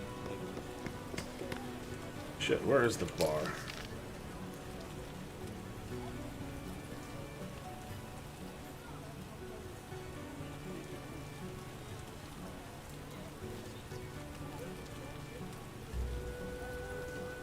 There it is. I got all kinds of turned around.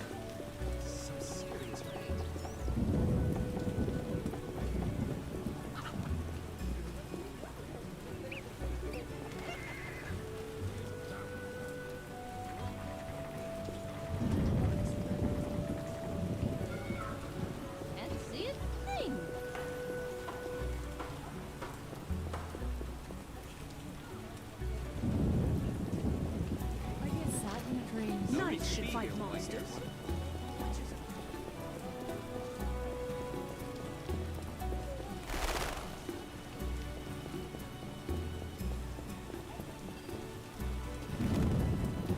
Slander. He nose around and then inform. Vile calumnies. So.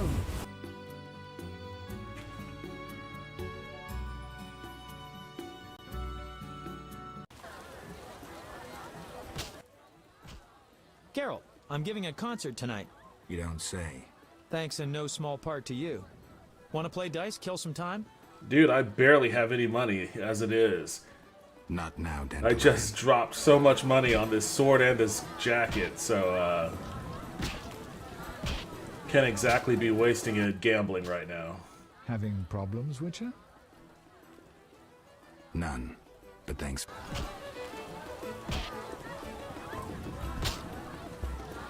What a dip. You're new here. You really stand out.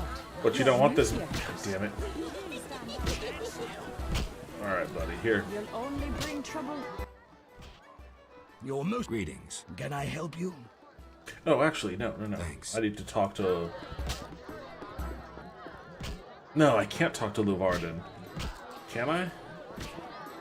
Is that going to trigger the event for the next chapter? Or do I have to talk to Triss before then?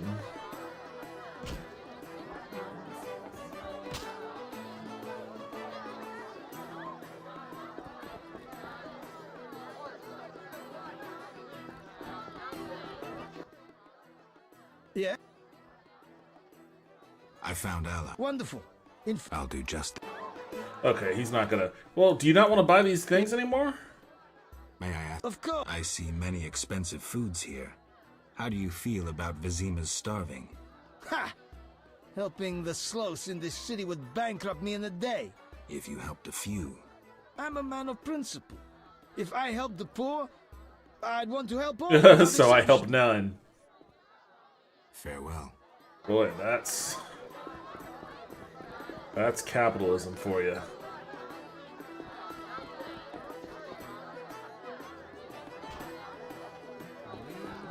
Alright. I think this is a good place to call it. Oh boy.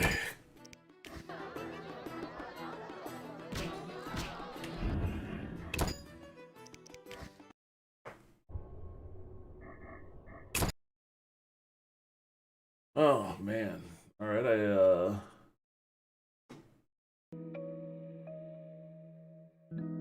me go back to...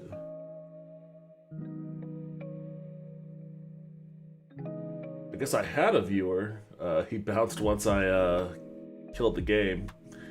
Understandable. But it's 3 a.m. for me, so this is it. This was a this has been a 4.5 hour stream, which is amongst my longest, so definitely tapping out for the night. I'm not going to be streaming tomorrow. Not going to be streaming Sunday.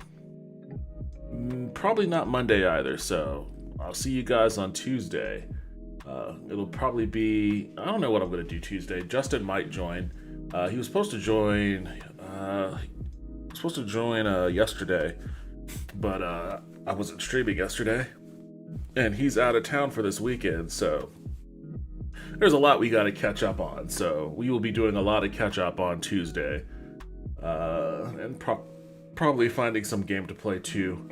I still have these other PlayStation games that we haven't gotten to yet, but who knows? We'll play it by ear. Until then, I'll see you guys later.